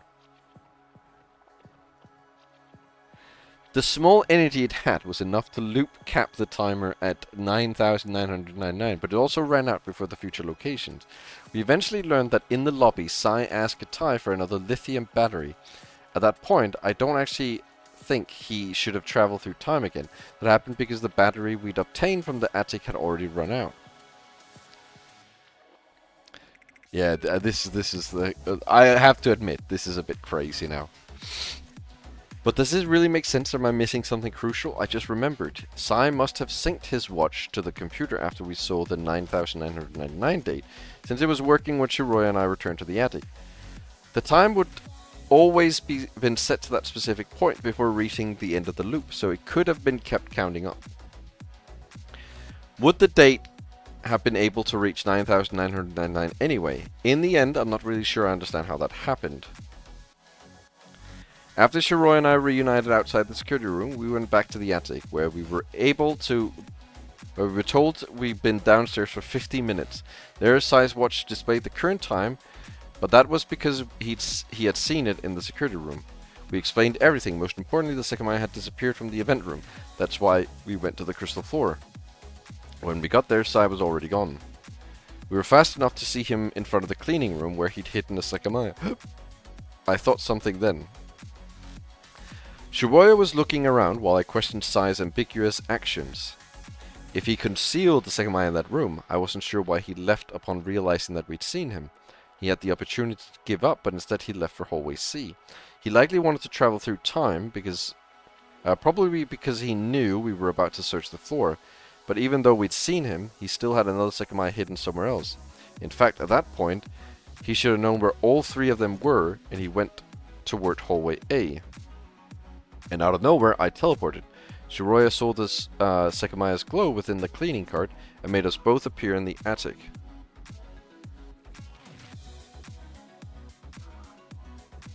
Okay.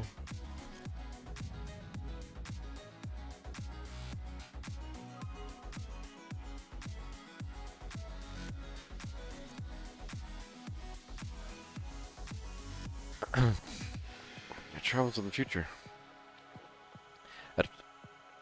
At the time, we thought we traveled to the past. That's not what happened, though.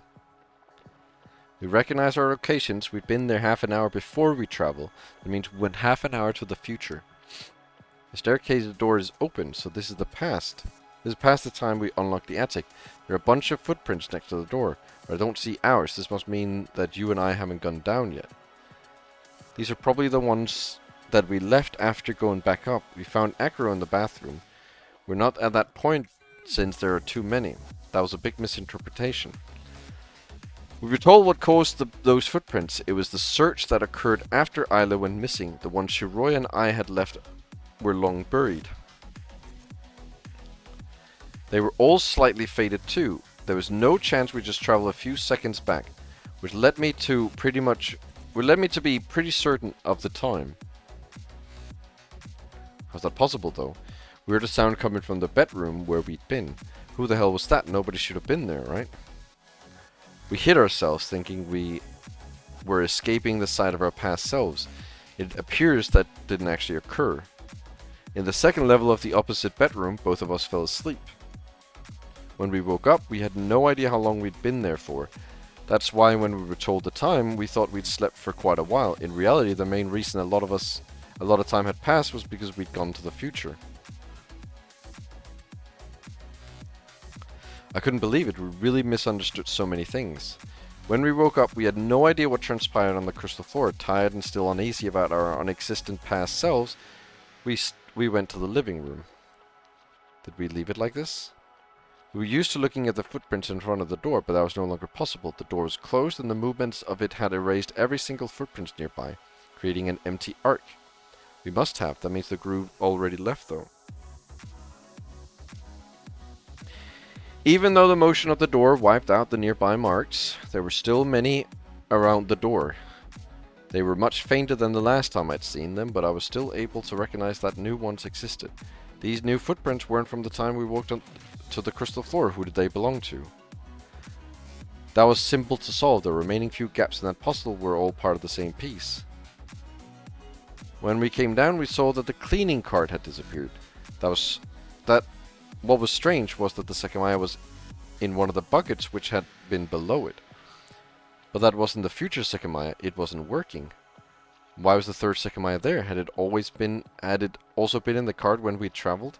Shiroya said something else was there, but would the third Sekimeiya not have disappeared with the cart? And she said it was a dark object. I'm not sure, but I can guess what happened to the future Sekimeiya.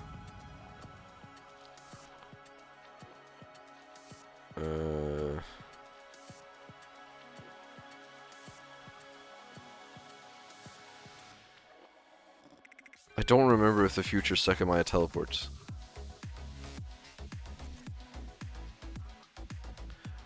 I would be inclined to say Sai took it.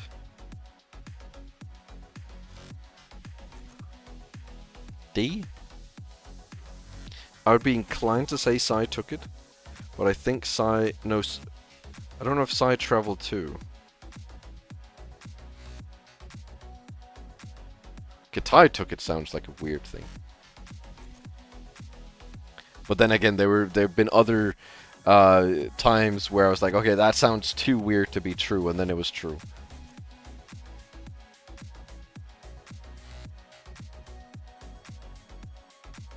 So I honestly don't even know anymore. It teleported. When Shiroya used it, the future Sekimeiya remained in the cleaning room, but we only found the third Sekimeiya, which we decided to leave in Naomi's locker before going to the lobby. There, Sai explained what had happened while we were absent. Okay, so that wasn't right. He pointed out the fact that he was the first person to enter the cleaning room after her disappearance. Since we had followed him there, he knew it was possible we'd traveled. Sai, showing the strongest reaction, approached the room while letting out a conspicuous grunt. He opened the door, stayed still for some time, and then he entered the small space. Before the others had time to wonder what he was doing, he exited and told them it was empty. The powered-off Sekimeiya was there, and he put it in his hip pack. That's why he had appeared with it in the past. In the cleaning room, the others were distracted by the missing cart, and Sai pointed out that the third Sekimeiya in the bucket. I'm still having trouble understanding the cause behind some of the details, though. He was only able to obtain the future Sekimeiya like that because he had appeared with it and had hidden it in the cleaning room. This seems to be an event with no origin, so perhaps it's an indication that something else happened on top of it.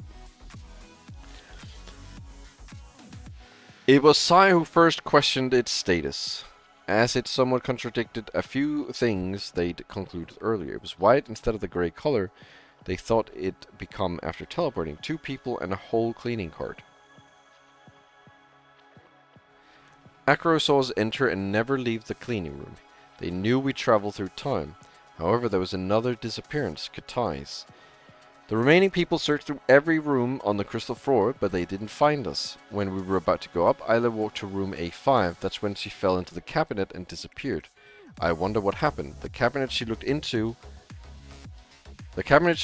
is one that can be seen from the stairs, where she and Erina were waiting. During the period Sai and Acro investigated the room, I'm sure Sai quickly disposed of the future Sekimeiya. That makes me think Isla saw him do that through the door's gap. What happened to her, though, I don't really have any good idea. The situation around her death was inscrutable. I thought further ahead for the time being. When the others saw Isla disappear, they were unable to find the Sekimeiya in room A5's cabinet. I'd bet it was powered off and there was very little light. Since Sai knew the Sekimeiya was there, it wouldn't surprise me if he grabbed it immediately before the others saw it. I'm not sure about that, though. Everyone thought Isla had to be somewhere in the building. That made them search through every floor, but nobody was found. Isla wasn't found, Kitai wasn't found, Shiroya and I wasn't found. Of course we weren't found, because we were in the process of traveling to the future. What about Kitai, though?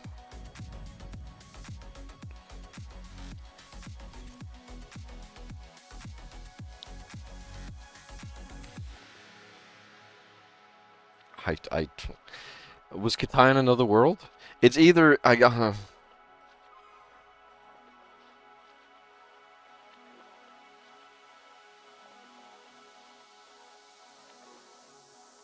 don't see why he would be in this storeroom secret corridor.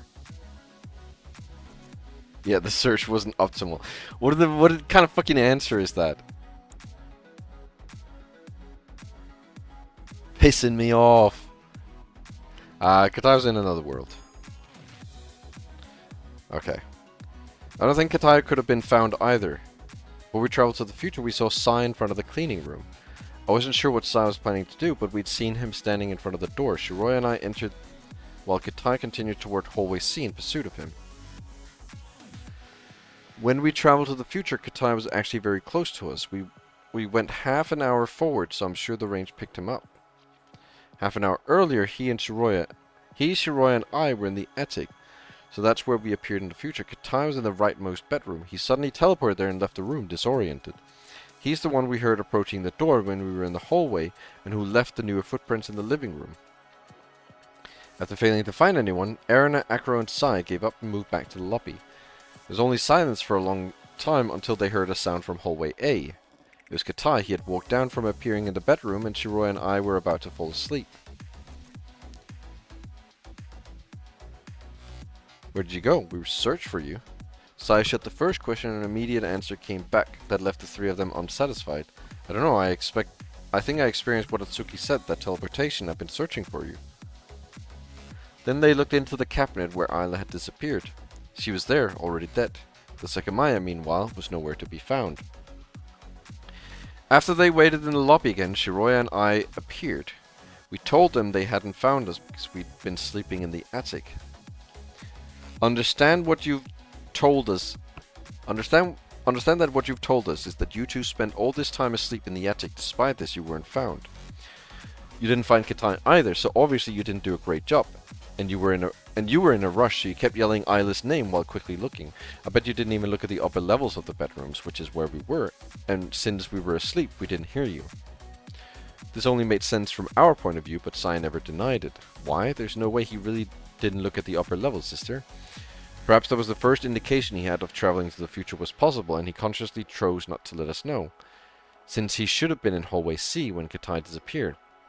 I wonder if he turned around and realized what had happened to him too. In any case, when we went to see Ayla with our own eyes, there was a major distinction. The Sekimeiya was there, emitting a faint glow. What the hell had happened? That Sekimeiya was working, and we had hidden the third one in Naomi's locker. How did that one appear back in the cabinet? I don't get it. I don't know what happened to Ayla. Is there a whole other factor that I'm missing about this? Did something else occur that I don't know about?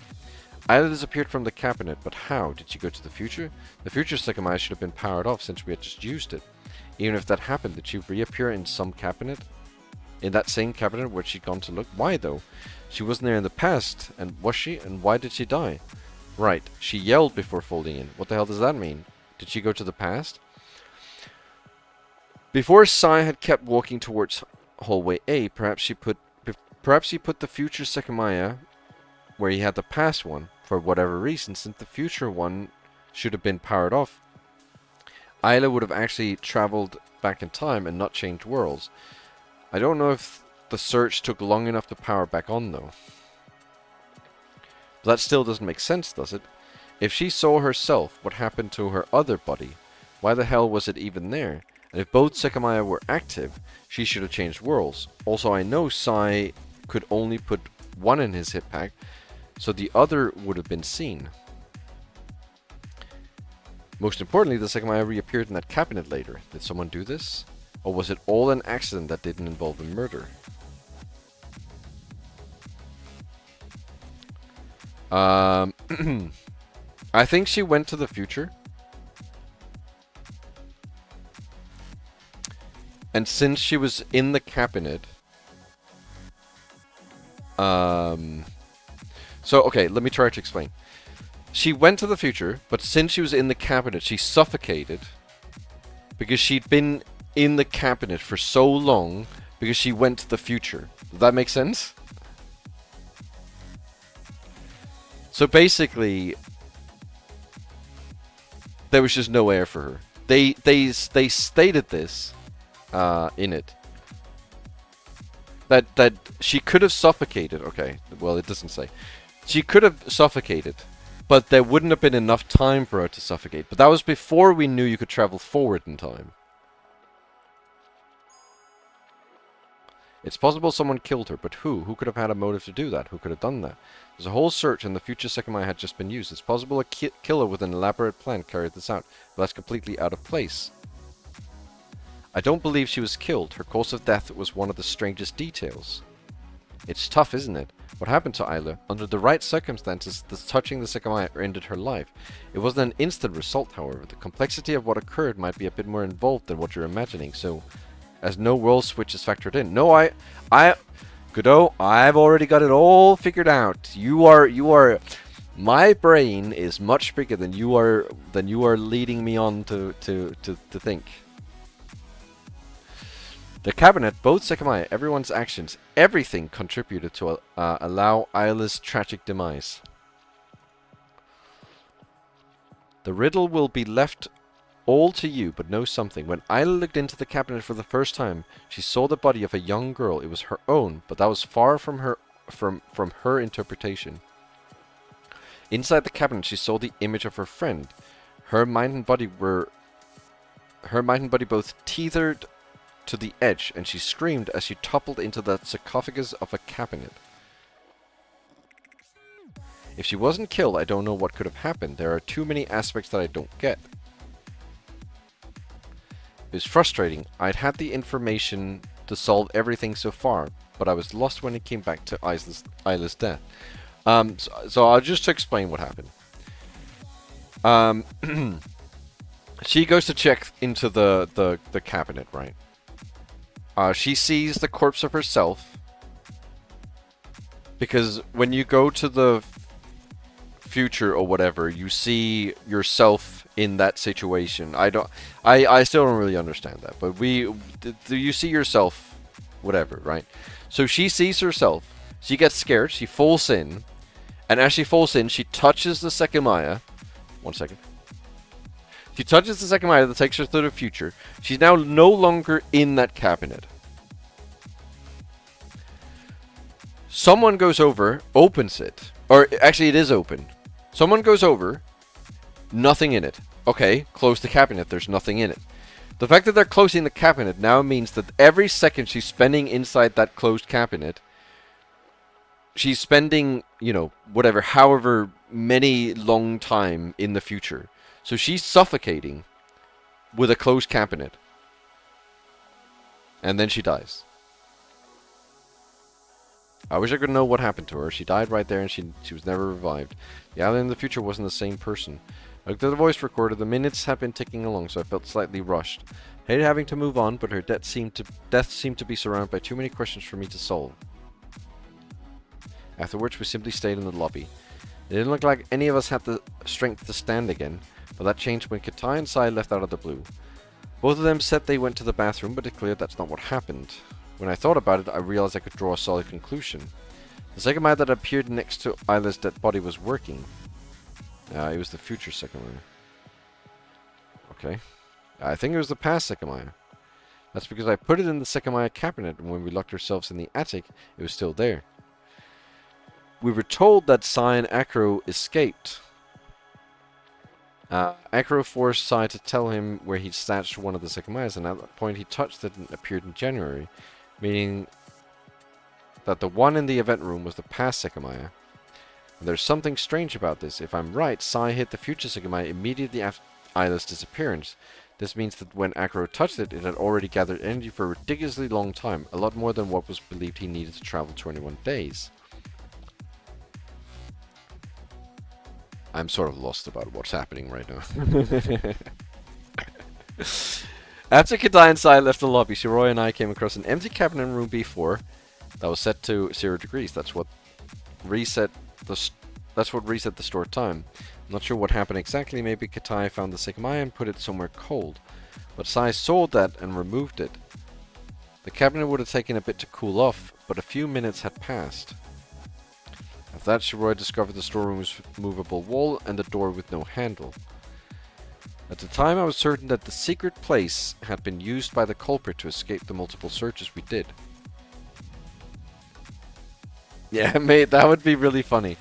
If they fucked up and they were like, oh, we had a different story, but now we've forgotten the story, and now we fucked up, and now we can't explain. At the time, I was certain that the secret place had been used to the culprit to escape the multiple searches we did.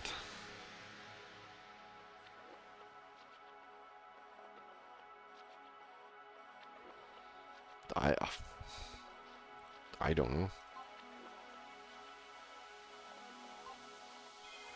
It was only used to avoid one. I don't think it was ever used by anyone who didn't want to be seen, though. I saw a single set of fingerprints identical to the ones I saw this morning. Since this morning, no one had opened that door from the hallway. Katai had the rusty key and it fit inside the keyhole of that door. He definitely knew of its existence. And immediately after that, Erina proposed that we confine ourselves. That's what led us to wait in the attic's bedroom, leaving the past Sekimeiya behind in the event room. That marked the halfway point of our imprisonment. From there, though, everything only got crazier. Despite our efforts, Sai and Acro managed to escape. I wouldn't be surprised if they left the way I imagined, with a thought-up loop. I attempted to replicate that idea, but it didn't work. At the time, I thought of a number of reasons that could have prevented my success, but now I can think of even more. First off, at some point, Acro traveled days into the future. It's possible that even the Isla from another world traveled days into the past. If I'd walked to the Crystal Forum, maybe I would have been involved in one of those travels. You're not fooling anyone. Secondly, my idea was to leave, travel to the past, unlock the door, and re-enter the bedroom. Immediately after my departure, that meant that my future location would have been in the bedroom, so I wouldn't be able to appear outside in the past. Lastly, my plan entailed using the Sekimeiya we had hidden in that Naomi's locker. It's the third Sekimeiya, so I highly doubt that would have ever worked. After both of them left, an Acro with different memories showed up. Even another Isla was there. What happened outside the bedroom, I only have Acro's version. He touched the Sekimeiya Sai had hidden and went to the Wait, what the fuck? This doesn't make any sense. More than 20 minutes had passed, so it was safe to step back into the kitchen. How did I not think this through? There's no way we went to January 5th. For that, we should have been in the tower 21 days before the 15th. Acro's clothes changed. I can't rule out that he had been in the tower in the past. Our clothing didn't change, though. I certainly wasn't in the past, so if I traveled 21 days into the future, I should have appeared far outside the tower. What the hell? That broke my entire train of thought. It was a major contradiction regarding what I'd concluded. What happened at the end of the day? 21 days before the 15th, that was November 24th. I was not in the tower at that time. I wonder what would happen if I now travel back in time to that day and go to the tower. I don't think that would explain it either. Needless to say, that won't happen. It wouldn't mean that Sai and Erina would... It would mean that Sai and Erina would have to be there as well. Didn't I say this?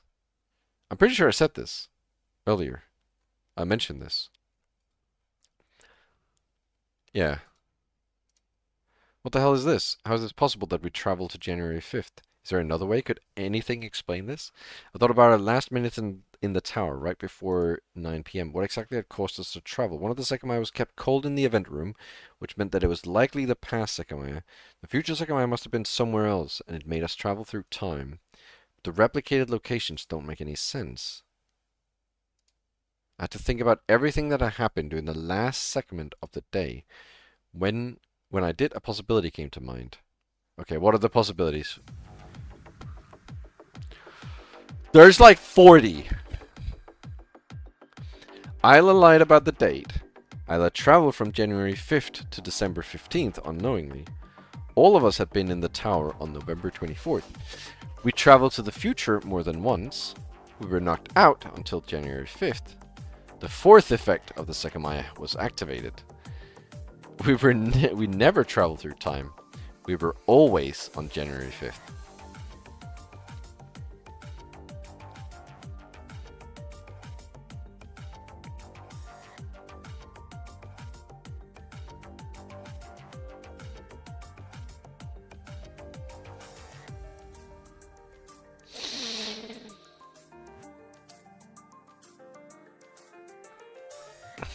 The fourth effect? What would the fourth effect of the Sekimeiya even be? What the hell? I think this one.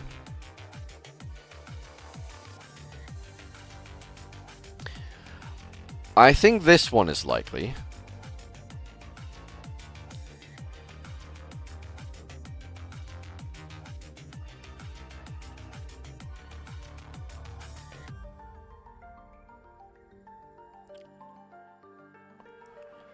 This one, this one, this one,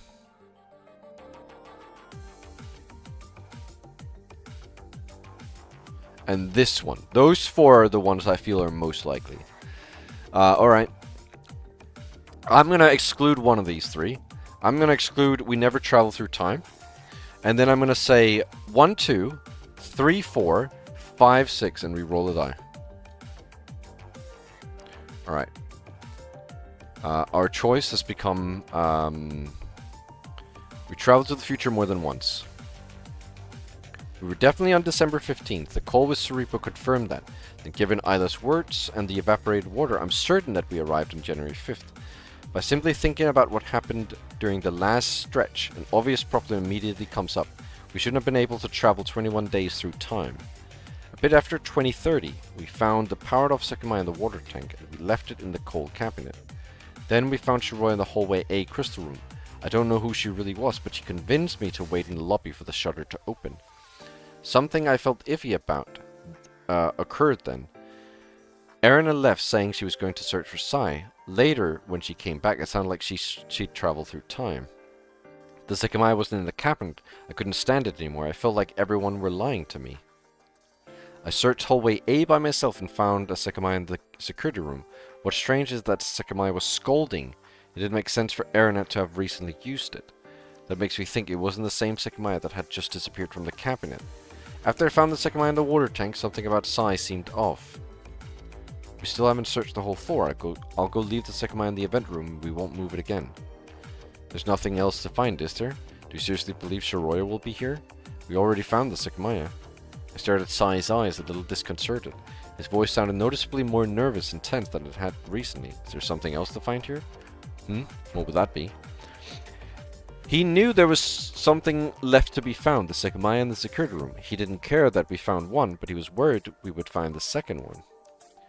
What's most important is that after I found it in the security room, I put it in the cabinet, but mere minutes later we were supposed to travel to January 5th. This seems impossible. One Sekimeiya had just been taken out of the cabinet, while the other had been just left inside. There is no time to build up the necessary energy to travel 21 days through time. If the future Sekimeiya was put in a hot place during those last minutes, it could have gathered enough energy. However, that wouldn't explain the replicated location. I wasn't in the tower on November 24th. There isn't necessarily an answer that explains both mysteries at once. Could it really be what I'm imagining? Before the exit unlocked, the future Sekimeiya was activated. I believe the location where that happened is a very important detail. Where was the future Sekimeiya activated?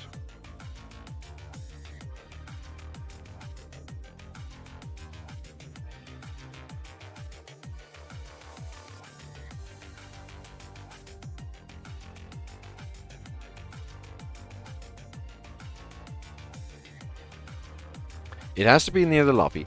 I was thinking the mech room.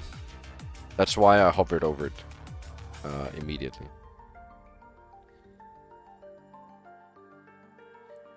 I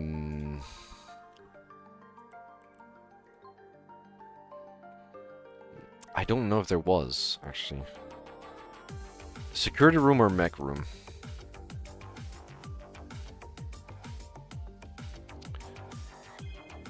Alright, we're gonna do a number.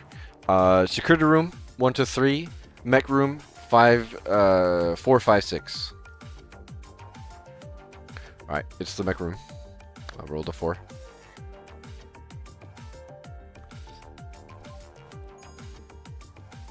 It was in the mechanical room. That's where the future Sekimeiya was at 9 PM. And it was Erina who activated it. She was in the mechanical room when the lights went off. She still wanted to go to the past. She never stopped saying it. It was her last chance to do so. Random chance seems to work. It does. The random chance is smarter than we are when we actually try to guess it seriously. It was her last chance to do so. Before then, she used the Sekimeiya we left in the cabinet. However, when she came back to the lobby and asked us the time, she had gone to the future instead. Based on what happened later, that had to be the future Sekimeiya. Even so late into the day, Sai was still trying to keep the Sekimeiya hidden. He knew one was in the security room. When Erina traveled to the future, it was his chance to take care of the other.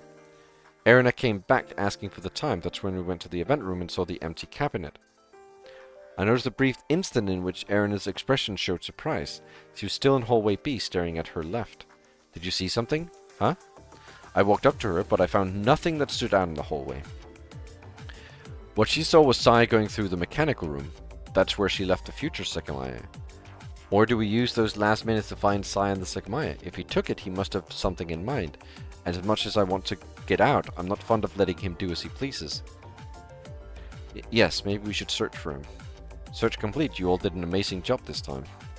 That's not all. Before Erina noticed the mechanical room had been opened, that makes me think Sai was down there and came out when we went to the event room.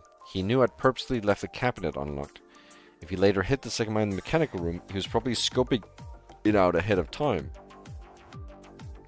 After that, Sai didn't waver as I looked through hallway A. He knew I would find one Sekimeiya, but not the one he'd just hidden. Once I put the past Sekimeiya in the cabinet, all of us, including Shiroya, went back to the lobby. And I kept waiting where we'd been before. Erina didn't speak once. She knew the Sekimeiya Sai had hidden was still under us, and she was waiting for it to gather energy. Before the exit unlocked, she disappeared from beside us. She went down to activate the Sekimeiya one final time. And she did. The ceiling of the mechanical room is very low, so the range encompasses us too, the people sitting right above it. Why did we go to January 5th though? If that was the case, the rain should have picked up everyone who'd been waiting outside the tower. Somehow Shiroya knew the travel would occur and she ran away from us to avoid being involved. But why? Why 21 days into the future? On the surface, it seems like Erina activating the Sekimeiya would have never resulted in that.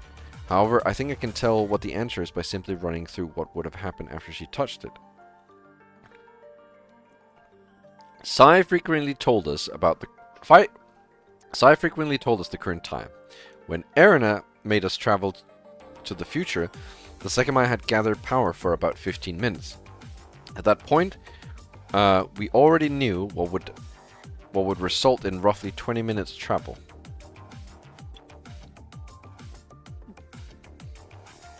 So we traveled 20 minutes to the future.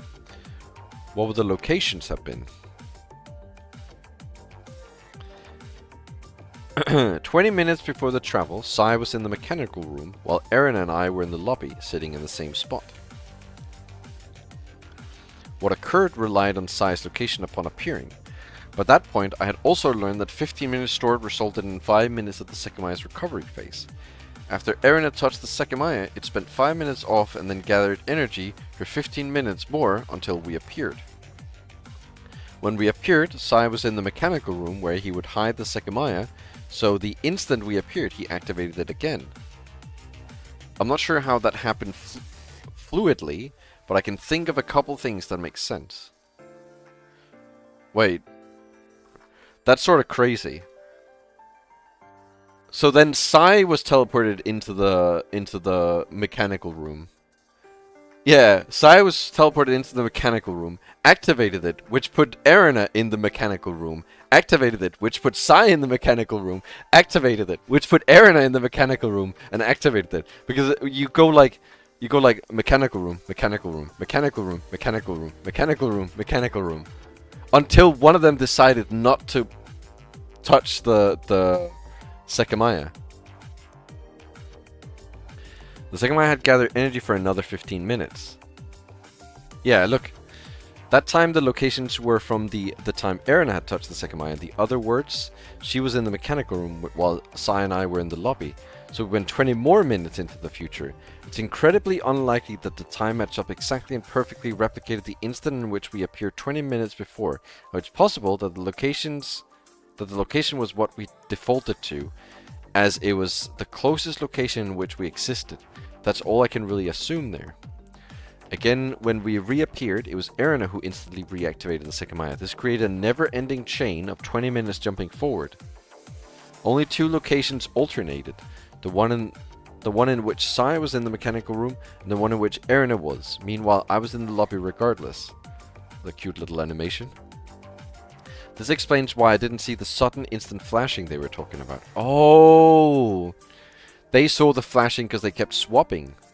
For some reason on January 5th the tower was empty. Katai told us that the lights turn off every night and are manually turned on in the morning. So if nobody was in the tower in the morning, the lights would have remained off. However, before all the lights turned off permanently, every 20 minutes, Sai and Erina alternated between being in the lobby and being in the mechanical room, although it lasted an instant each time. Due to the darkness in the mechanical room and the light in the lobby, they perceived a flashing light. On January 5th, the chain stopped. I don't know why, but we broke free of it, effectively traveling 21 days into the future.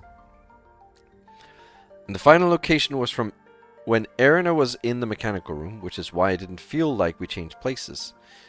And since we would have appeared and activated the Sekimeiya instantly in the previous location, that must mean it overlapped with part of her body upon arriving. That's why she started bleeding at the end of the chain. The tip of her finger was missing. Thank you for the best viewers, streamboo.com.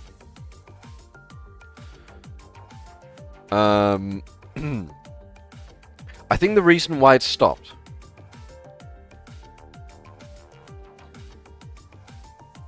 Yeah, it says likely ban evader. Restricted. I think the reason why it stopped was because the range from the past Sekimeiya had gathered so much energy inside the security room that it had reached the range, it had overlapped with the range of the future one. So when the January 5th happened, you remember in one of the endings, everyone disappeared? I think that's what happened. Actually, I guess no, that wouldn't explain it, because the range would need to be extremely much bigger, wouldn't it? I guess we world swapped then. But that is my guess as why it stopped. That all really happened, and none of us realized it. It explained things, but I still have a few doubts. Why had the tower been empty on January 5th? Why had the chain not gone on infinitely? So Akuro actually was in the tower on November 24th. His hair was longer and a different color. He traveled to the future while we were in the attic. There's something I'm confused about. Yeah, during the world swap she slightly shifted and cut her finger, yeah. If I'm in the right and the version of Isla who was there ended up being the friend, she likely traveled before we left the bedroom. We were in there for too long of a time, though, and we'd left the past Sekimeiya in the cabinet.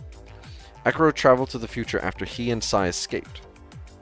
But since Isla was still there, she went to the past afterward. Would there have been enough time to store the needed energy to go so far back?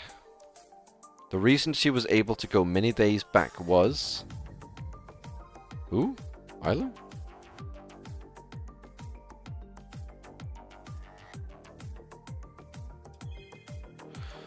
Someone took the past due to a bet sheet. What?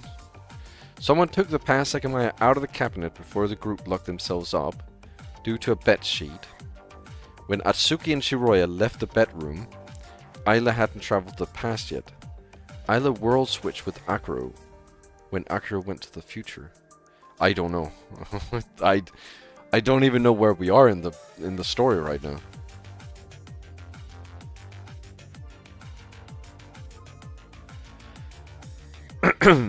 All in on the bet sheet due to a bet sheet. Actually, yes. Oh my god. Alright guys, we're ending the stream here. It was due to a bet sheet that the World C group had obtained in World A. When it was brought to World B, they wrapped it around the past Sekimeiya and worlds switched back to the World C. However, the sheet remained around the Sekimeiya in World B. When it powered back on, the sheet was still very hot. That's why it took a short time to reach the needed amount of energy. When Akuro and Sai escaped from the bedroom, Sai was forced to reveal the location of the future Sekimeiya and was immediately knocked out. Isla A was there and heard it as well, Worried, she tried to get a response from the unconscious Sai, which only one person heard from the bedroom. Giving up, she went down in an attempt to prevent Akro from damaging the Sekimeiya. She found it powered off in hallway B, crystal room. Akro was already gone. She knew the event room cabinet was equipped with the temperature regulation, so she carried it there. But after that, the floor of the hallway A, she found a sheet covering yet another Sekimeiya. Confused, she felt its surface instantly vanishing from that place with the sheet, immediately found herself on November 24th.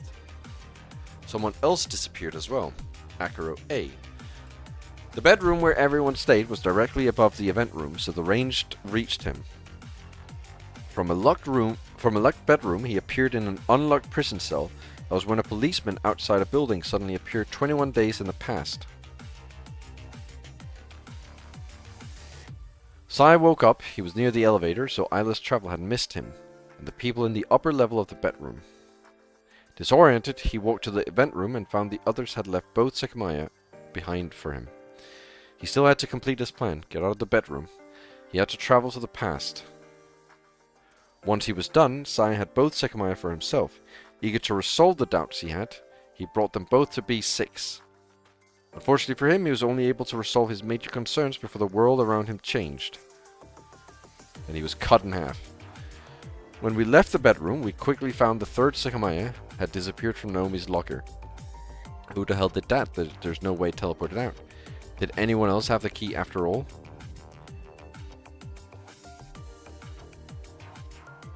I don't know, Mia. I don't know. Isn't there only one Mia? Is there literally only one Mia? It was Akro A. You might remember he world switched while he was in the staff room. He had Naomi A's keys. While he waited in room B4, he wondered if he had access to that locker, and when he went to confirm it, he saw he had hidden the Sekimeiya there. Mystified, he took it out with no comprehension that he was no longer in his own world. I wonder who it was, maybe Sai somehow. After that, Shiroya and I... What? I didn't see the question. Shiroya and I found a Sekimeiya on the floor of the hallway B, room B6. I went to the future. When we touched it, I'm pretty sure we went to the future. We appeared where we'd been 10 minutes before, so we went 10 minutes to the future. We thought we'd gone to the very recent past because the footprints we just left looked recent. Since we went shortly into the future, that didn't change. And then we concluded we'd gone 5 minutes to the past because we thought that we'd taken the elevator and caused a trip we heard before traveling. Instead, someone else used it from the attic before we left the bedroom. On the Crystal 4, we went to the lobby because our past selves hadn't gone there. Who did we hear if not ourselves? There was someone moving through the hallways.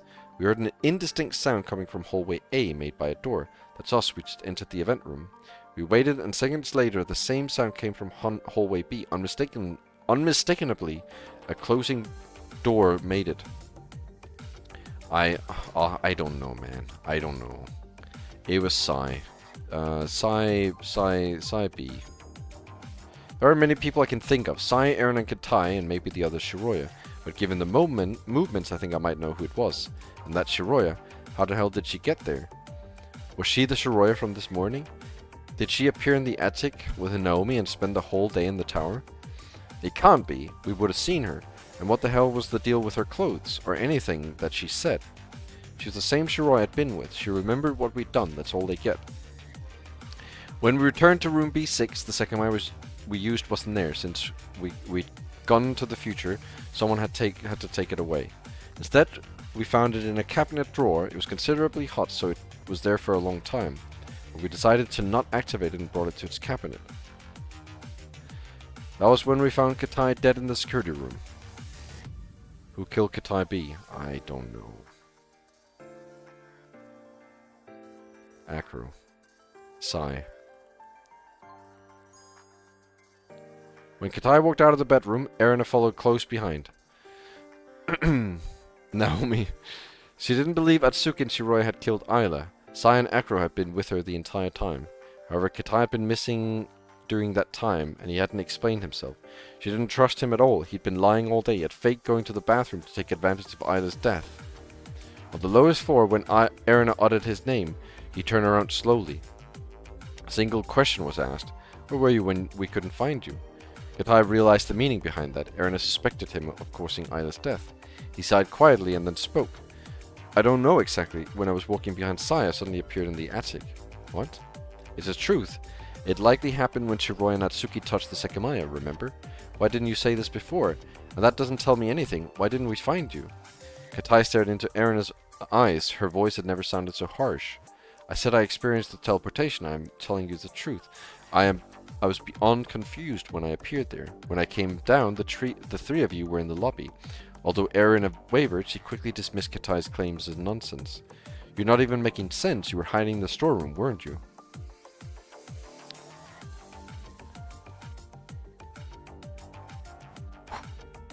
Need a quick breathing break.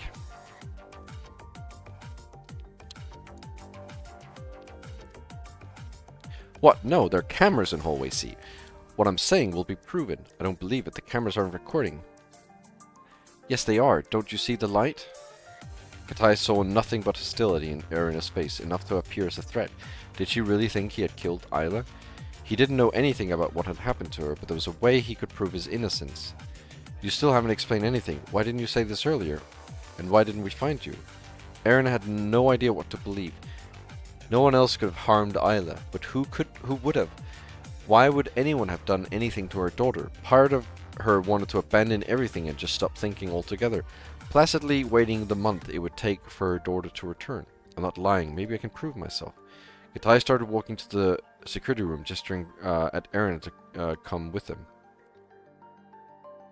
It has been a long time since I've checked. Perhaps the security system is working again, like what happened to the computer. In silence, Katai kneeled under the desk while Erina watched expectantly. Again, there doesn't seem to be anything wrong with this. As he stood up, he nonchalantly took a rusty key out of his pocket and left it in a drawer. This time I won't forget to keep it somewhere safer. Katai sat on his chair and started up the 3 screens. As Erina stepped forward, he pressed the archive footage button. Oh, it's working! A list of cameras appeared on the screen. Erina read them without as much as a twitch. Look, I'll show you that I was telling the truth. When Katai selected one, a video of hallway C came up, mainly focusing on the bathrooms. Frustrated, Katai used the time bar to skip ahead. Here, I'm about to disappear. Coming from hallway B, Sai stepped into C. Katai followed behind, and out of nowhere his body vanished. See, that's when I appeared in the attic. After he selected another camera and fast-forwarded further, Katai appeared from the 2nd floor and entered hallway A. Just like I said, I wasn't here when she disappeared. I have no idea what happened to her, but I didn't lie. Did you kill Naomi? Huh? Of course I didn't. Show me what happened. After a brief pause, Katai moved the cursor to a different camera. He was very calm. He knew very little incriminating footage was located in these folders. Once he clicked on the room B4's camera, a message appeared on the screen. 10:04, cameras disabled and associated footage erased. What? The killer erased it? How? 10:04, isn't that when we left you here? Huh, it might be, but why does that matter? The system wasn't working for me at the time. You killed Naomi, right? Katai hung his head. He'd failed to remember the deletion time would be displayed. I would never kill a person. You did, and not only Naomi, right? You're wrong. I promise I didn't do anything. Katai's excuses were poor. He wasn't trying anymore. Even if he'd convinced Erina, he was done for, as the deletion time pointed straight at him. His mind was someplace entirely different. He couldn't let that message be seen. He had already ended someone's life for his own sake. If he was quick, he could get himself out of there. And there were many more suspects than the first time.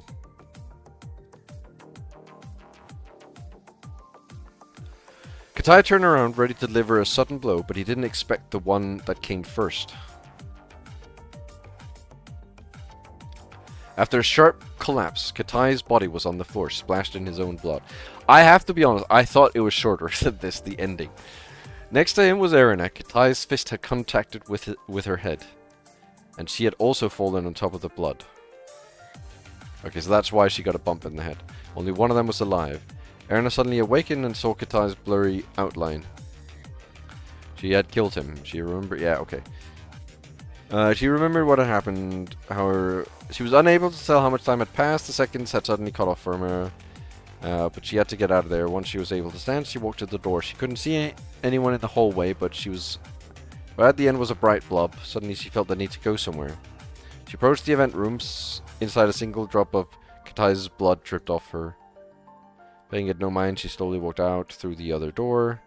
She walked in a straight line, then beyond the door she saw a body beneath the curtain. She had avenged her. Naomi, that's the other Shiroya. Naomi could at least rest in peace. Someone closed the door behind her, but she didn't hear it. Only 2 other people did, and they mistook it as their own action. I think I can imagine what happened. We then found Erina's body, but she was still alive. After we were there in the event room, for a while, the other Shiroya woke me up. Why the hell was she there? And why did we not find her before? Did she avoid the searches with the Sekimeiya, knowing all of them were coming? She really must have been the Shiroya who disappeared with Naomi. We couldn't find her, but suddenly Sai attacked us. I don't get it either. Why did he want to kill us, and where did he get that knife from? I thought you'd overstepped, but it seems I was the one who had. What the fuck does that even mean? Before that point, he seemed to slow down. When it became clear that I didn't know why he had been chasing us, he snapped out of it suddenly, though.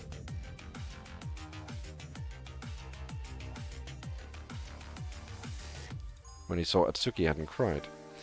Pensively, Sai glanced around the room, suddenly invisibly stuck. His whole body went one step backwards. Sai saw the security camera behind Atsuki. Earlier, Sai had experienced his first wall switch, and Atsuki A was who he thought he had been chasing. He realized Atsuki B didn't seem to know what had occurred, and that he hadn't been crying, but it was the camera's green light that stopped him, as it was otherwise would have been possible for that Atsuki to be the future version of the one who'd punched him. In World A, Sai would have noticed the green lights were gone. The cameras hadn't been recording. When he unknowingly returned to World B, it's the same thing again. You were right, but also you weren't right. I'm sorry. You said the right thing, it just wasn't the right thing that we wanted you to say, basically, okay? I honestly might start skipping just to get to the end. I didn't want another stream of this. I honestly just wanted this to end. However, when he saw the green light again, he understood that he'd been recorded chasing behind Atsuki and Shiroi with a knife. If he killed them, he would be the culprit. Sai didn't believe that footage would see the light of day, but he couldn't risk his own life. As a result, he abandoned all intentions to use the knife as soon as the green light entered his eyes. Sai began to think about what he'd experienced. The Sekimeiya had disappeared from room B6, where Atsuki and Shiroi had found one. They hadn't known yet that two existed. They thought the Sekimeiya had teleported to a drawer, meaning they might have missed that the future Sekimeiya was still in that room. Atsuki looked through every room in hallway B and didn't find it after Sai had evaded detection there. Holy shit. Welcome, JFK. He thought he could simply go 20 minutes back and obtain it before Atsuki's inspection, like he'd planned before dashing out of the event room. But what had he experienced? Where was Atsuki, who'd been crying in the attic? Sai had seen a dead body in the lobby near the pool of blood, Shiroya's. Why was it not there anymore? Why had the pool of blood diminished? He didn't know, but he'd seen Shiroya dead. Her fate had to be her death, but Sai couldn't explain the body's disappearance yet. She would end up dead. Someone would kill Shiroya. Sai just had to work out the structure of the events. He ran away and managed to hide in hallway B. I'm not sure what he did, but he unlocked the cabinet. We spoke to him. We're pretty confident. And that was when Shiroya. I also had. I'm just gonna. I've had enough. Why did I find his key in the cleaning room? Why did we find it before that point? It should have been noticed plenty of times when people were looking for the Sekimeiya. Maybe you realized that Akiro always went out of his way to look at that room before the cart disappeared. I didn't. In the staff room. Okay, no, that doesn't make any sense. Forgot about this too. Alright, what is this question? Alright, we have to read now, unfortunately. She handed it to me and I snatched it away, gripping it tightly. My hand started trembling as soon as I glanced. Okay, so this is the note. Erina found the note I threw away. When I took it, I immediately put it in my pocket so that the others wouldn't see it. That's why I appeared with it in the event room 40 minutes earlier. However, this is illogical. Where is its origin? I appeared with it and then threw it. Perhaps this will help? Let me check.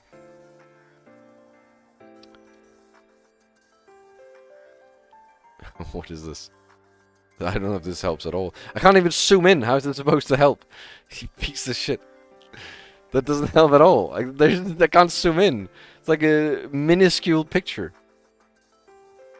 World's smallest picture.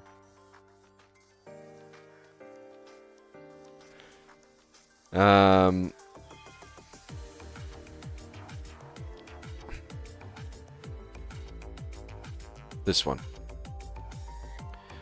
I assumed Aaron had found blah blah blah, but I said I found this just now, and Aaron had blah blah blah blah blah. Did I really write it in another world? Blah blah blah blah blah. Mia's existence. Who traveled? When Erina and Sai was the only one who traveled through time to the future. Atsuki had hidden the past, so Sai went to the future. Yep. Blah blah blah blah. Her words came back to me. She had told me that she traveled to November 30th. Wait, what the hell? There's a major contradiction with that.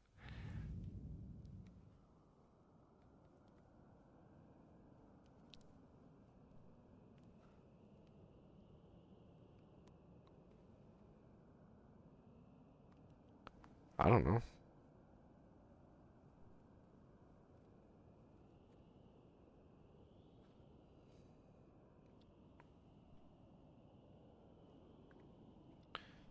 Yes, let's go with that one. She said she appeared below the gem shop, but that can't be. She wouldn't have appeared there if she'd gone from December 15th to November 30th. The location was exactly where she was on November 30th.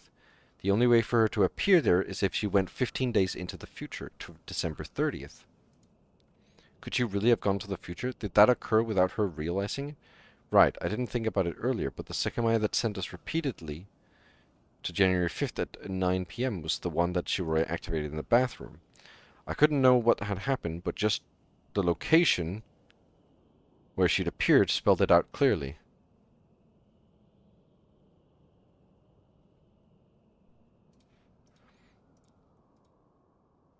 Wait, this is why...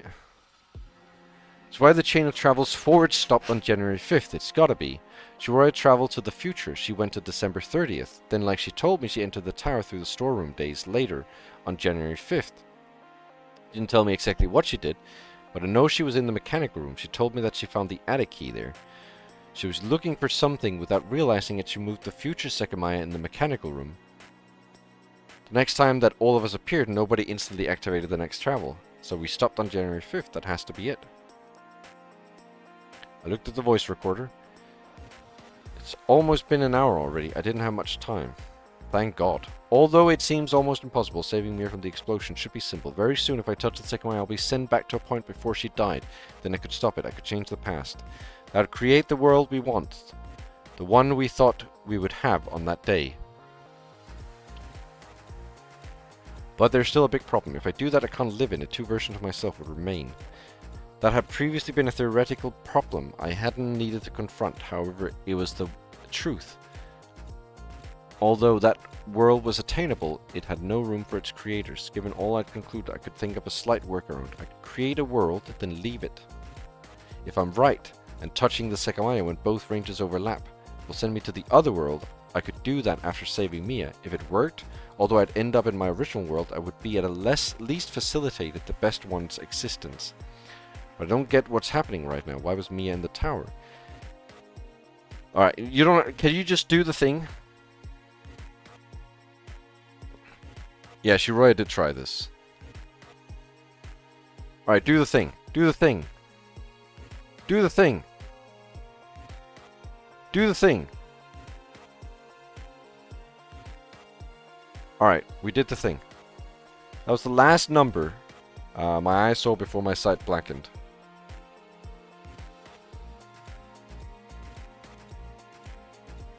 Where touching the Sekimeiya brought back darkness, however, I immediately discerned where I was, the place I thought I'd appear.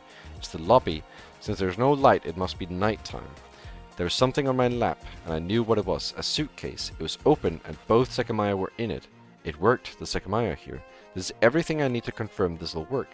I'll go back to my world, and on January 5th, I'll be able to get both Sekimeiya. I could feel that my clothing hadn't changed. When I looked around me, I saw that the sight I'd been longing for, the sky. As my vision adjusted, the multitude of stars above me took shape. The shutter, the barrier outside, was gone. I stood up speechless, haltingly walked over to the door. I could see the snow on the ground, illuminated by a handful of streetlights. It was right there, behind a screen of glass. I placed my hand on the handle and gently pushed. The door didn't open. As I'd expected, it was locked. I couldn't go to the storeroom because the hallway cameras would record me. I put my hand in my pocket, hoping I would feel cold metal. Yes, it's here. There's a key ring with a dog-shaped keychain, the one I'd found on the coat of a staff member, which I could obtain on January 5th. Since it had been the clothes of that staff member had worn when entering the tower, it's possible one of the keys unlocked the door, appearing with it guaranteed one that would. There were 4 keys and one bigger than the others. Once I found the keyhole below the handle, I inserted it. When I turned, my shoulders dropped. Unable to believe the truth, I set foot outside the place. And when the door opened, I did so without thinking. I was no longer in the building. There was snow around me, and I was holding the Sekimeiya. Most importantly, I had a plan I could enact successfully. A lone key in my pocket, isolated from the set, the rusty key I'd obtained in the security room. And in my other pocket, I found money. I could only stand there, feeling the cold air hit my face. I couldn't believe I'd really been able to walk out. I'd gotten far too used to being stopped. A faint buzz hummed around me. Fading into the night, I took a step forward and was assaulted by tiredness. So this is how I'll be on January 5th. I feel exhausted. And I had to go somewhere. The cold was rapidly getting to me, and the full night was still ahead. Where do I go? There's a motel at the center of town, but I'm not sure it'll be open. I kept a replica of my keys outside my house so I could silently sneak into my parents' room and stay there without alerting my own self. It wasn't something I wanted to do if I could help it. I suppose I'll have to see. I turned around and saw a large shadow covering the stars. It was the tower, looking even bigger than I recalled. With the same key I used to leave, I locked the front door. Once I'd taken a few steps, all light was gone. Fortunately, I could navigate the streets without a problem. Alright, yep. Eagle Motel. He's going to a motel. He's spending the night. He's got money. It's 22:54 on November 24th. The money, I have to duplicate it. I paid for a single night, so I had to duplicate that amount and then the entire sum I got out of the bed. I approached the suitcase. They've been outside for so long, I'm sure. Is he just duplicating money now? What's going on? Why is this story is just turning like completely mental now? Now he's just over here duplicating money. What is going on? I should be able to touch one without the range reaching... he's duplicating money now. My vision went dark, but I could hear something. I wasn't alone. What is this? My bedroom, not the motel's, but the one in my house. When I glanced at the source of the sound, I saw my own body sleeping in my bed. What? Why am I here? I slowly stepped back, unable to take my eyes off myself. It was November. That self of mine hadn't yet reunited with Shiroya and Mia. By the time I reached the door, I started to understand what had happened. My clothes changed. I went to the future. I think I traveled farther than I expected. Maybe the Sekimeiya were gathering energy inside the suitcase, even though the outside was so chilly. I must have traveled more than 15 minutes through time, so the replicated location was from a time before I appeared in the lobby, when I was about to sleep in my old world. Trying to prevent myself from being noticed, I approached the front door. It seemed I had replicated my body on November 24th. He's back in the Sekimeiya was still in the bed. There's no doubt it was the future one, as the clock showed. I didn't change worlds, so the range of the other Sekimeiya didn't reach me. I hope nobody else traveled with me. I hope nobody else traveled with me. Can you imagine just like... Can you just like imagine hoping that nobody travels with you? Like you just like... You just like have the Sekimeiya. You're just like traveling through time. You're just like, yeah, I hope I didn't just fuck someone's life over. He didn't duplicate the money. There's a refrigerator. He's now gonna try it again, probably, maybe. It's now November 25th. He slept a little. Mia's alive.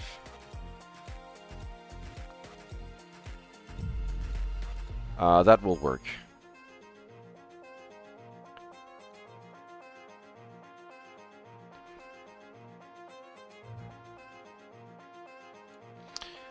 Chuku was still in the room. Stared at the ceiling all night.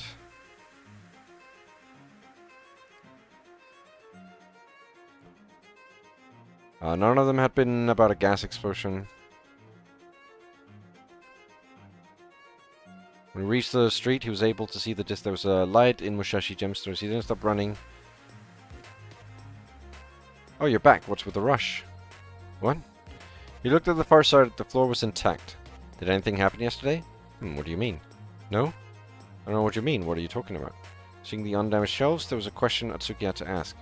What about the Sekimeiya? The Seke... How do you know about that name? I was planning to use it in the future.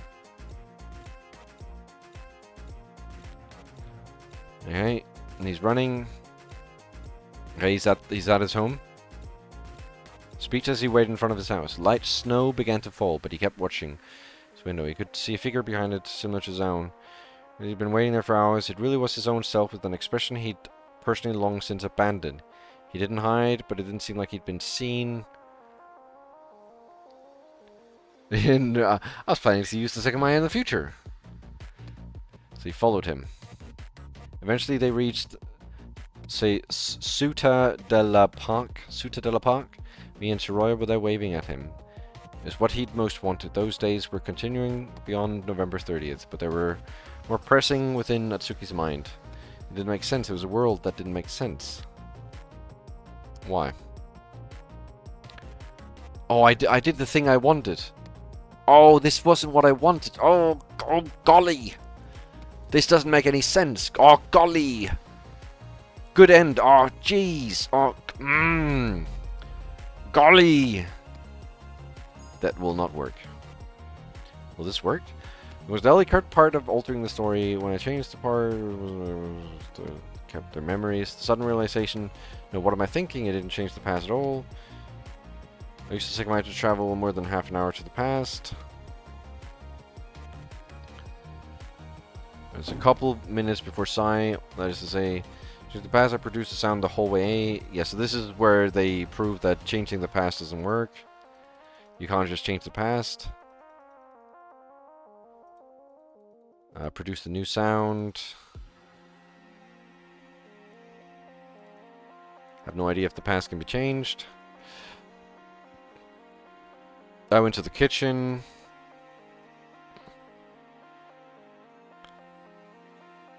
The salt shaker. Huh? Appeared in the bathroom. Salt shaker was on the floor. No salt in it.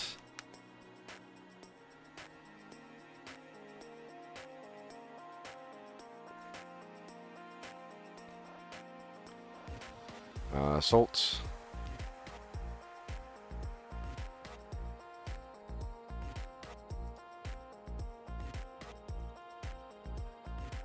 I don't know what's going on right now. Well, because I'm skipping through it, but I actually had to go eat something. When I got back, I sat on the bed, unable to clear my mind. I got up. After clearing, saving me, I saw her in the tower. That was a wild card. I had her existence.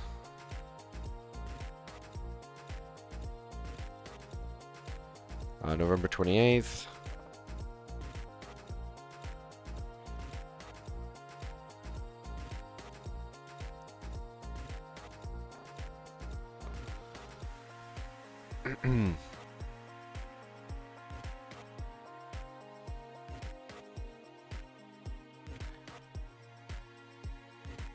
November 27th. Single Sekimeiya.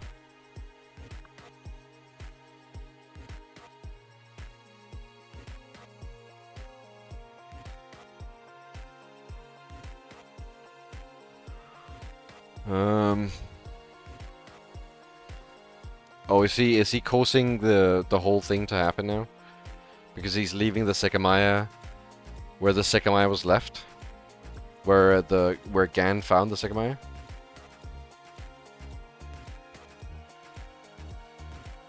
Stepped back out, looked at the clock. After that, I tested how far I travel. I kept the Sekimeiya in a suitcase for 2 minutes. Appeared in the cabin. I have to keep it in the suitcase for about 40 minutes if I want to make it to yesterday morning. Sekimeiya was on the grass next to the suitcase and the clock. I put it inside.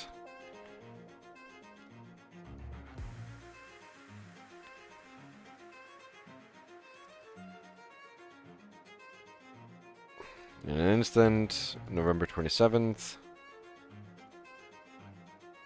Sun was beginning to rise. Took the Sekimeiya out.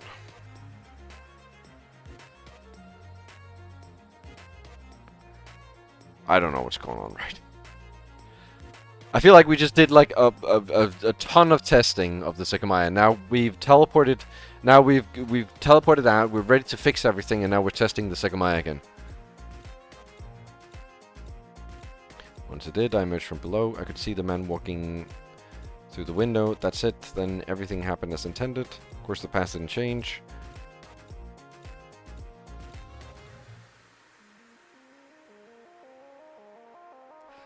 Check every timeline for which one makes the best ramen. Every timeline that has Shiroya in it. My wife.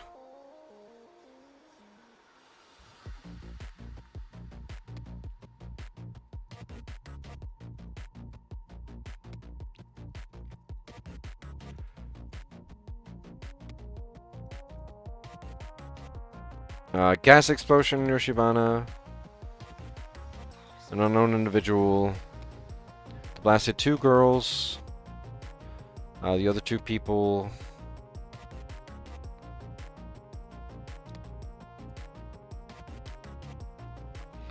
Just before they found her Joel. Oh, Jesus Christ.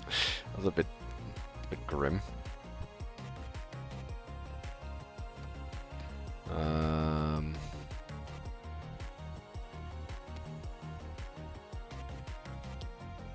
Next time I stepped out of the motel was December 9th, a Friday, late in the evening. There's a place I wanted to go. Xiutao was before me.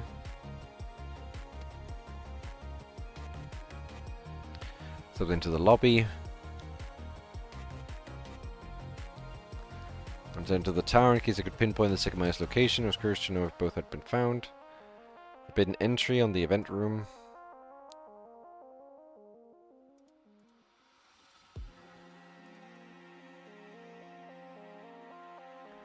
I have no idea what it is. He's just checking out the gems.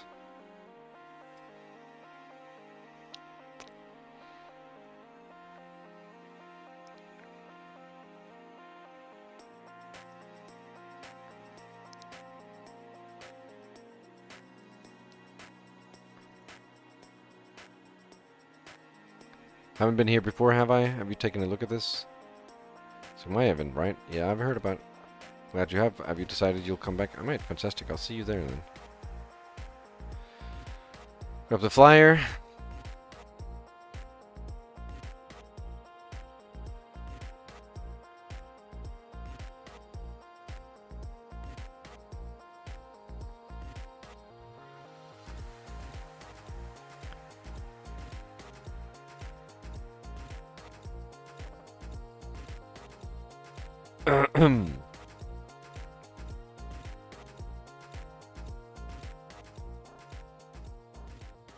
This is the true experience of a visual novel. I honestly just want the ending now. I honestly just want it to end now. What? USB drive? Oh, oh shit. Oh shit. Oh no.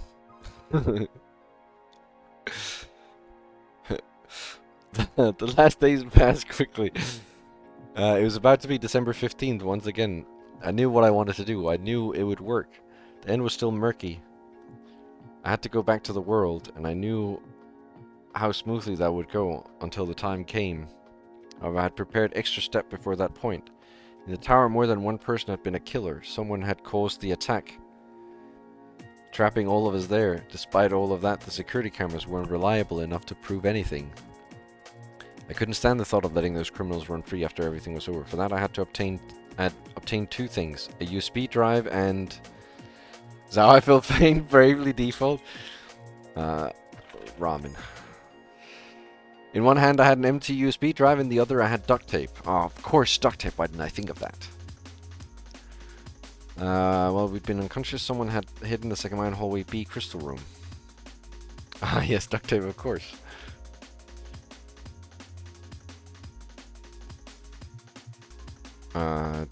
The rusty key. Lock the door. Duct tape. Casually walk hallway C. Lobby. Security room. She's wearing tanzanite pendant. All once had happened, I finally confirmed the truth. Did the smoke come from Akira? Then I opened the door slowly. The smoke was there, but I was very close to the lobby. Is someone here? Is it Katai? Alarm, it's even louder than I remember.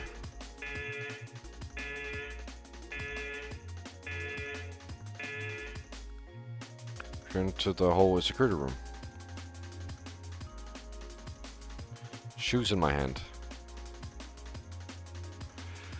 What are you planning to do? Akira. Katai.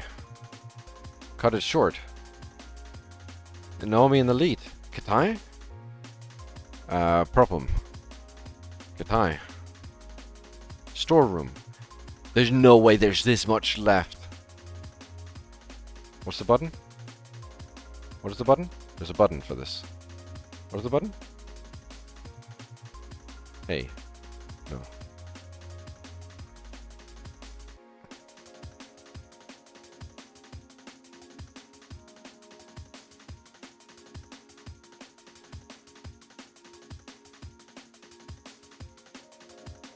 You have the setting not to skip unread text?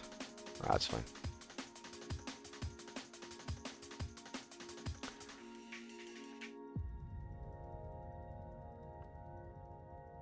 Yeah. Yeah. Alright.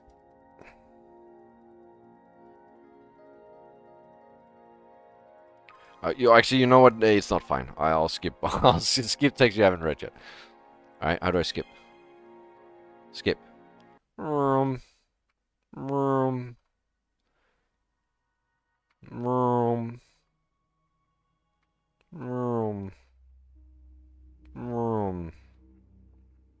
Room. Room. There's so much left! What is this? What am I being asked here? Katai said Shiroi's name.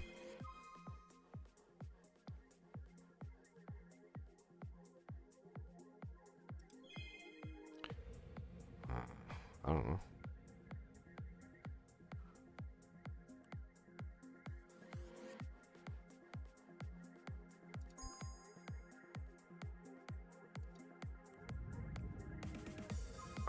When Katai was confronted, she showed them a set of keys belonging to Naomi. How that was. This one. This one. Who killed Suripo? Suripo died? Acro.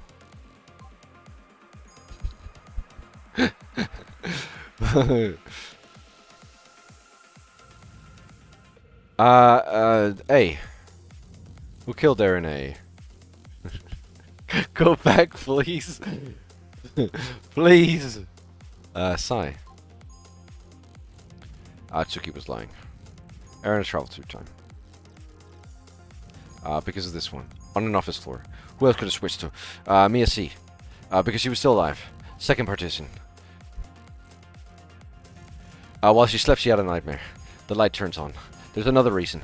She went to this one. And then this one. And then this one. Why is there so many questions?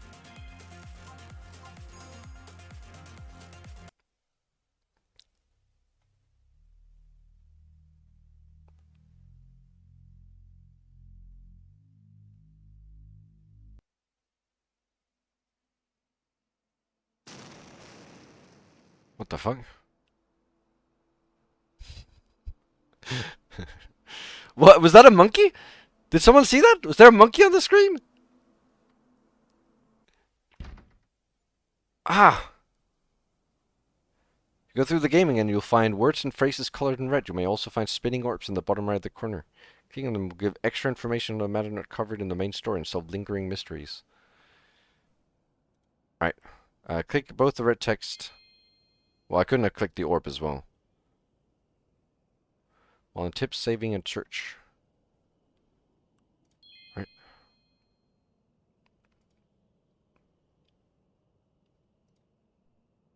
Alright. Perfect. Trevance. Alright. The chart has been unlocked. Alright, let's look at the chart. The gallery. I'm excited for the gallery and the stat screen.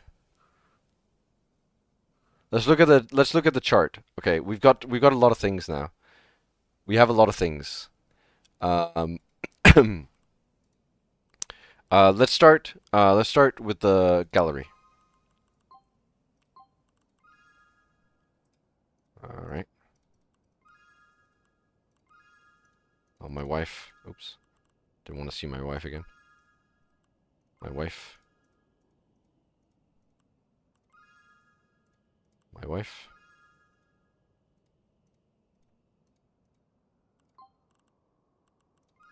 No! My wife!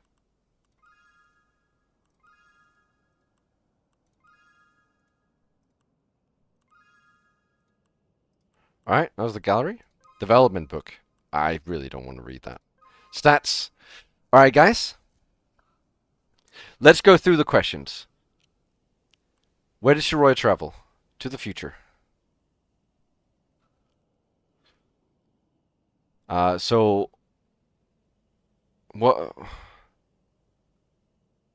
What's the question mark? Or what's the... What?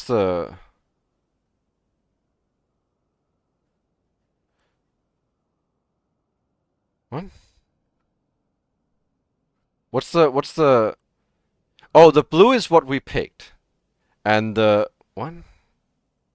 The blue is what we picked, and the check mark is correct. Okay. So we picked to the future, which was correct. We picked Mia, which was incorrect. We picked bedrooms, which was incorrect. We got the right date.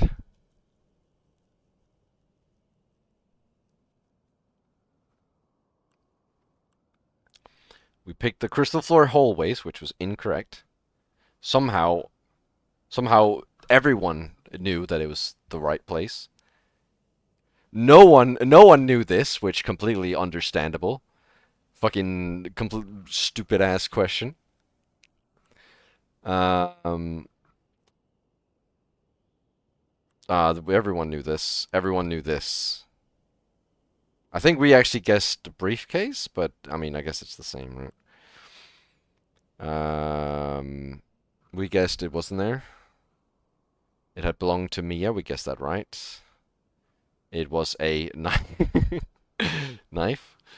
Because of its color, we guessed knife again, and it was Sekimeiya.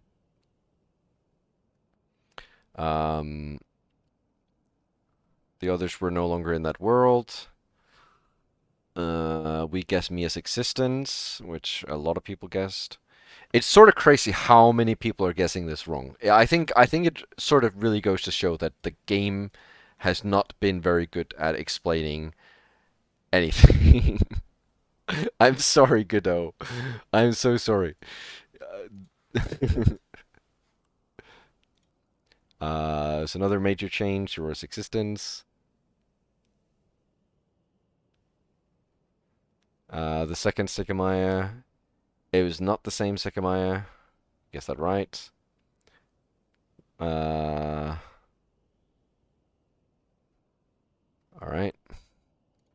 2. The Naomi.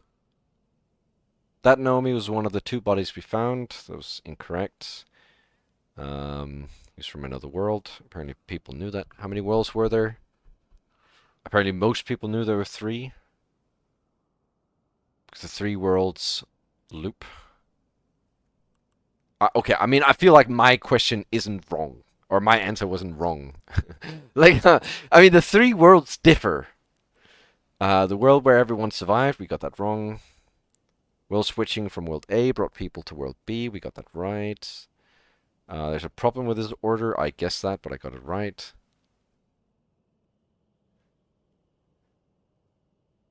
You see how it's 4 letters, right? Differ is 6? Shut the fuck up. Major difference in world A.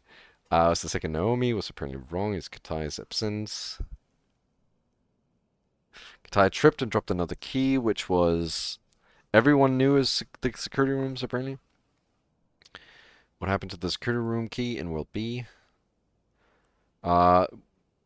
These are both correct, I think. Handles removal. A lot of people got this wrong.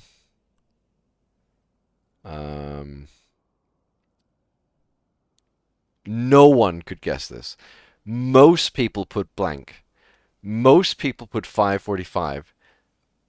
Almost no one put 415. Comparatively.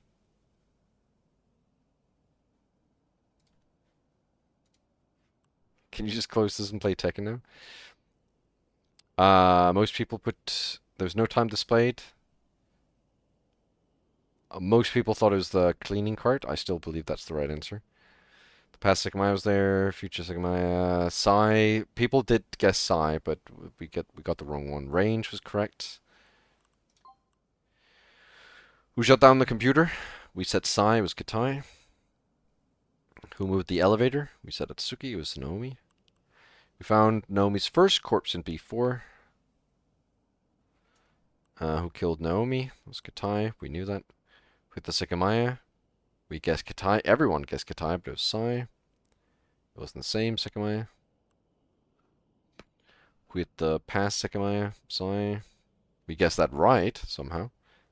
Even though everyone thought it was Katai. We got this one right. We got this one right. This one right. Not this one, not this one. We travel to the future. Katai was in another world. Ayla suffered an accidental death. Not the future. Sekimeiya. Only used to avoid one. We travel to the future more than once. Mechanical room. We got that one right together. Due to a bet sheet, we somehow got that right. Most people somehow got that right. What was the 50-50? Oh, this one? Yeah.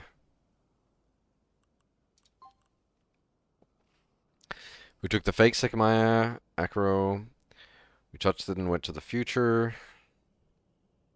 Who did they hear in the hallway? It was apparently Erina. Answer to unlock. I thought I answered all the questions. Did I somehow skip some? Is it because I answered a question wrong, then I couldn't answer more questions? Who killed Katai B? Erina. I thought it was Sai. When he saw Atsuki hadn't cried, everyone guessed that, but apparently it was the security cameras. That was a really stupid question. It's a really stupid question. What's the origin of the note Atsuki read? I think this is where I started skipping. And I can see more people probably did. Everyone, or there's a fair amount of people that actually guessed duct tape. What contradicts her supposed travel to November 30th? Katai said Shiroya's name because of Shiroya's ticket. That was right. This one was wrong. The elevator didn't come. We guessed that right, even though that was where I guessed. Wait, I guessed this one right? Hell yeah. Acro C? A USB drive. A USB drive and a hard disk. Yes. We got this one right somehow. This one was wrong. Mia killed Erina A. Alright, 5. We guessed all these random. How did Erinna's killer appear on the stairs? Erinna travel through time. The numbers slowly diminishing. People guessing less and less. Would you ever replay? Oh, sorry. I'm sorry. Did you try to solve the mysteries? Yes. How much did you know before playing? Nothing.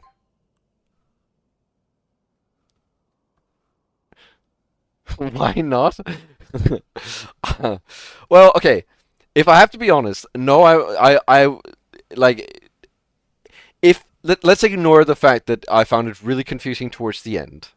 No, I would not replay it, even if I like love the game, because I feel like there's a point where a game like this, if you go back and play it, you lose out on so much like first time experience. Like a large part of games like this is the first time experience. It would have to be like 40 years into the future. I'd forgotten everything. But also no, I don't think I liked. This is one of your first plot focused VNs. No. Did you notice references to other works? No. How'd you find out about this game? Game store. How do you pronounce Isla? As if that's a fucking question. I will answer how I pronounced it originally. So that's Isla, right? I pronounced it like this, not like this. Isla, Isla, Isla, like this. I pronounced it like this. Isla.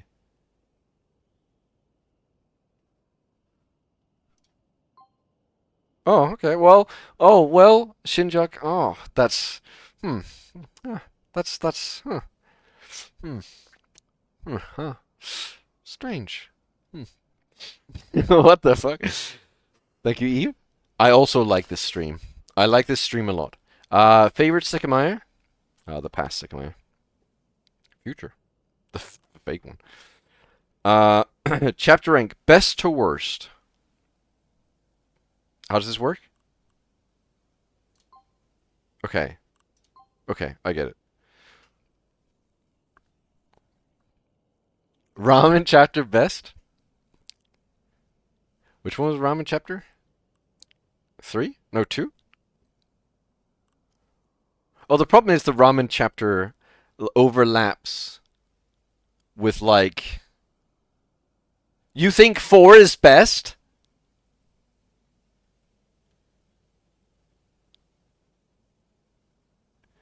You're fucking mental. 3 is ramen? I think... I really like 1. I really like 1. I really like 3. Outside of the ramen ramen part. Outside of the ramen part, it was really good. Um, uh, the thing is, these four are very close. These 4 are very close. And then this one, I wouldn't give this a 5. I wouldn't give chapter 5 a 5. I would give chapter 5 like a 14.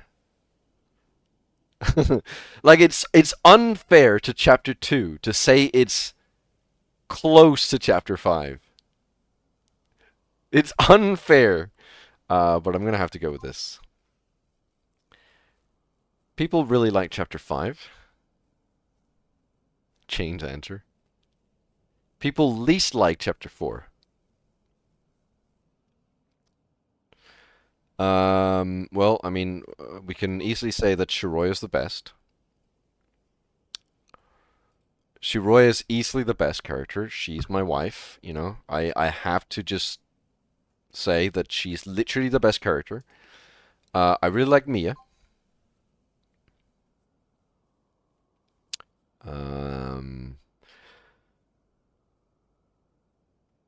I understand your biases. So I liked Shiroya because she's my wife. I liked Mia, um, because from a story standpoint, she made the story interesting that her existence was there. That her existence, that she existed, made her interesting. I think Sai was really good. Sai was really good because they pushed Sai as a character that's evil. They pushed him as like a really evil kind of character, but in the end, he actually seemed like he wasn't as evil as people might have thought, and I really like that. Um, I like Akiro. Um, Akiro had me not thinking he was the villain, like he was part of Sin. They successfully managed to. I would not, minus the ending of well, minus near the end of it. I would not have believed that Akiro was Sin. I would have believed Sai was Sin, or maybe Naomi, or maybe Katai, but not Akiro. um,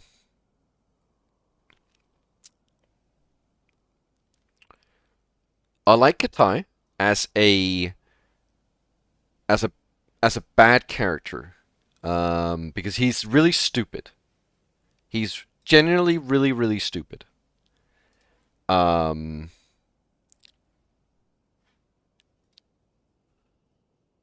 but he makes the story go forward, and he acts as like a scapegoat that you can constantly throw your um, laughs at, and also he turned out to actually be incredibly smart in the end when he'd like planned out that whole stealing the Sekimeiya thing, which I didn't think he would have.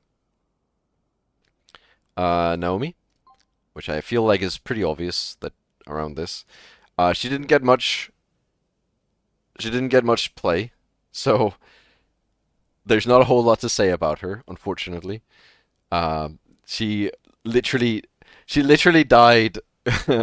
Like in the first story, she died basically right away, so we didn't get much like story about her. And then in the other story, she was also just basically dead. And then she just like in one of the stories, she just popped in and was like, "You murderer." Um, Atsuki. Atsuki's the main character, but he quite honestly is sort of an annoying main character. He quite honestly is sort of an annoying main character. Um, he he sort of like in the beginning he was just like sort of there. Like I guess he talked, but he's just like sort of there. Like he was always following Shiroya, and like um things were just happening, and he was just like, oh, I guess they happened. Um, I don't know. I don't really like him as a main character. And then Isla, and then Erina. Isla, I don't think. Yeah, I did, but we skipped that at the end, so I feel like I can't really rate it that well. Its ending, right? Um,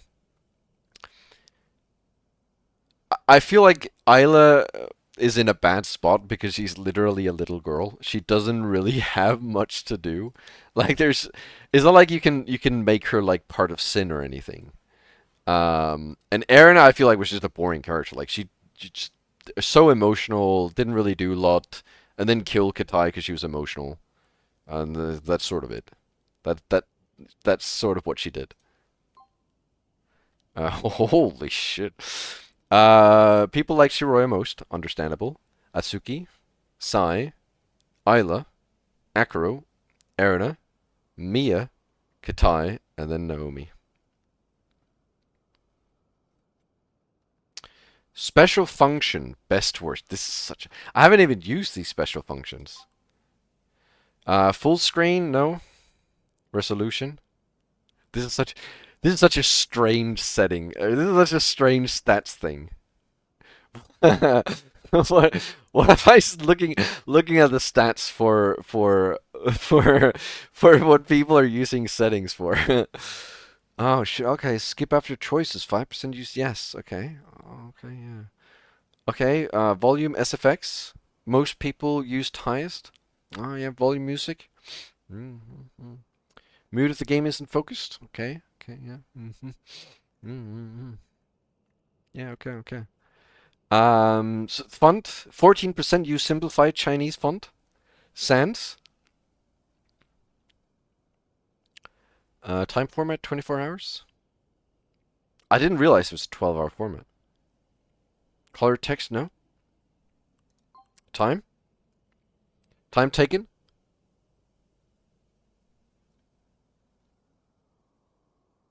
What?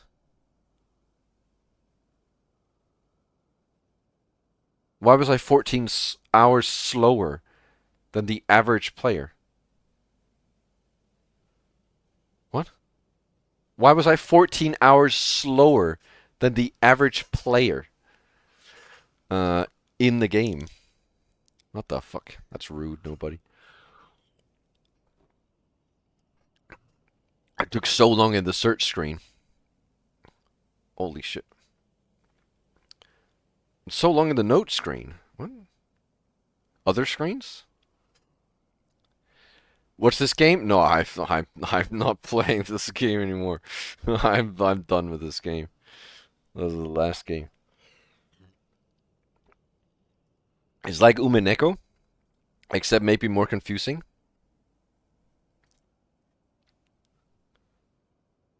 Okay, how long did I take in chapter? Why did I take so long in chapter 1? 10 hours longer than the average player? 2 hours longer in chapter 2? 5 hours longer in chapter 3? An hour longer? How was I faster in chapter 5 when I skipped everything? I was just slightly under 50% in chapter 5 where I skipped everything. People must have skipped this whole thing. Alright, what's other? Country? Lots of Russians. Questions answered correctly?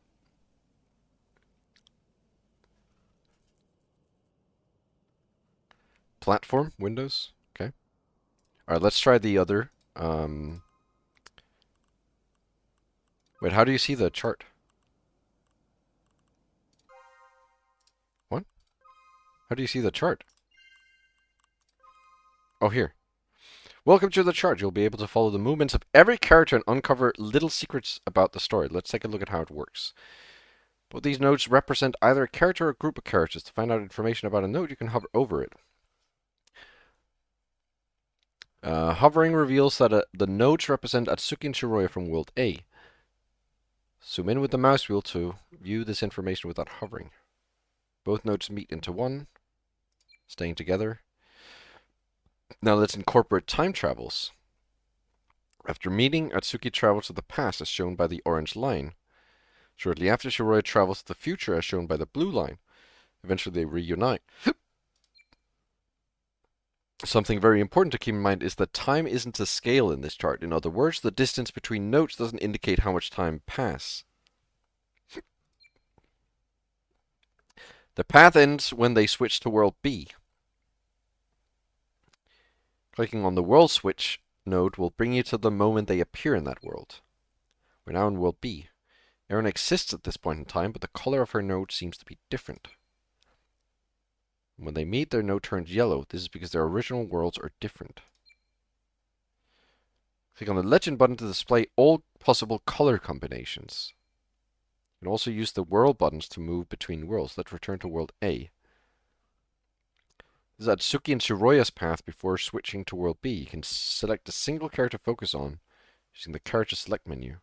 So he has been selected, only the path involving him are highlighted. If your node has an asterisk, it contains a perspective shown in the game. Click on it to jump to that point in the story. I think, unironically, if they had given this chart at the same time that they started explaining everything about the game, I think that would make a lot more sense. Okay, this is so confusing. Never mind, I take it back. What the hell? Where am I? What? So Katai goes alone. What the hell? Yeah, never mind. Why is it so laggy? It's like my CPU is like pumping when I move this. That's crazy. Why Shiroya died here? Why'd she die?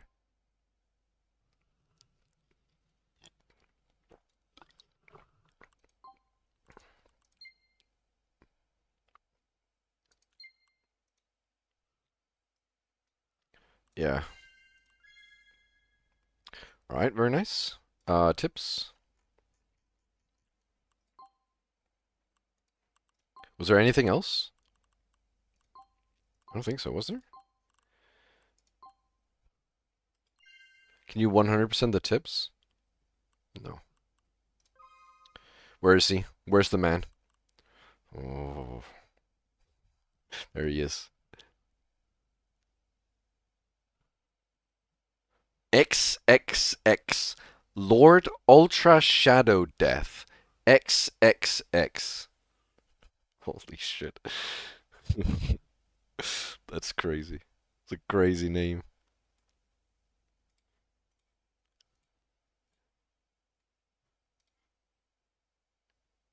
Can you tell Godot about that the typo? The the extra he, like in the middle of the sentence, is that the typo you mean?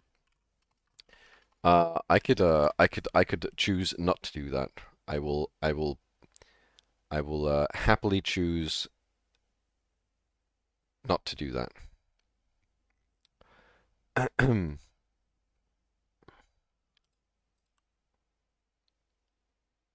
All right. That's Sekimeiya.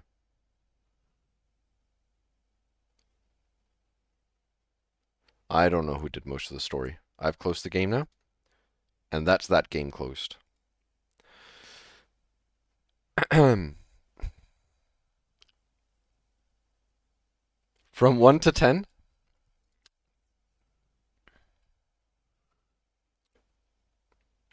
Why so jolly?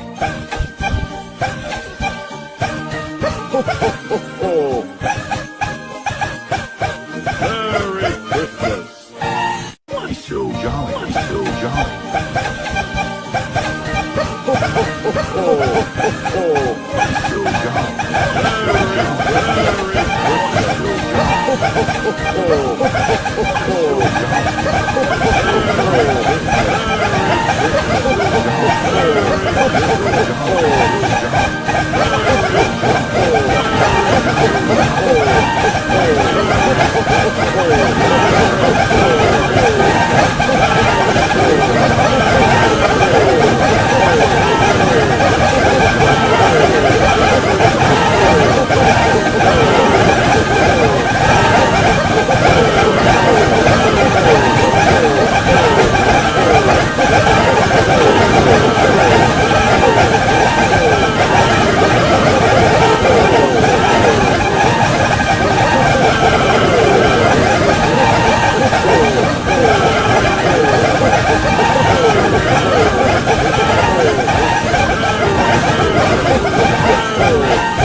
Just hearing the like Merry Christmas over and over in the background. It was a mess. Um, I think the game wasn't too bad in the beginning. I actually thoroughly enjoyed the game in the beginning. Um, Thank you, Shin. I thoroughly enjoyed the game in the beginning. Um, I thought the premise was really cool.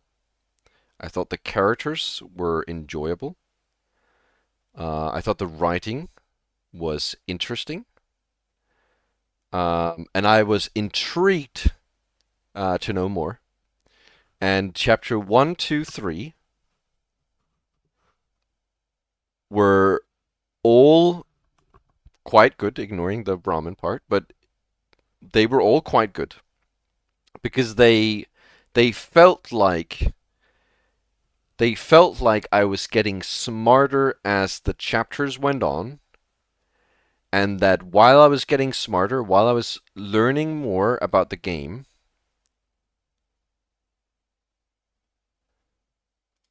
um, it felt like it was actually having an impact on my experience of the game, if that makes sense, right? It felt like as I was playing it and as I was learning more, I felt like more things were making sense and it was becoming a more interesting game. But I feel like around chapter 4 it started going downhill because it felt like um it was a lot of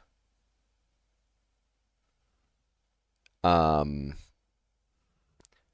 questions about something that I wasn't sure how I should have known personally, and I guess maybe I should have because a lot of the other people had guessed that right. So maybe I just don't write enough notes, maybe I just didn't pay enough attention, maybe it's because we had such a big gap between when we played.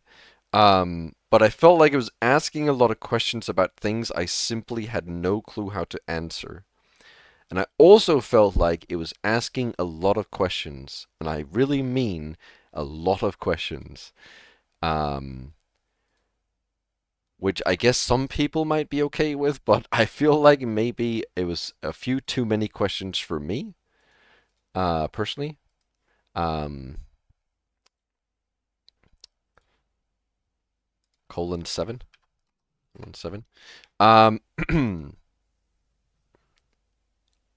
I think I don't think it was as good as Raging Loop. Far from it. Raging Loop was a bit slow near the end. Um,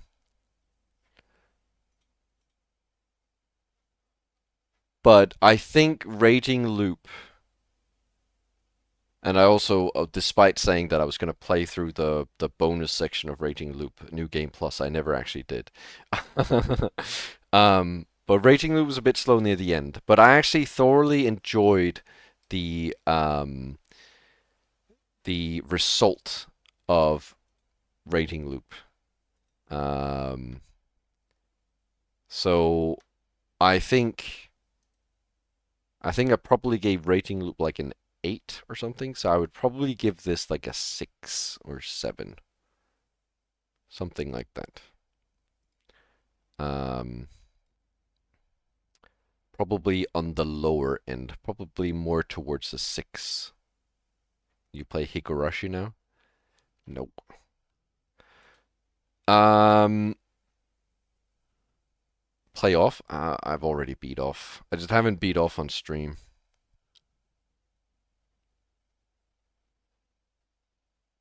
But I've already beat off. Um, I think what I'm gonna play next is there's this yokai game I wanted to play. Uh, what's it called? Something T. I wanted to play Spirit Tea, where you basically you have a bathhouse and yokai uh, come hang out in it, and you have to build your bathhouse for yokai. No, I not like the roguelike one. It's this one. I'll post it. You have like a bathhouse, and then you have yokai coming in. It sounds unsafe for Twitch. I don't think it is. That would highly surprise me. Can't play those games on stream. And then I also would like to play, and people are gonna probably not like this too much because it's another visual novel. Um, visual novel. What's it called? Where is it? I want to play Magical Girl Witch Trials, which is basically, oh, English language not supported. Okay, we're not playing that yet. We're waiting for that to get translated.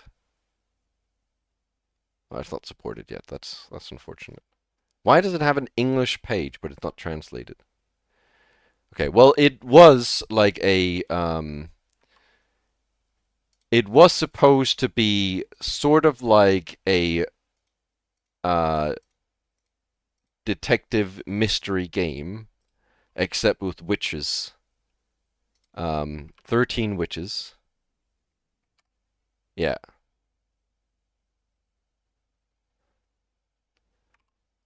So basically you have 13 witches in a room, and I guess someone has committed... Oh, no, you have 13 girls in a room, and one of them is a witch, and you have to figure out who the witch is. Is the premise. And apparently got really, really, really, really amazing reviews. It has 97% over 4,755 reviews. Overwhelmingly positive. But it's only in Japanese so far, unfortunately. I don't know why it says that. I don't know. But I do have a few. Is there a mod for it? Magical Girl, which I mean, English patch. Well, there's a machine translated version. There's a machine translated version. I mean, I guess we could do that. I guess we could do the machine translated version. Yeah, but there's a machine translated version, but the problem the problem is if you're okay with machine translation, because machine translation will be a bit Maho Shoujo no what was it called? Majo Saiban?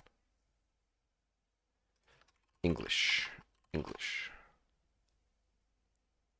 Is an excellent, what does it say? Excellent death game visual novel that any Danganronpa should love. I did not put fan.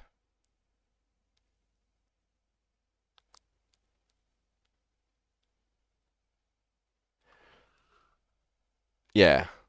I mean, there is an English machine translation, but the problem with machine translation is... Oh, wait, is this based off of... I think I read this manga. Apparently it's based off of a manga that I read. I didn't even realize.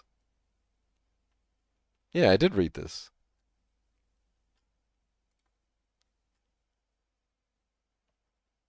Okay, well, apparently the problem with machine translation is that it will generally not be as good. And it's not like I'm fixing for games. Like I'm sat here, and if I can't play Witch Girl Trials, I have no other games to play. I've got plenty of games. That was just I've just seen it for a long time. I really like the idea. I really like the premise. I really wanted to play it, and I knew it wasn't in English originally. But I saw that the name changed from Japanese to English on Steam, and I thought that indicated that it had gotten a translation, but apparently not. Um, but I have plenty of other visual novels as well. I'm a bit strict regarding visual novels because if you get down to visual novels that have generally, I wouldn't say bad reviews, but generally not that amazing reviews, you have to pick something that doesn't try really hard to be something confusing, um, or else you get a mixture of a bad visual novel that's really confusing, and that's really bad. Um, but I do have several other visual novels we might play. But I don't know. Could play Fate. Well, I've already played Fate like a long time ago. I end up playing something that's maybe not the bigger name visual novels. Hold on. Let's put this on. Let's have some background music.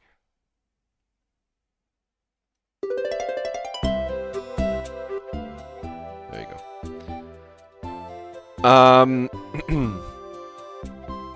I do have another one which is sort of similar to Rating Loop, I think, except it's way more cute. And basically, if if I if I understand it correctly, you are a landlord. You are a landlord of an apartment, and a bunch of people move in,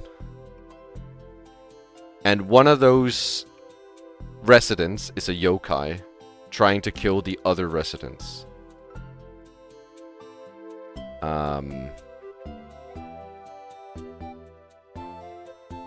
Uh,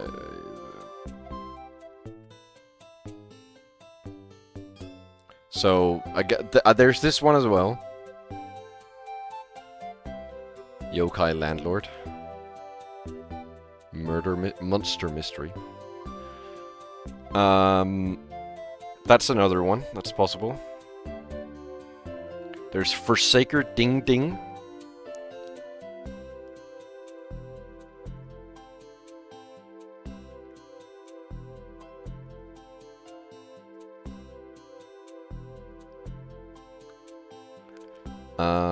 That's also a possibility.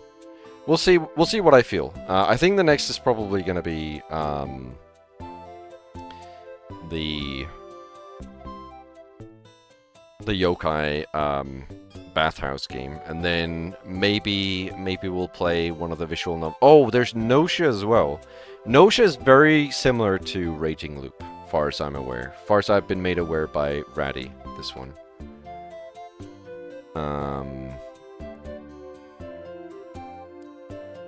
That should be very similar to, you know, death games.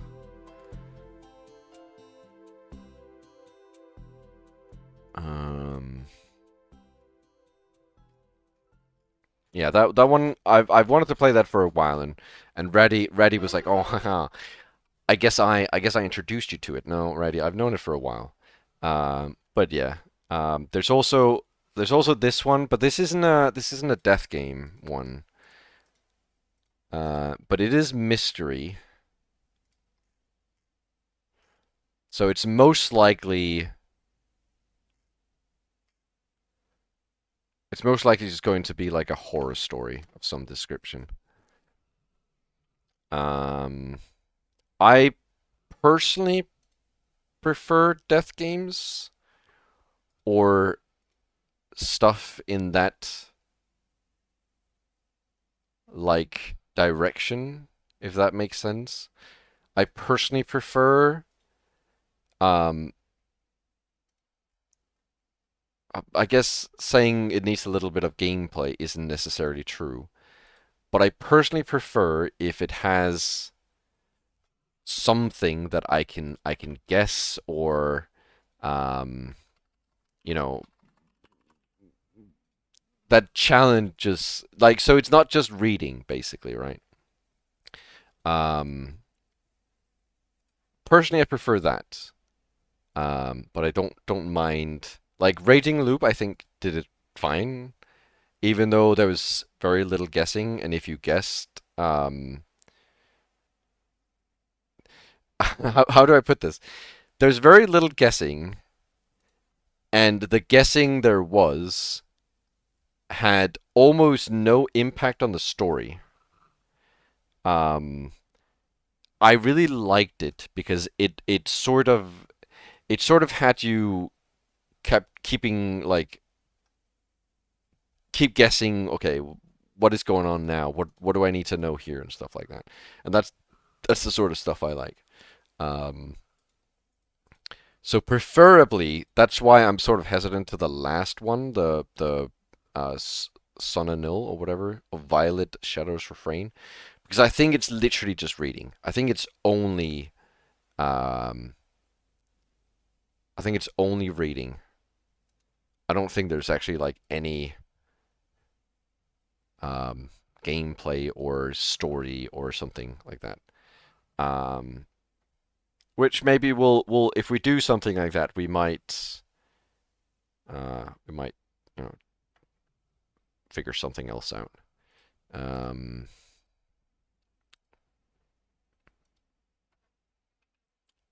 can't be doing that again. I would really like to play Magical Girl Witch Trials, but I don't know if I want to do machine translation, to be brutally honest. Um, I think those are like the visual novels I've got sort of at the ready that I've thought about playing. Oh, there's loopers as well. What is this? I think this is actually also something in that description. Um, the day resets and things start playing out exactly as yesterday. Yes, this is someone who um, has to go through a day over and over again. Kinetic novel. It's not a novel, not an anime, not a game. Kinetic novel. I don't know what that implies. It doesn't explain what it is. It just says, what is a kinetic novel? And then it doesn't explain. Thank you. All right. Well, that's a kinetic novel, but that's probably it's going to be one of those probably, and we'll find out what else we are going to be doing. I think me personally, I think therefore I am. Me personally, I think that's like a good setup. And I think that about sums up today's stream. Um,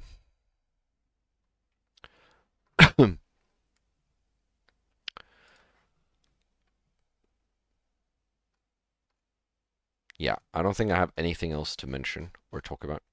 I'm glad that we finally finished Sekimeiya, which means we can now play a different game. All right, let's find someone to raid. Get Tekken on. No Tekken. No Tekken. No Tekken. Um, someone just came online. Oh, okay. Well, then I know who we're raiding. Well, someone just came online, so that's perfect. And I have not raided him in 3 months. So we're raiding Nanodan. I sat through that for no Tekken. Shut up. We're raiding Nanodan. He's a green fella. He's playing I don't know. My thing won't tell me. Nanodan. He's playing. Let me check. I'm gonna go check what he's playing. It says he's gonna be playing Easy Delivery Co., which is the delivery game where you drive a car. and then you drive off cliffs and stuff. Um, we're gonna go visit him. He's a green guy. He's on his starting soon screen. He literally started 5 minutes ago, so we're literally gonna dump right into when he starts. Probably he's gonna be on his starting soon screen a little longer after we arrive, but that's fine.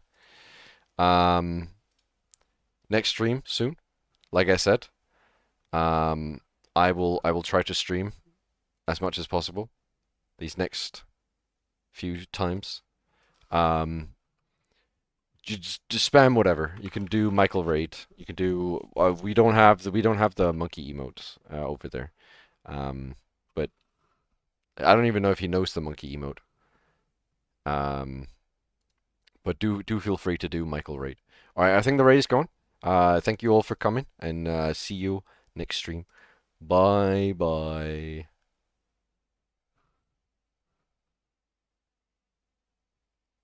Is the raid gone? I don't know. Has it gone?